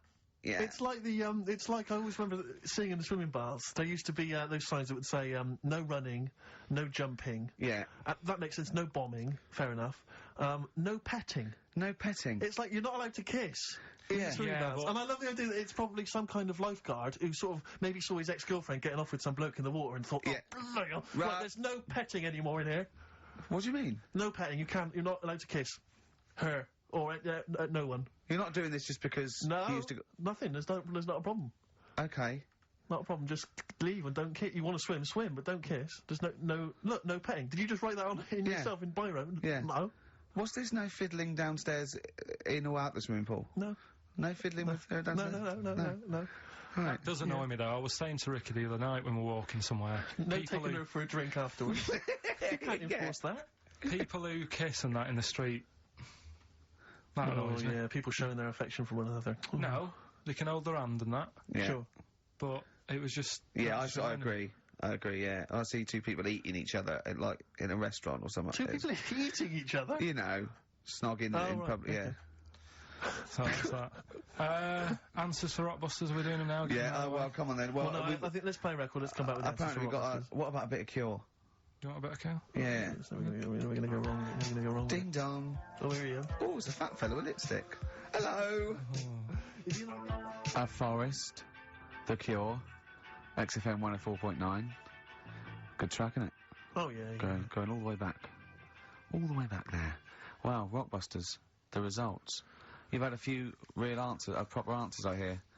So, either I'm wrong, or people do think like you. I've got two of them. What are the clues again? Right.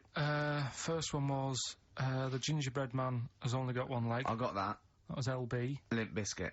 Right. Yeah, that works. The third one that I think you worked out. Yeah. Have a holiday in Italy. Chewing Breaks. TB, Chewing Breaks. Yeah, this is the one I can't get. If there's a reason why I can't get this, we're not doing Rockbusters Can again. I give the answer to this one? Yeah. What's the clue? The clue, these people from the East Midlands swear a lot. Yeah. TTB. TTB. The answer? TDD. Yeah, go on. Give the clue again.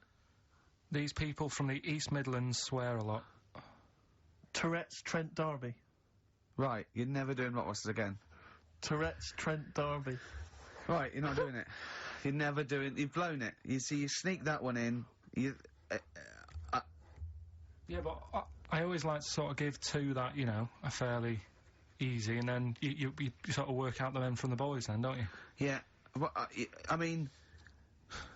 If I'd have done a character called Tourette's Boy, friend of the little Chinaman, and it went, ding dong, oh look, it's Tourette's Boy, friend of, holy fuck, holy fuck, you'd have been annoyed. Do you know what I mean?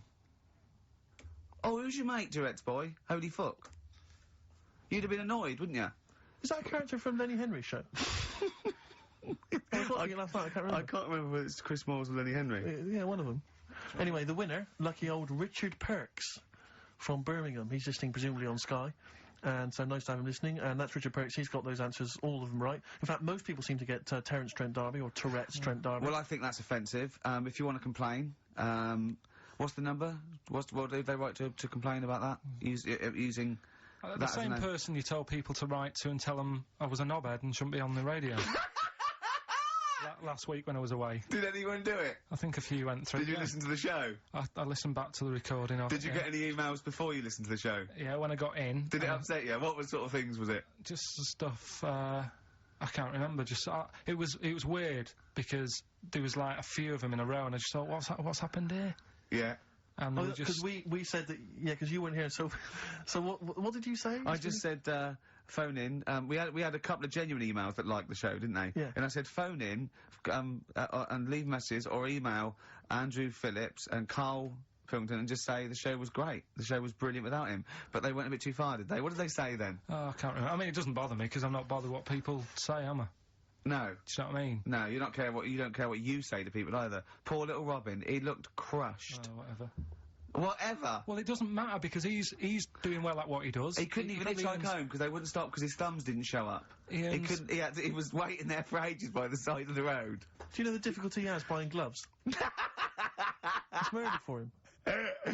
He wears little oven gloves. Yeah. From, like, Wendy houses. He has to wear Barbie oven gloves. Yeah. Oh. Right, so, yeah, so the winner there, Richard Perks in Birmingham, and if you could just email him with your address. There was another winner, wasn't there? What was his name? Actually, there was one person who got all the right answers, and there was almost a winner, but his name was Peter Kay. And I like Peter Kay just coming second. So we gave it to Richard Perks. Yeah. Peter Kay.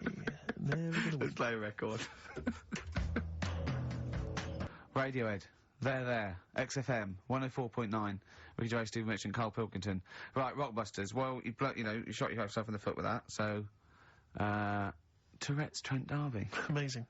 I mean, what did you think of first? His name and what words you could put in there? I normally sort of just go through a Guinness Book of Hit singles and go, right, who can I do? Right. You're giving away a lot of... I mean, that, you know, you're an enigma, Karl. I wouldn't give away your workings. I mean, because then everyone will be able to do it. And what you've got now is a gift that people can't really tap into. Do you know what I mean? See, that's what Lenny Henry and Chris Moles' mistake. See, I've sort of worked out how they do their comedy, and I'm doing it now. Sure. Do you see what I mean?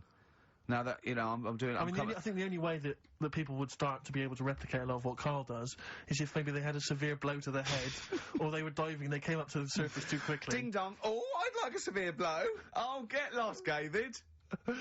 Oh, let's have some adverts, quick. Steely Dan, reeling in the years. Sorry about that. Look, he's going to put on his little duffel coat. Yeah. Well, not very well. You look like someone that walks around Forbidden Planet. Don't say that, that's the ultimate insult. You can say I look like something that you'd buy in Forbidden Planet, but not someone that goes shopping in there. Please. The Professor. Oh, the Professor. Oh, brilliant. Oh, talking about weird-looking, heads and stuff. Go on. We're, doing that cartoon on the internet at the moment, that little cartoon I did of, Karl. And the bid's up to Hang on, sorry, that doesn't make any sense to people that don't know what you're talking about. Oh, I did a little cartoon of Karl. And, because he doesn't like his picture in the paper, when people request a picture of us, he started sending that off, and it's in Heat, and it's going to be in Jack, and they put it on the internet, and they they're bidding for it, aren't they? Yeah, it's at 200 quid. That's ridiculous, isn't crazy. it? That's so crazy. what I thought was, we've got to frame it, Carl. We've got to put the copy of Heaton or something. You'll have to the winning show, the show that they win on. You'll have to do a copy of that. So you know what I mean? They get something for their money. I think I'm mildly embarrassed. So it's for good cause and everything. But didn't someone say 250 if they can come in and watch the show? Yeah. We can't do that. We don't allow people. But what I thought was, what about the winner gets to come in and squeeze your head? So they get in for just 2 minutes. We present them with it. No, yeah. No. What do you mean no? I'm not having strangers coming in squeezing my head. What? You mean it's for charity? It's for charity, Carl. Come on, mate. What are you like? I don't care. I'm not doing that. I think even an ill person would say, no, it's all right, I'm not that ill. What do you mean? You don't have to have your head squoze for us. Squoze? Squoze? You don't have to have your head squoze. All right, let's move on. So how do they bid then? How will they know they've won? xfm.co.uk/Ricky. You can see the picture on there. If you're interested, if you think it's worth more than 200 and you've got some money, then you send an email in saying I'll give you, 220 quid or something. But are you not going to let them squeeze your head? So we get someone here, the art department here, we'll frame it up. I'll put a little note of, like, authenticity, yeah. Brilliant. A picture of us. Can I have a real picture of you? A little Imagine David Dickinson examining that in a couple of years' time. This is as cheap as chips. Yeah. You can sue him then, because he ripped off your phrase a little bit, didn't he? You've been done here, mate. You have more money than sense. 220 quid. I'll tell you what, have we got monkey news today? We might not get to it, mate. We are running out of time. No, we're doing it. What do you mean, we're doing it? The show isn't complete without it. I'd rather drop adverts and stuff. Well, I'd rather drop adverts. No, we're doing monkey news. Do you want it? Rick, my concern is that if you put monkey news on the subs bench, it's going to be like David Beckham. Yeah. He's going to have his eye wandering to other radio stations. Yeah. And look what he's doing. Yeah, he might be leaving off to Real Madrid. I might take monkey news off to Radio 2 or something. Yeah. Right? So don't believe in monkey news. I imagine if they're listening now, they're probably going to call you and go, Carl, were you serious about bringing monkey news to Radio 2? Because the check's open. Well, do you want a bit now, or what we're doing? Well, no, I wanted you to tell Steve about your holiday. Because you told me in the week. Go on. Steve, I mean, bad idea. I had a feeling anyway about going away with, like, Suzanne's mum and dad. Because I've never been into sort of family holidays anyway, right? Even when you see it, whenever I've been on holiday and you see, like, families on planes and that, and they're all having a laugh and a joke, loving it, and then on the plane going back, you can see that they've gone off into groups, and, like, the dad isn't talking to the daughter and all that business. So I thought, asking for trouble, but, I do everything once. Do you know what I mean? Boxing, dancing, going on holiday with parents and that. Yeah. Give it a go, see how it goes, right?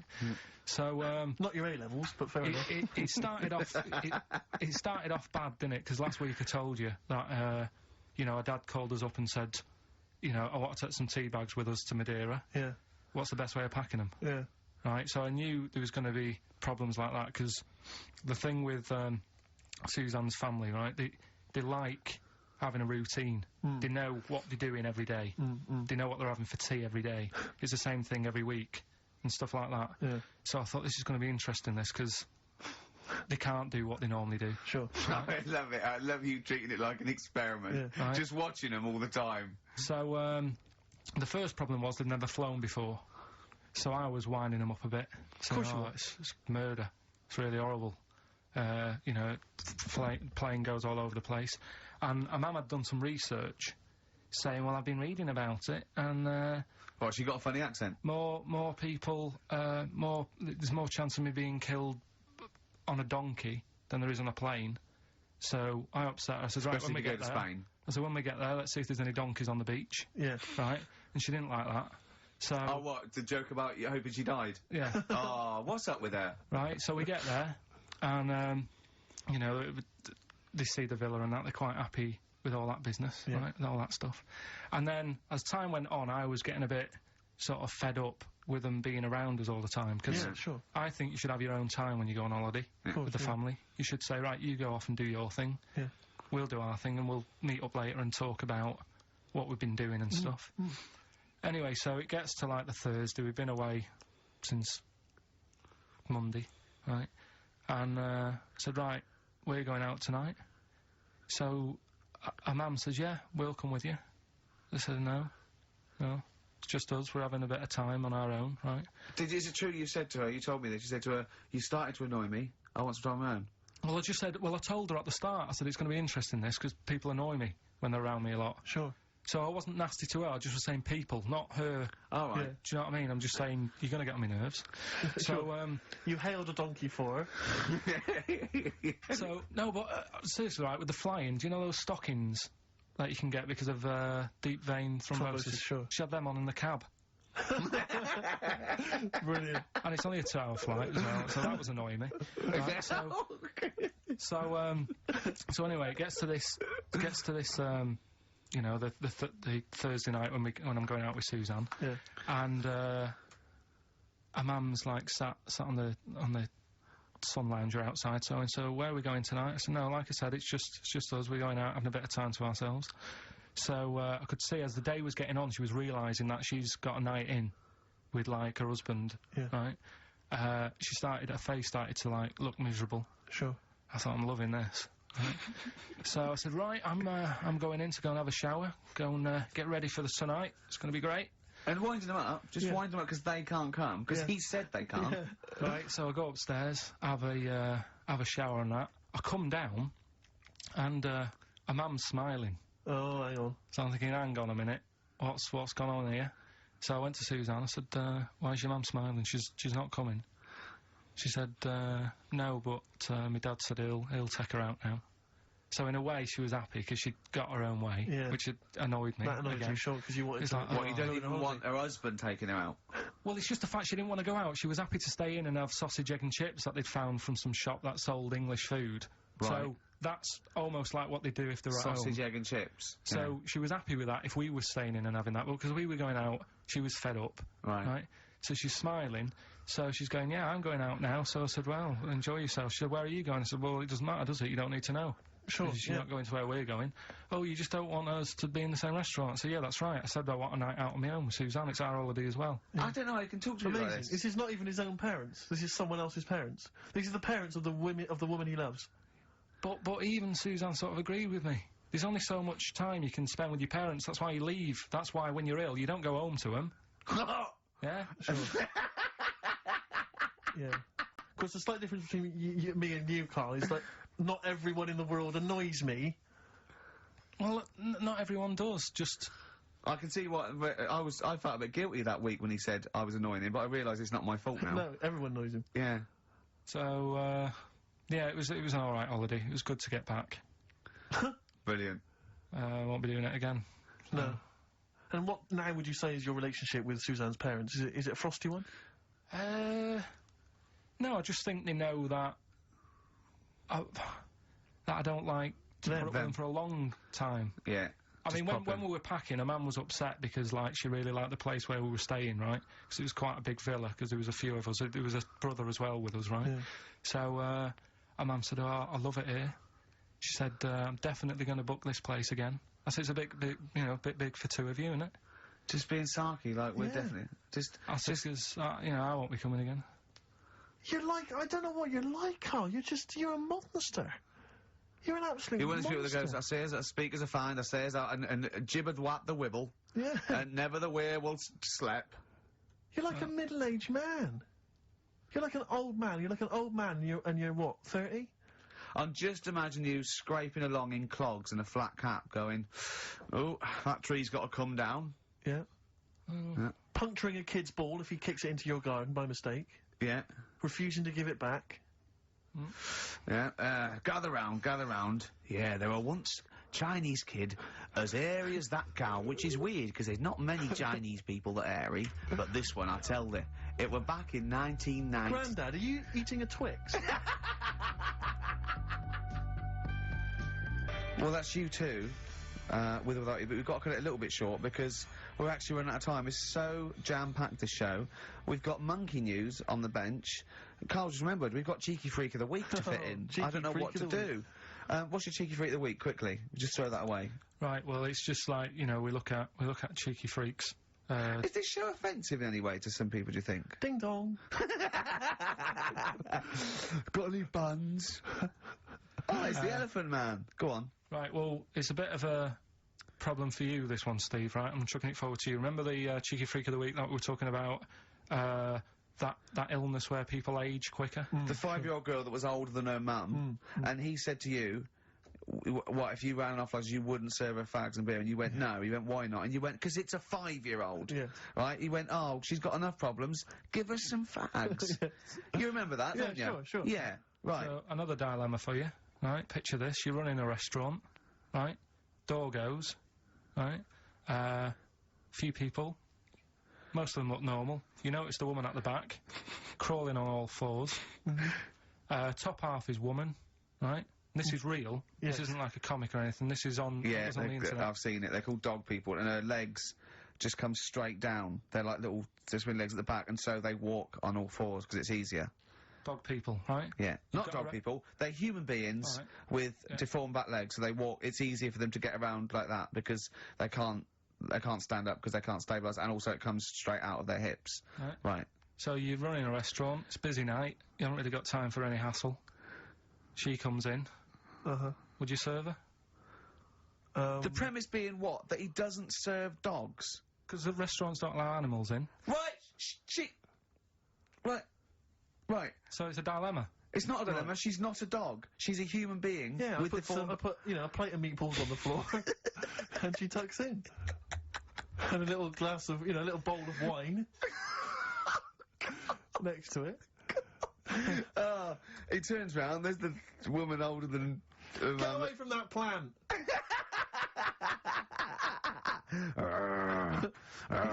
Is service included?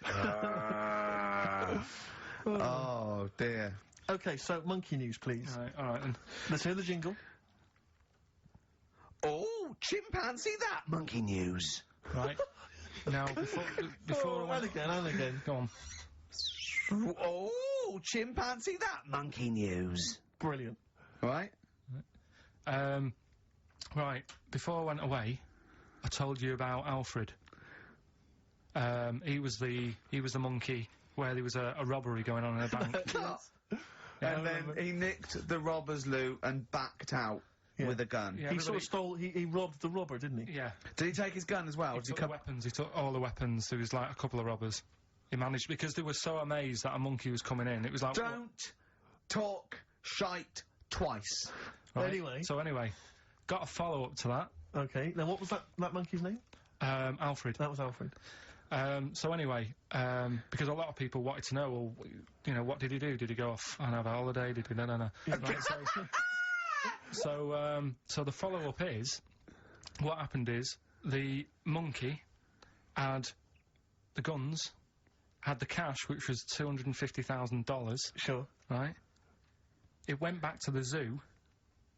Right? Right, Carl, you're talking shit. Ricky, I get angry with you when you won't let him finish his monkey news. Right. Can't we just get out the official Imagine thing? if people were interrupting Trevor McDonald. It wouldn't happen. I want to make sure I don't get anything wrong. No, of course not. So check the internet. So, the monkey goes back to the zoo, right, where all the zookeepers come out and go, get him. He's got the guns. Yeah. He hands out a couple of guns to his mates. What? His monkey mates? His monkey mates, so they've all got a couple of guns each. Oh, Carl, Steve, I can't, mate. I cannot stand it. Honestly, I want to scream. Please, I really get annoyed with you. They tried to do him a deal. They said, how about if... I'm going. Tell him that. I'm not going. No, I can't. Step out for a minute. Okay, we'll just do it. Look, don't listen. Step out and I'll paraphrase what I hear for you when you come back in. Step out. Now, please, I need to hear the end of this. This is monkey news. This is important stuff. Right. Right, Ricky now has left the room. He cannot bear to hear, which is surprising to me. Right, so anyway, so yeah, they've got the money, and they say to the zookeepers, how about, we give you some cash? Yes. And they go... Sorry, hang on, sorry, the zookeeper said that to the monkeys? Yeah. Right.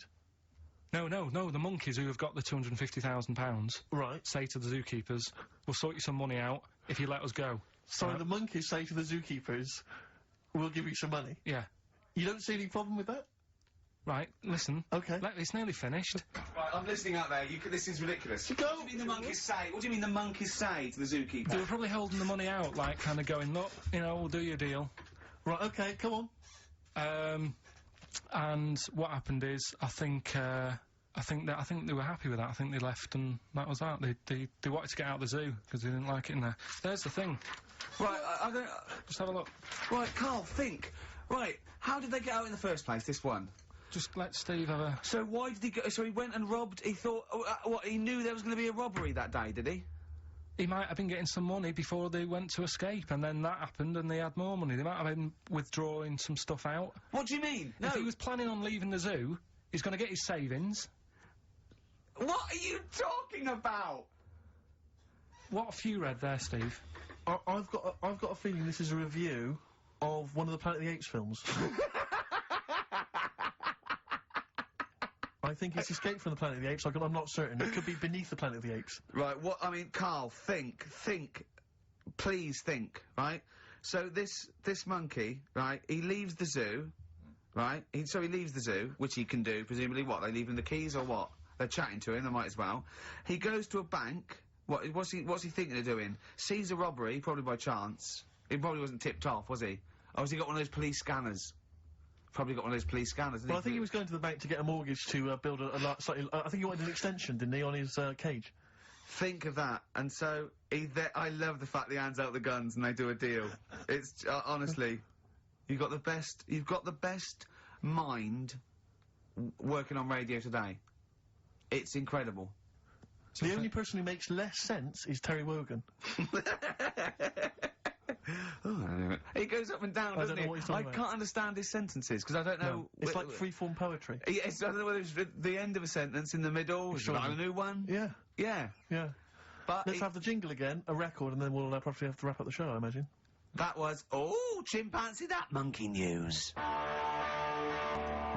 Mr. Stipe, I am not Kenneth, but I can tell you the frequency was 104.9.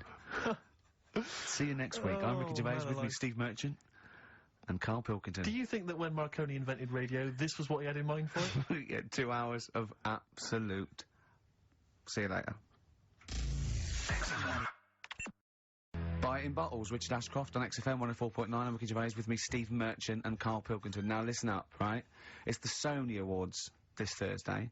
Now, for those who don't know, the Sony Awards are like the Oscars for radio presenters and producers and everything, right? So, and as you know, me and Steve, we love to win.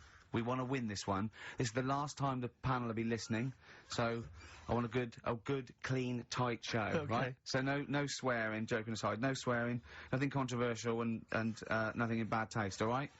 Good luck out there. Aren't we a little bit buggered then? Well, yeah. So, all right, Carl? Yeah, that's all right.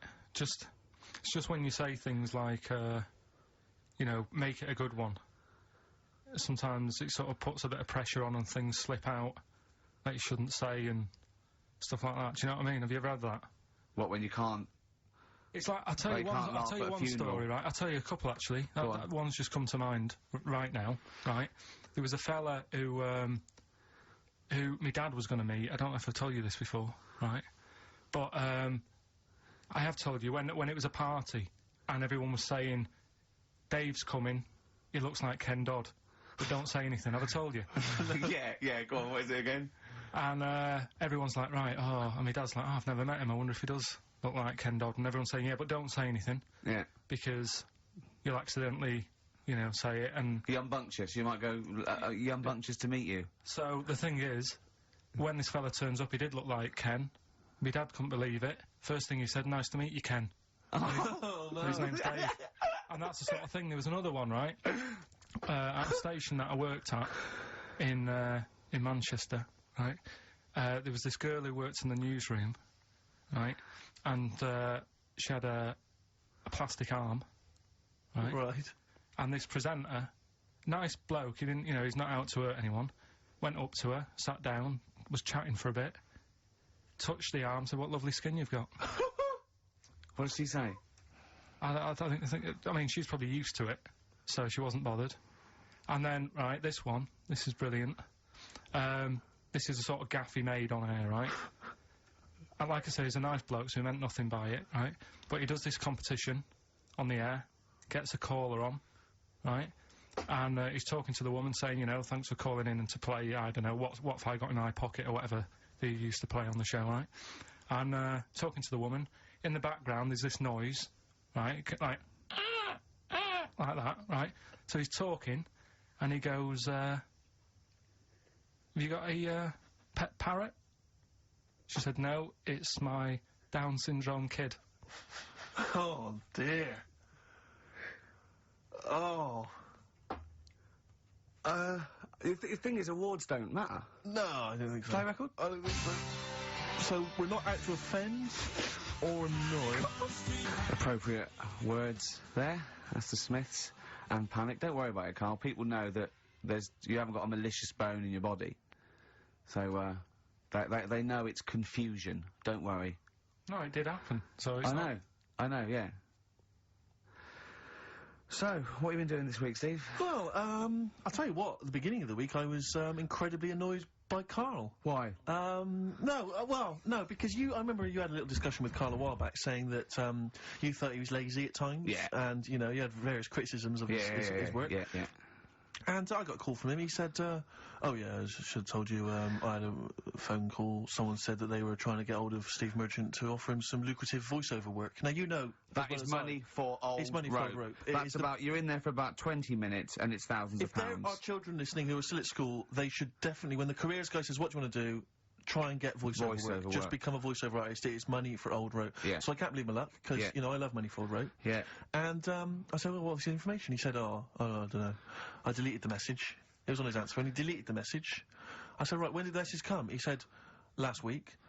So he took a week to tell me that he had deleted the message. Why, just because it wasn't for you? I mean, I don't know how selfish that is, Karl. No, what happened is, right, I got back off holiday. I was at home. Yeah. So I called up my voicemail, right, because I can do that. Yeah. Remote access, right, because I've got to know what's going on at work. Of course. Called in, it was still my day off, I was going through the messages. Yes. Heard one from some company saying, "We're after Steve Merchant. Yeah. We want him to do some voiceover work." Yeah. Right? I can't remember the name of it, but Thanks. I thought, right, I'll remember to tell Steve. A week later. It doesn't matter, does it? You still got the message, and they What message? Yeah, but voiceovers have to be done in the next couple of days. I didn't get the message. All I got was, there was a company, I don't remember the name, and they phoned you, they wanted voiceover work. How does that help me? There are hundreds of thousands of media companies. You didn't take down a number, you didn't take down a name, nothing. I was more puzzled why they'd want you to voice anything. He's having a go! I don't know what. No, but listen to that voice. You must be annoyed. You must be annoyed. I mean, talk about rubbing salt into the wound. No, but listen to you. Oh, God. I don't know how you think. I don't know how your mind works. Well, I was thinking there must be a tractor sale on somewhere. What do I care? No, hang on a minute. Wait a minute. Wait a minute. I don't care. I don't care if they want me to advertise, you know, the latest designs in pirate fashion wear. I will do a voiceover because it's money for old rope. I don't care what you think of my voice. Someone was interested. They were offering me money. And you decided arbitrarily, oh, they probably wouldn't want it. They probably made a mistake. They wouldn't like the way he talks anyway. I'll delete the message. No, the thing is, right, I get paid. Been a girl? I get paid to sit here on a Saturday, right? Play CDs and that, help out with the show, get you decent prizes. I think I do me bit. Sure. Right? It isn't about running your voiceover work. So, hang on. So, Karl, let me just get this right. If someone was ever to phone me, right, trying to get in touch with you, to offer you work, you'd want me to just ignore the message. That is what you're saying to me. You'd prefer that I deleted the message, I ignored it altogether. That's what you'd want for me to do. That's what you'd want me to do. What, someone's calling you for some Someone's phoned me. They say, oh, I can't, I don't know, I'm a friend of a friend, I've got your number, Steve, I would love to use Karl Pilkinton for an exciting sex scene. So has it happened? Well, that's what I'm saying, in the future, if it was to occur, do you want me to just ignore it? Is that what you prefer me to do? Well, it's not like that, though. I did tell you, I told you the message. You didn't what? You told me a week later with none of the information I needed. Karl, that doctor called last week, that kidney's ready for that, little girl that you were doing that sponsored walk for. I forgot to tell you. Oh. I hope it's still alright. They keep it on ice, don't they? I think they do. Selfish, Karl. So selfish. And you lost us the same. Beautiful bit of Snoop on XFM, yeah? Kicking it with Ricky Gervais. Yeah. Sweet. Steve Merchant and Karl Pilkinton. What has happened to Karl? Because Karl, I thought, is this sort of sweet little buffoon, almost childlike in his ways. You know what I mean? Like Charlie Brown after some sort of head injury, and now he's And now he's coming back like that, having a go at, not caring about voiceover work. It's like, because Heat have written about him a couple of weeks, it's like he thinks he's better than you in some way. I do care, though. You're out of order saying that, right? Carl, I've sorted you out with tickets for stuff. He doesn't turn up to. Carl, I received a phone call. You deleted the message offering me voiceover work. You're as bad as my agent. I'm appalled by it. And I thought we were friends. At least his agent, when he does it, is losing himself money as well. Yeah, exactly. You've got no comeback. You're still sweet. And to have a go at you've got a mank whine. Right? Voice. Like a cartoon Gallagher brother on Coronation Street. I mean, and yes, Steve does sound like a Wurzel, but that doesn't... Do you know what I mean? What about Jethro? Jethro does well. Jethro gets on Des O'Connor any time he wants. Just has to phone Des up. And he's on there. Straight on and there. he's whining like a Wurzel as well. So, you know, to say that that is a rubbish... Alright, apart from that then, what else have I done that's wound you up? Well, that's a good starting point, because you haven't even apologised. No, it's a shock, because that's the first time I've let you down. And I didn't really let you down, because I passed on the message. You didn't? Well, we've been through it. You didn't pass on the message. Saying I deleted a message for you is not passing on the message. I mean, I just think what's happened is that you've got a little bit of celebrity now from the show. I mean, I've seen you being recognised in pubs and stuff, or people have come up and they said, are you Carl? Because they've seen Ricky.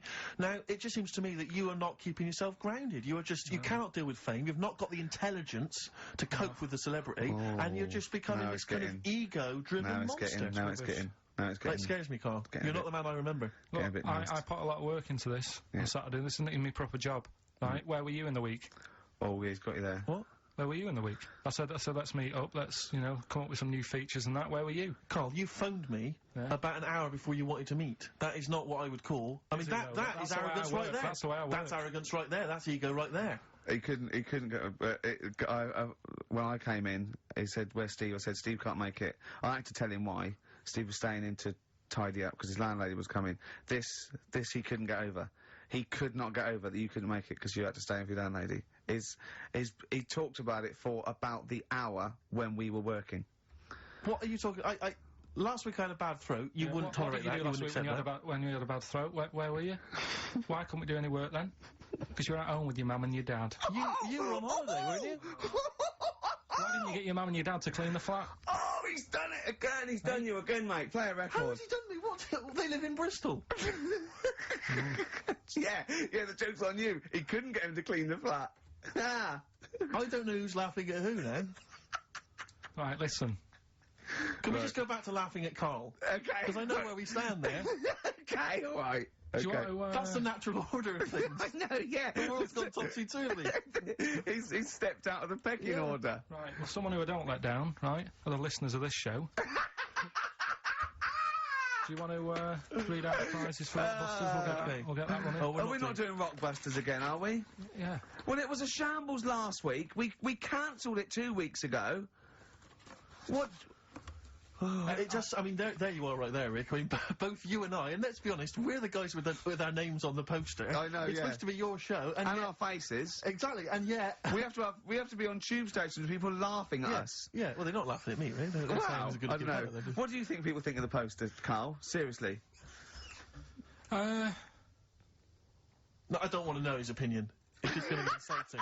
My point is this, Rick. He was looking at you. My point is this, Rick. We used to be able to decide what the content of this show was. I know. Now, it's him. It's just him. He wants to do Rockbusters, he gets to do it. I know. And it's awful, Robert. Like Tourette's Trent D'Arby. Not only is that offensive, it doesn't work as a clue. Saying that, have you come up with anything for this week? What's the prizes? Oh, we got the prizes. We've got a brand new XFM, stylish XFM DJ bag. That is actually quite nice, actually. Yeah, we've got in there a 12-inch from the XFM remix album. This has got The Cure on there and the Prodigy remixes from them, which is quite handy. We've got a little mouse mat there with the XFM logo on, and here's what everyone's waiting for, the CDs and DVDs. Yeah. Once again, the X List. This is the compilation that XFM have put out. It's actually very good. Smash Hits, the reunion. Let me see what we got on there. Aha, obviously, Wham, Duran Duran, all your favourite 80s and 90s classics. Another copy of DVD, Steve Coogan's Run DVD. What else is this here? Low Fidelity All Stars, blah, blah, blah, blah. There's Voodoo House and Ghost Funk on there, Rick. I'm sure that'd be right up your street. And also on DVD, Man Is that Child. with or without Wrecked Train? So yeah, not a bad little selection there, Carl. You've done well there. So go on and do the clues then. Let's do Rockbusters now. Well, I'll bung a song on. And wow, yeah. I love the fact that he was taking the piss out of your voice. I'll bung a song on. Hey, it's Trap and Car Wheels tonight. Now as griddling as gravy. To be honest, Carl, let's be honest, if Ricky Gervais can get voiceover work, do you know what there's got to be a place for me. Where do you think the place for him is? Well, look, right, you were talking about your face on the poster. It's not all bad, because I read something last night that can help you out. Right? And it's amazing. So we're talking about that. Play a record, Carl. Warren Zevon ain't that pretty at all on XFM. 104.9. I'm Ricky Gervais with me, Steve Merchant and Karl Pilkinton. Right, Carl, calm now. The Sonys, they're listening. We've got to win this award. We're just bickering. Right, what's this thing that can help Steve out? What are you talking about? No, we'll talk about that in a bit. What are we doing now? We'll do Rockbusters, get that up and running. Yes, sir. Get the email busy. Thank you, sir. Yeah, okay. Go on then. Right, so, you know how it works. Cryptic clues, initials. Well, as I say every week, they're not strictly cryptic. It's more, what am I thinking that starts with these letters. Sometimes. Is craptic a word? Is that a word? Craptic? Because... Oh! Anyway. Oh, God. So last week, one of them was, these people from the East Midlands can't help swearing. Yeah, Tourette's Trent D'Arby. Tourette's Trent D'Arby. That's the sort of shite we're dealing with to try and get a Sony. Right, so, here's the clues and that. First one. And that. What are we after here? The artist? Yeah. The band name or solo artist? It's, I'll tell you in a minute. Okay. Right. Go on. So the first one, the hitchhiker needs a lift, but in something bigger than a car. Go on, what's the initials? VH, right? The hitchhiker needs a lift, but in something bigger than a car. Yeah. Right? Second one, don't be selfish, and some of it out to your mates. Right. The initial there is C. Right? Yeah. Don't be selfish, and some of it out to your mates. And the sure third that's one... not what is Carl? He's selfish. No. Begins with C. Right. And the third one, the Scottish fellas can't get into their emails. Right, okay. The Scottish fellas can't get into their emails. Go on then. Right, the initials there, KL. Right, so quickly again, the hitchhiker needs a lift, but in something bigger than a car, VH. Yeah. Don't be selfish, and some of that out to your mates, right. C. This is your last chance, Carl. And the Scottish fellas can't get into their emails. If I hear anything like Wet Knee Houston, or D Trout Spinners, or Tourette's Trent D'Arby coming out of this, we're never doing it again. Okay? Have you got monkey news for this week? Don't know if I want to do it this week. So, just 'cause breakfast do it and that, and just leave it maybe this week. See what happens. See if we need it. We'll see. Sometimes I don't know. Play a record a minute, Carl. I'll talk to you off air. Play a record.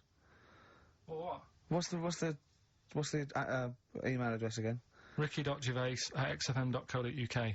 Okay. Right? That's where the email the answers in. So we've got to remind you whose show it is. Play a record. Right. Stop My Head, Ivan Dando, on XFM 104.9.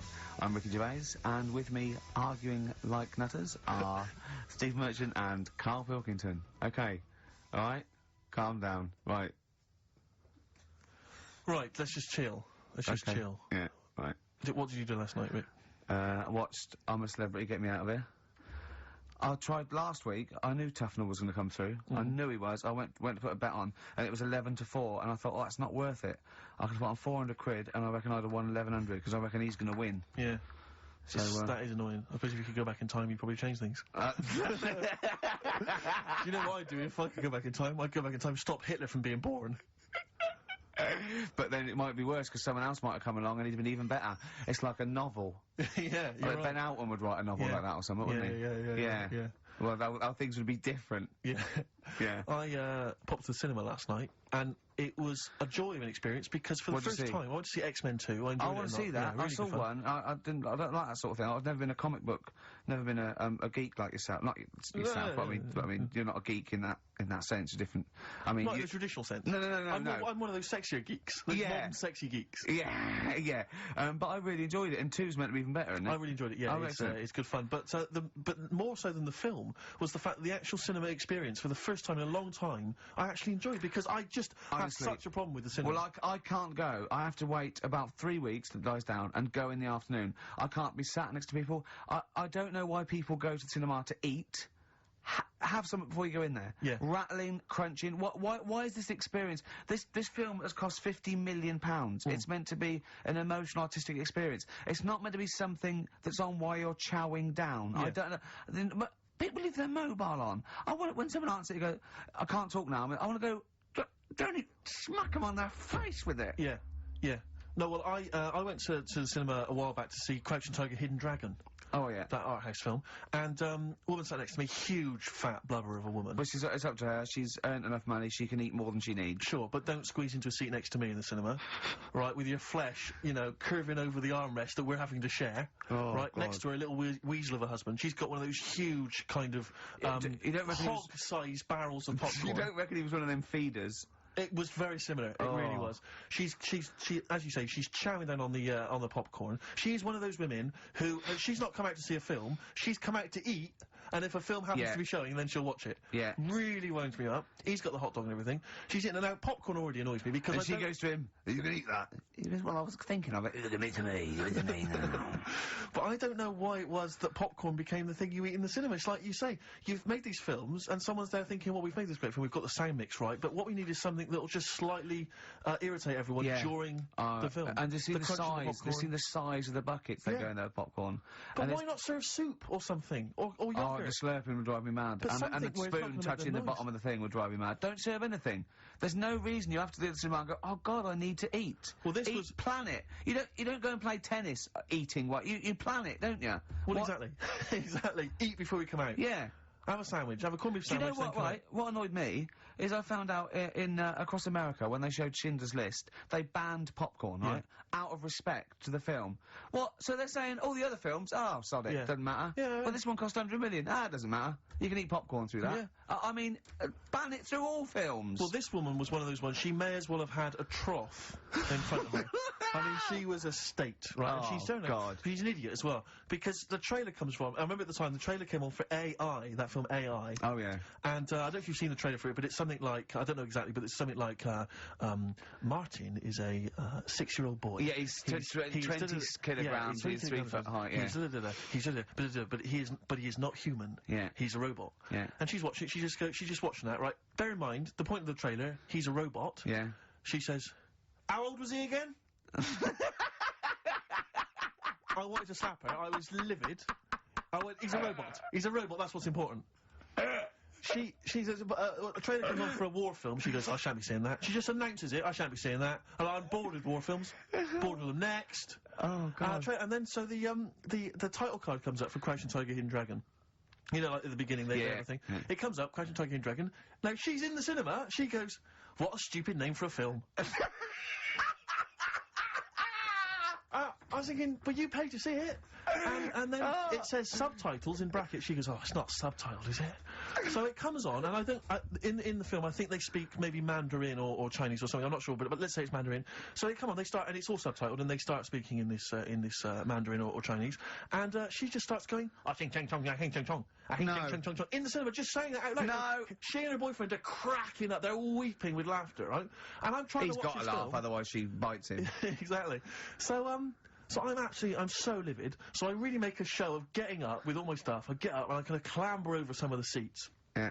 I sit down next to these 2 teenage girls with the mobile phone. Oh, God. Mobile phone goes off, and like you say, instead of, I mean, it should have been off anyway. Yeah, of course. But let's say, instead of it being, instead of immediately thinking, oh God, and switching it off hurriedly, they take the call in the cinema. I'm in the cinema.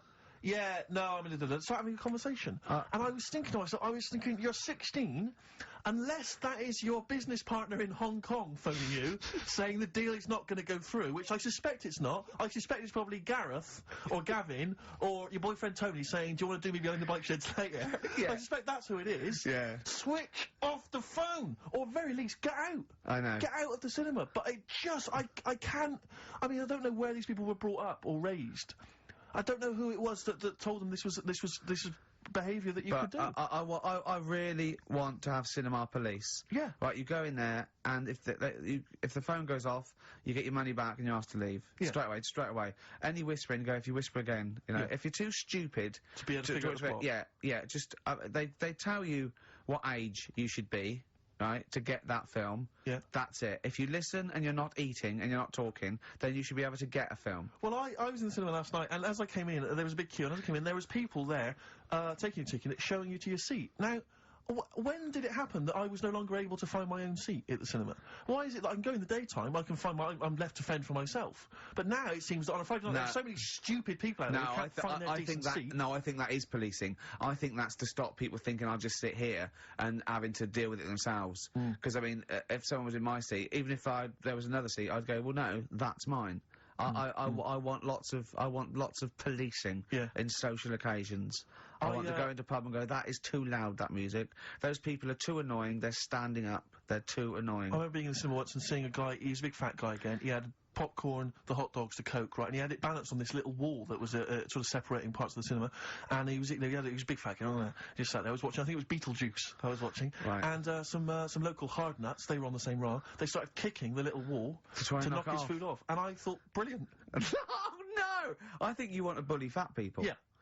Play a record, Carl, it's getting really nasty now. Can I pick on you? 50 Cent, in the club, on XFM 104.9. I'm Ricky Gervais. With me, Steve Merchant and Karl Pilkinton. Still arguing, this time about having help from your mum and dad. What do you think, Karl? No, I'm not. I don't want this to turn into some sort of wacky type thing where we're pretending we're arguing.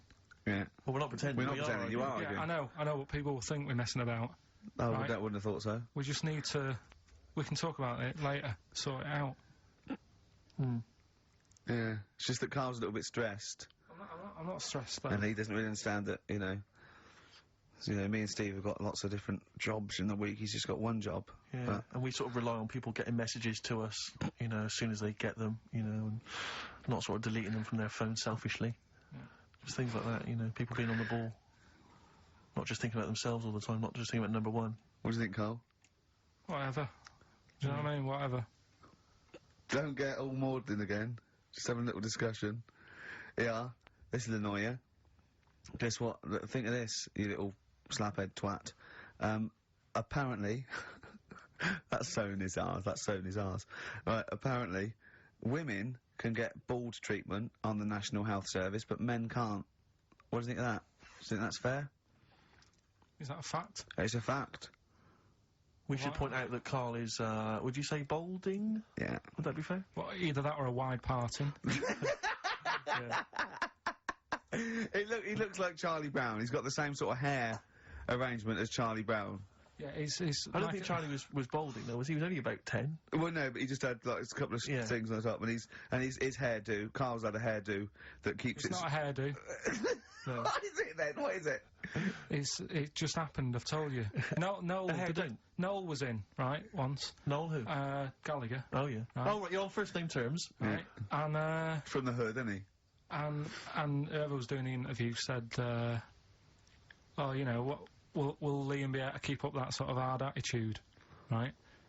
Say when he gets older and he goes bald, and you know, could he still carry off the sort of attitude that he's got?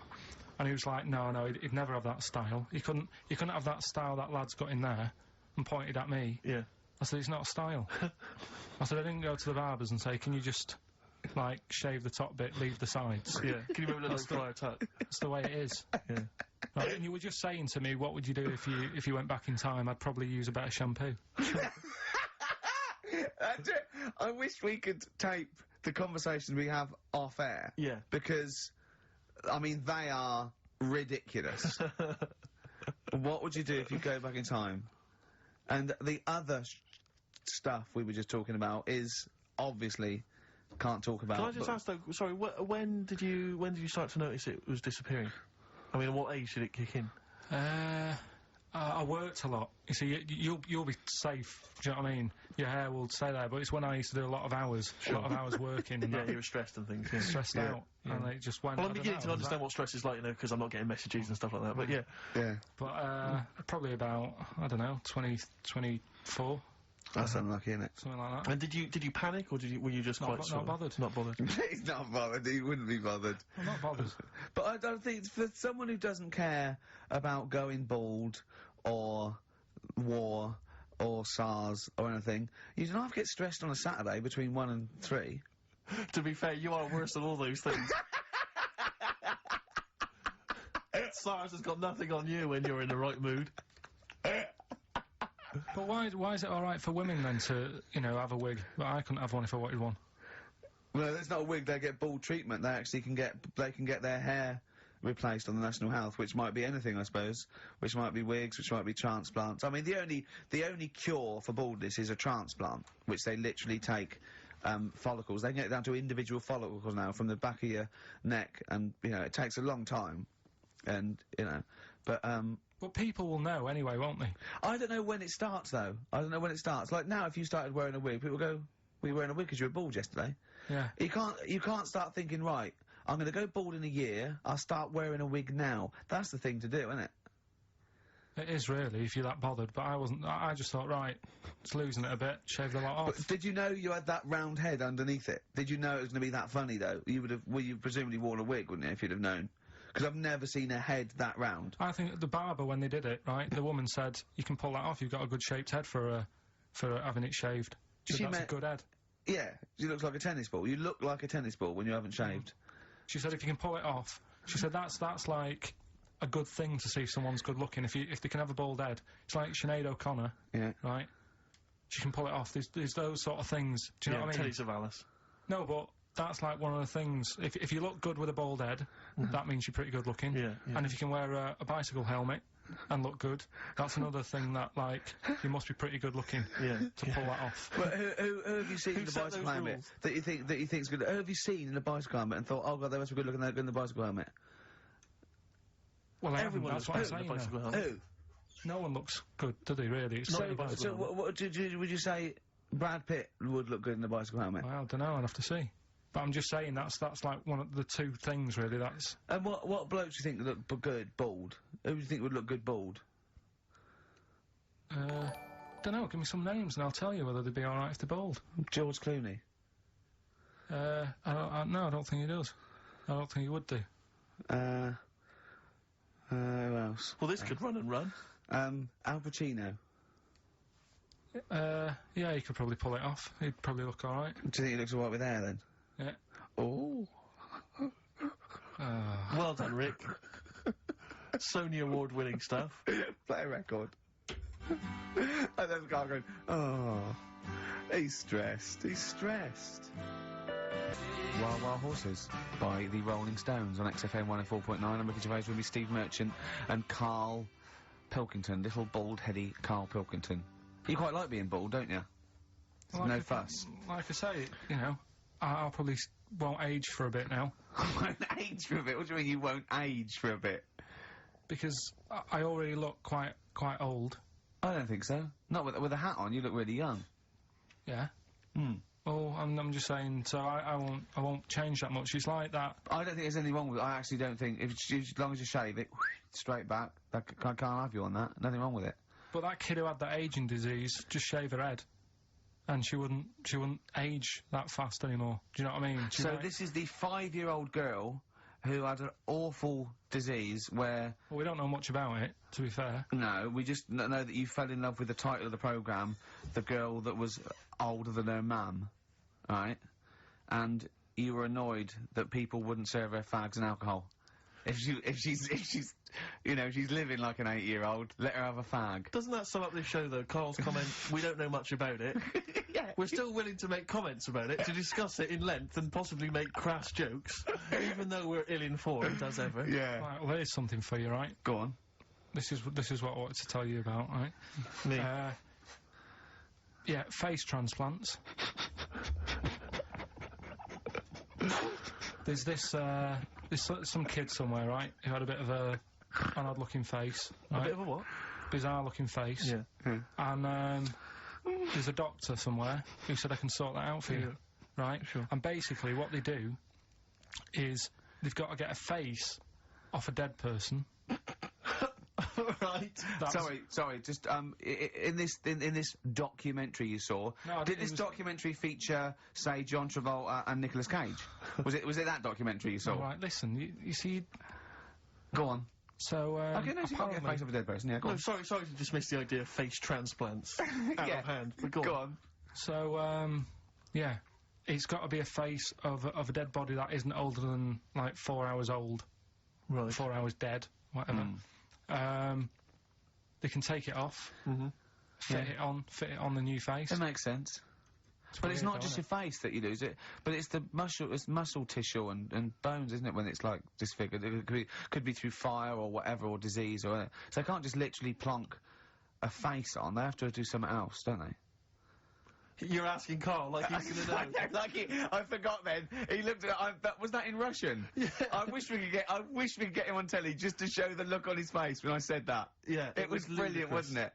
It was, you know when you, go to a cat, hey, we want some food then? And he just looks at you and he goes, it's almost like he can understand what we're saying.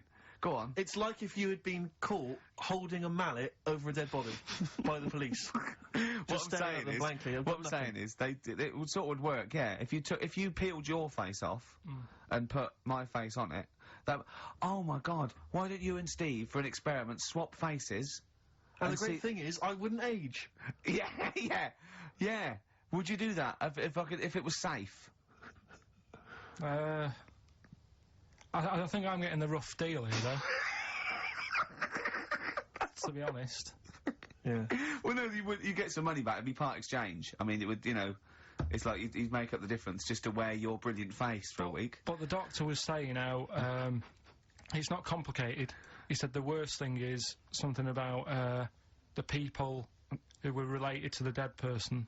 It's a bit weird for them still seeing the face of someone they know walking about when they're dead.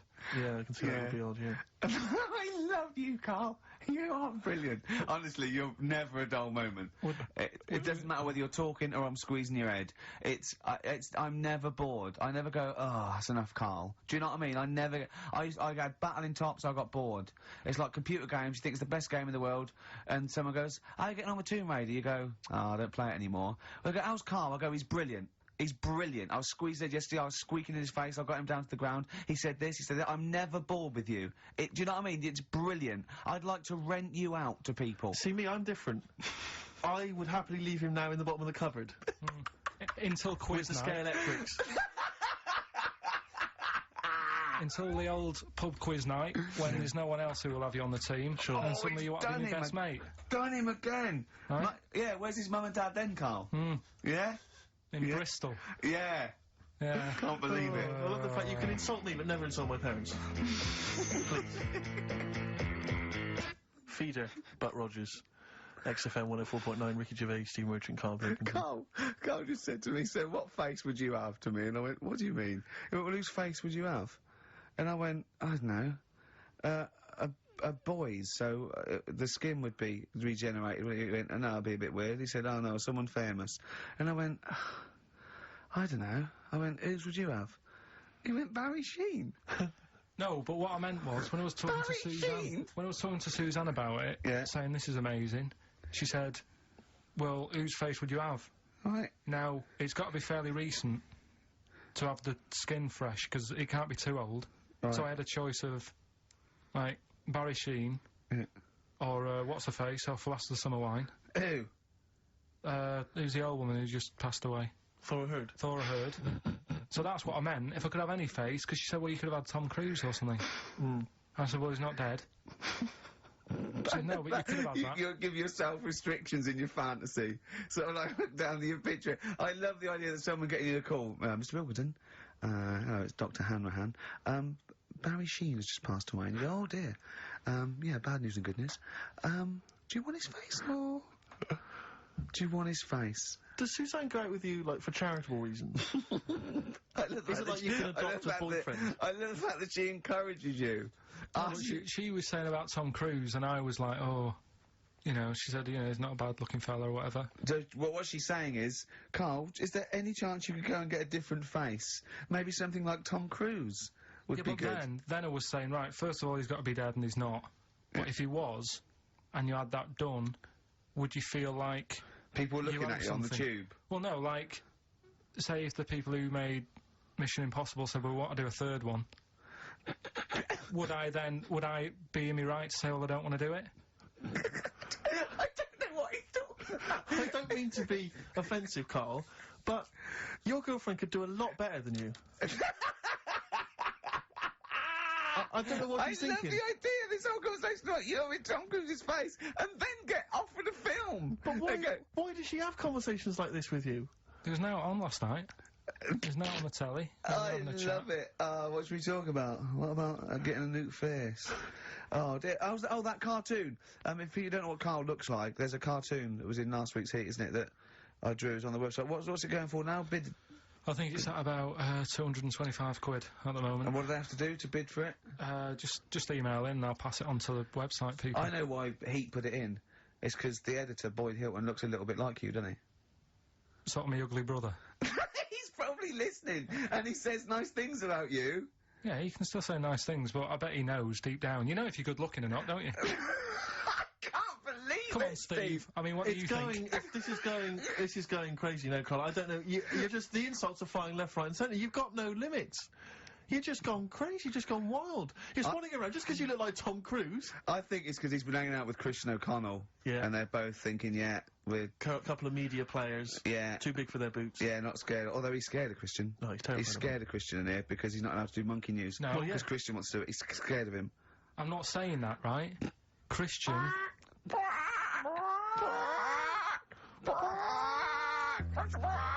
do monkey news, but Christian wants to do some monkey news. I'm not allowed. Once around the block. Badly drawn boy. I like him. He's funny as well. You know what? I think he looks like if me and you were put in a blender, Carl. Do you know what I mean? He's got my sort of shape. He's got your sort of accent. And... I think when you put in a blender, does that... would a voice sort of mix? The times I thought of putting the two of you in a blender. Do you remember, I told you that thing about the sponges, didn't I? Yeah. Yeah, that freaked him out. You know, if you get two sponges, and you dye one red and one blue, and you liquidise them, we pour them into a tank of water, after a couple of hours, there's a blue sponge and a red sponge, because they're cells now, and they reform. And do you know what he said? He went, how'd you kill a sponge then? Yeah, of course. Oh, what a great thing to say. Oh, my back's killing me, because I went, you know, I did my back in last week, and I had to get a chiropractor out, and I couldn't walk. Well, as soon as I could walk, I mean, I came in here on my day off and did when you were in Bristol with your mum and dad looking after you. And then I went to Selfridges Sunday, and... Well, you got a bit of money now, why not? Yeah, and I went into the sports department, and there's a golf simulator there, £38,000, and it's just like a shed. And I was looking at it like a kid in a sweet shop, and the two blokes that work there, they recognised me and went, oh, right, I said, yeah, good. I was just looking at that simulator, it's brilliant, isn't it? He went, do you want to have a go? And I went, no, I'm crap, I can't do it. I said, and I got a bad back. And I went, you have a go, and he did it, and cut down, and he went, oh, that's not bad. And he went, do you want to go? I went, yeah, go on then. and I put the water out, and I really tried my hardest. Of course you did. And it took off, and it was really good shot. And he went, good. I went, well, I said, I'm not go. And I was thinking, I've got to hit this one as well. I've got to hit this one too. And I hit it again. I had 3 goes. I hurt my back after the first one. Yeah, but you carried on. And it went, right, I said, cheers, thanks very much. And I walked away. And I went to Jane. I went, I've got to get a cab. She went, I've done my back. She went, well, why did you show off? I went, I had to. Of course you did. That sums you up. That just I was in agony. I was all the way back. I had to lay on the floor and put ice on my back again for about 3 hours. What was the best you thought could happen? That they would just say, oh my God, that guy, that's Ricky Gervais. Is there nothing he can't do? That's exactly what I wanted. Yeah. As I was seeing that, I go, cheers, yeah. As I got about a few yards away, I just slowed down, and Jane go, what are you waiting for? I go, listen. Yeah. And it did go, that man is a god. Yeah. And I go, come on, Jane, let's go home. Yeah. Have you ever been able to walk through a fairground past one of those machines, those test your strength machines, and not have a go at it? I don't think I'd be very good at that. I bet you cannot walk past one of those rifle ranges and not have a go. I love rifle ranges. But you've got to be the best, I imagine. Yeah, if someone had just won before me, I'd go, it's not worth it, it's fixed. Sure. Yeah. Oh, dear. Pathetic. Yeah, so that's why my back's... It's ridiculous, isn't it? But I hate not being able to do stuff. It's like I'm punishing the injury. Yeah. I know if I laid in bed for a week, it'd be better, but I go, no, why should I? Yeah. When I was a kid, I used to hit my head on the banister or something, and I used to go and get a hammer and hit the banister. And then I started thinking, when I was about 8, I remember if I'd hurt myself, I'd go, ha ha, God, didn't hurt. He's up there thinking, oh, bloody hell. How mental is that? Carl, what are you thinking, mate? Right, Rockbusters, that's what I'm thinking. Straight to it. Go on then, who's the winner? Right, oh, go on, do the clues again. Right, the first one was, the hitchhiker needs a lift, but in something bigger than a car. Yeah, snappy, go on. VH. Yeah. Right, that was Van Halen. Hailing a van. Because he wanted something bigger than a car, that's the first one. Yeah. All the tenses are mixed up, everything, it's just... Go on. Second one, don't be selfish, and some of that out to your mates. That was C, that was share. Right. It's alright. Yep. And the third one, the Scottish fellas can't get into their emails. The initials there, KL. They, Kenny Loggins. Right.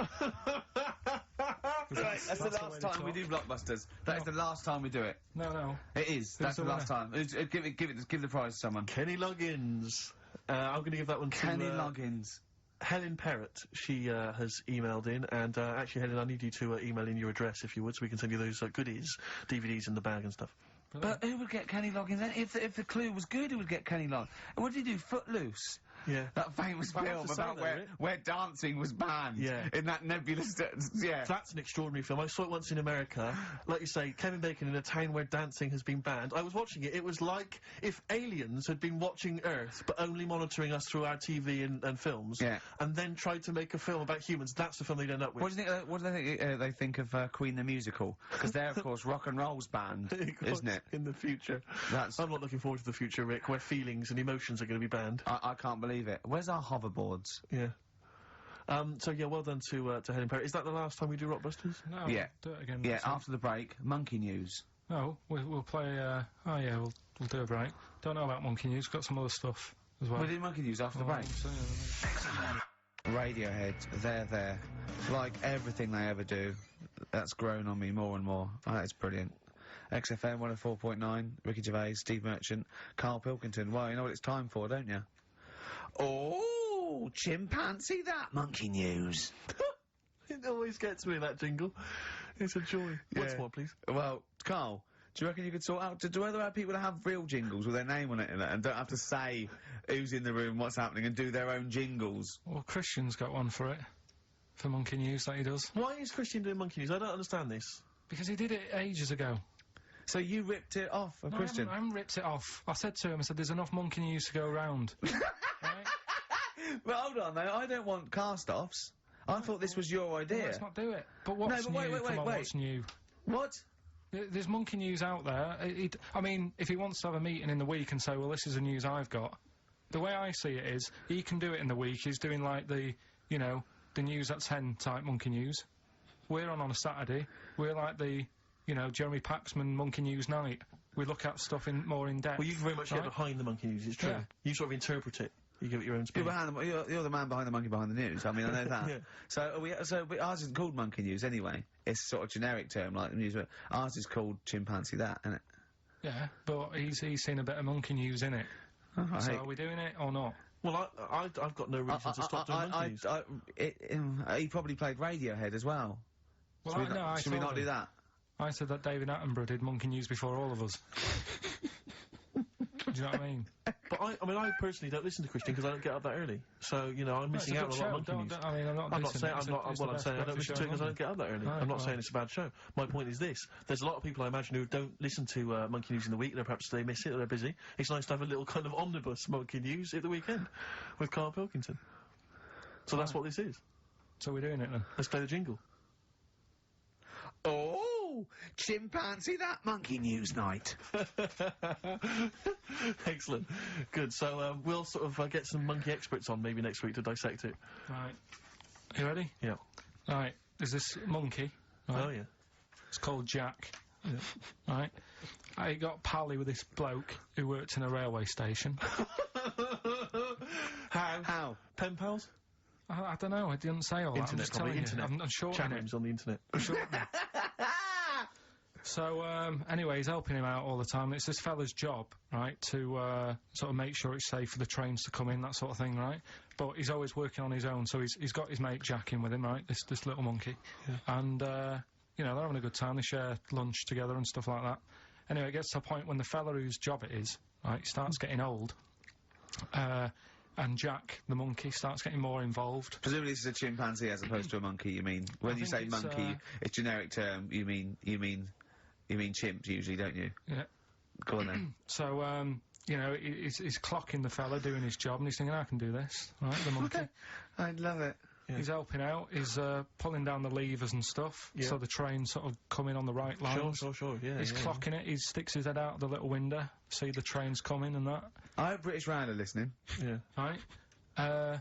In the end... Oh, yeah. The fella whose job it is, he lost a leg for some reason, couldn't work anymore. Lovely. Gave Jack the job. Yes. Right. Okay. The railway company are happy with that. I'm sure they interviewed a number of people, but he was the best monkey for the job. And that's good, isn't it? Well, it's not true. Right, once again. Well, it's not true. Don't hand Steve a piece of paper that someone put on the internet who is probably a bigger mentalist than you. That's not proof. It's not true.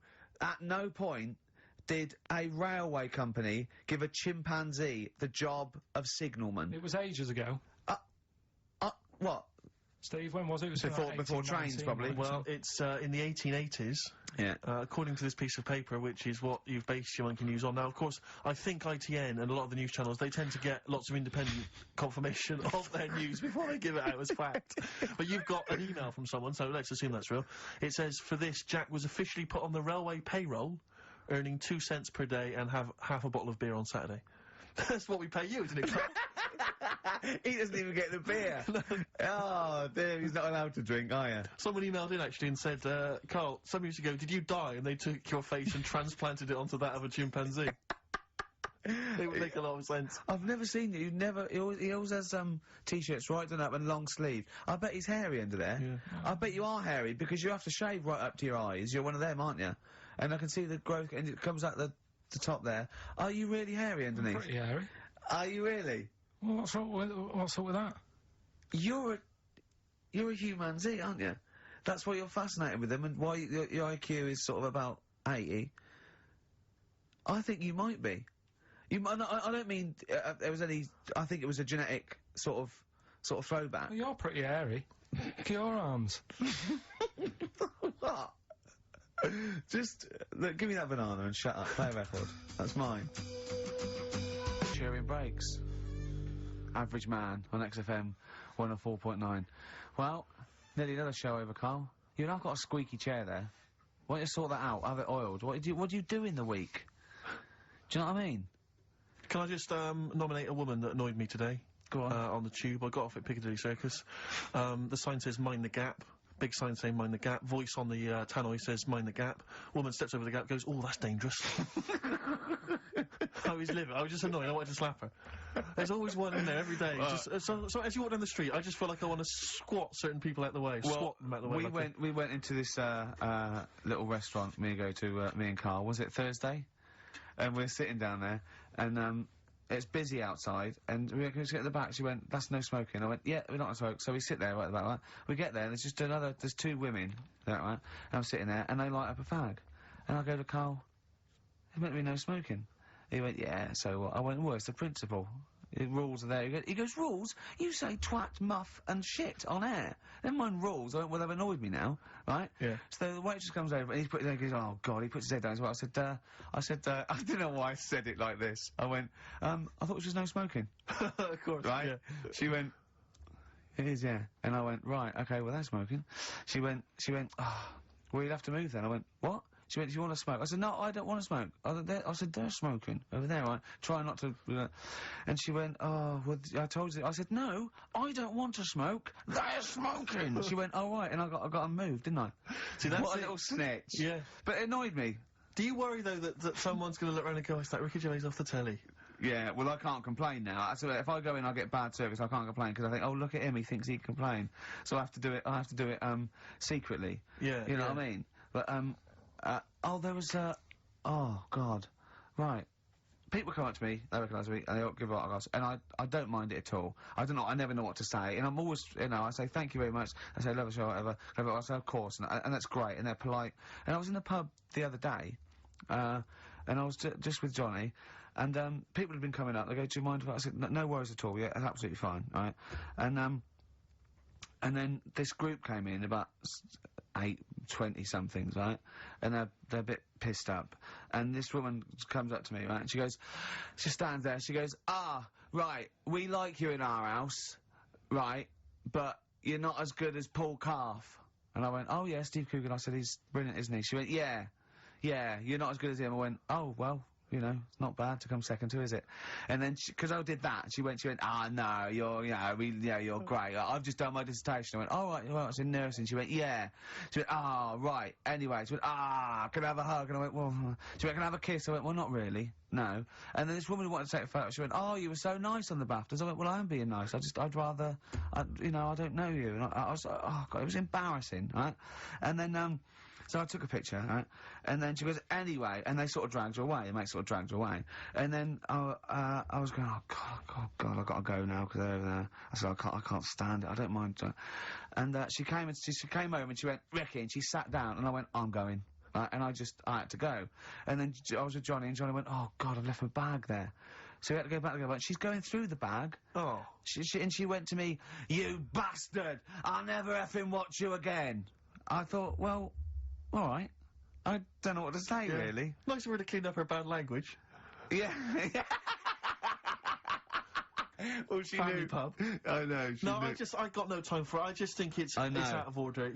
I mean, this whole sort of notion that if you're a celebrity, you're public property, I discount it. They go, people, you hear people say, oh, it's me who put you where you are today, and I think, well, yeah, thanks for watching, but we made the show and everything. I know. We put it on the TV. It's not like, if you get a plumber round, he does his job and work for you. You don't go around his house and hassle him. It's not, I don't seek it. I don't, you know what I mean? I don't phone up the, but you know what I mean? I don't try and get on the telly and everything, and I refuse to, I don't go to showbiz parties, but I refuse not to go to the pub with my mate, and I just seek out, there's fewer and fewer pubs, and I just go to the quietest, one old bloke and a dog, and it's sort of like... But most people are really... I love brilliant. it, honestly, people who come out and they're polite, and I chat, I say I love the show. It's like it's alcohol, yeah, I know, it's just, oh, God. They mutate into something, and they different. just, they don't understand, of course they don't, they're not. But to me, it's the same people who behave badly in the cinema. It's just this breed of person. It just. I mean. I know. Can I put them in room 101? Let's do that next week, shall we? Well, we're all having a moan. Yeah, go on. Tell you who's annoyed me this week. Go on. If we're making it a little feature. Go on. David Blunkett. What's Blunkett been up to? He's reading yesterday. His dog's not been around your house again. No. Causing trouble outside. He's put a stop to people having sex outdoors. What do you mean? What's up with that? If he had sight, would he have stopped it? See you next week. I thought we were not trying to offend anyone.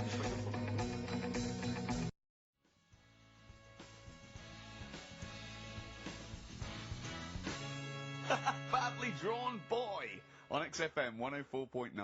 I'm Ricky Gervais, with me Steve Merchant and Karl Pilkinton. I'll tell you what, the Stoney's then. Oh! This Thursday at the Grosvenor House Hotel. Yeah. Everyone in radios, anyone has entered their show in different categories saying, they get it down to, Winners this year included the brilliant Dominic Mohan, former showbiz editor of The Sun. Lots of people won. Lots of people won gold. Lots of people won silver. Lots of people won bronze. We didn't get a sausage.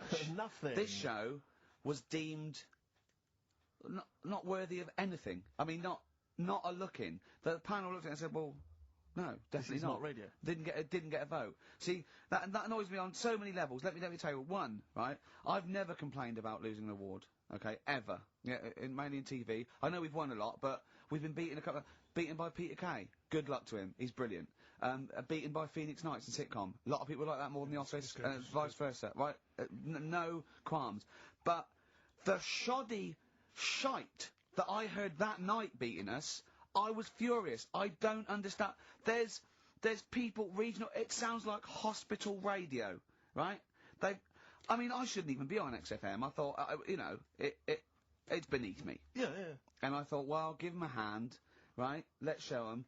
And I want to know who the panel was as well. I do not believe it. How can they I was looking back over some of the shows, right, before I go, Carl, and I've just done a little excerpt of, you know, a trailer of what we do, what we're about, and I don't know how the panel could overlook this. Play a bit, Carl, please. Shaking her muff, minge and tits around does not make her a hoe, then what does? These kids at school with big heads. Carl, what are you talking about? Shut! Oh, my name is Holy Fuck. Right, there's this monkey that was on a train station. Right. What if you mean cock to mean penis? It was my Down syndrome son. Oh, chimpanzee, that monkey news. So we've still got monkey news coming up. You're an idiot! You know what I mean? That's, to me, quality broadcasting. I don't know how they can say that isn't worthy. That's what we sent in to the Sony people. They listened to that. How they didn't think that was dynamite stuff.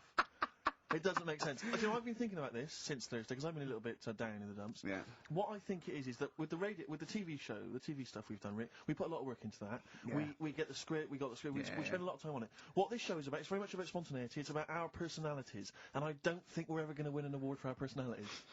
I think that's where we're going. Do you know what I think? I think that when we're together, we're the auteurs of The Office, and, you know, and we're strong on it, and we're just two, we write it, we direct it, you know, we cast it, we even worry about the font and stuff on the, you know, we do everything. There's a weak link in our midst, I think. On the radio show? Yeah. Right, well, I'm just trying to think what the common factor is, because on the award-winning TV show, it's just you and I. Yeah, I don't know. Well, I'll tell you what, can we play a record, and let me think about this, because there must be something... There's got to be a factor. ...that isn't in The Office that's in this, that means that The Office is award-winning, and this is a pile of shite.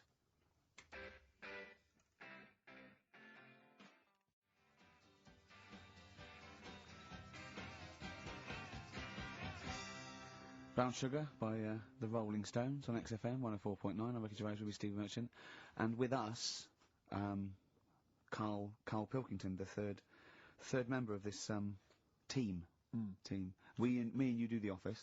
Award-winning. Yeah, and us three do this show. No awards. Nothing. Karl, what are your thoughts? What do you think's wrong with the show? Why do you think the panel listened to our show and said that is awful, it's not actually a radio show? Well, can I just point out, so many people may not realise that last year we won a bronze, so we've actually gone down. We've actually slid off the list entirely. I know, but I mean but Karl wasn't really as involved last year. Well, I remember last year it was very much you and I was doing it. I mean, we just started out on it. Yes, I mean, so you can't really compare. Hold on, though. Well, interesting. What do you think, Karl? What do you think the reason is? Thoughts, Karl? Any thoughts? I see what you're getting at, right? But you're not stupid. But when I put the compilation together, I made sure that it was mainly you two. So don't be doing that. Don't be playing that game. So you put the compilation together? Yeah. Right, again. Ah, right, interesting, because we weren't involved with that. We usually do The Office, edit The Office and everything. We have the final cut on The Office. So you... Oh, I see, so you... Oh, right, no, so you're the producer. You had your fingers all over it. Interesting. Oh, that's interesting. So, well...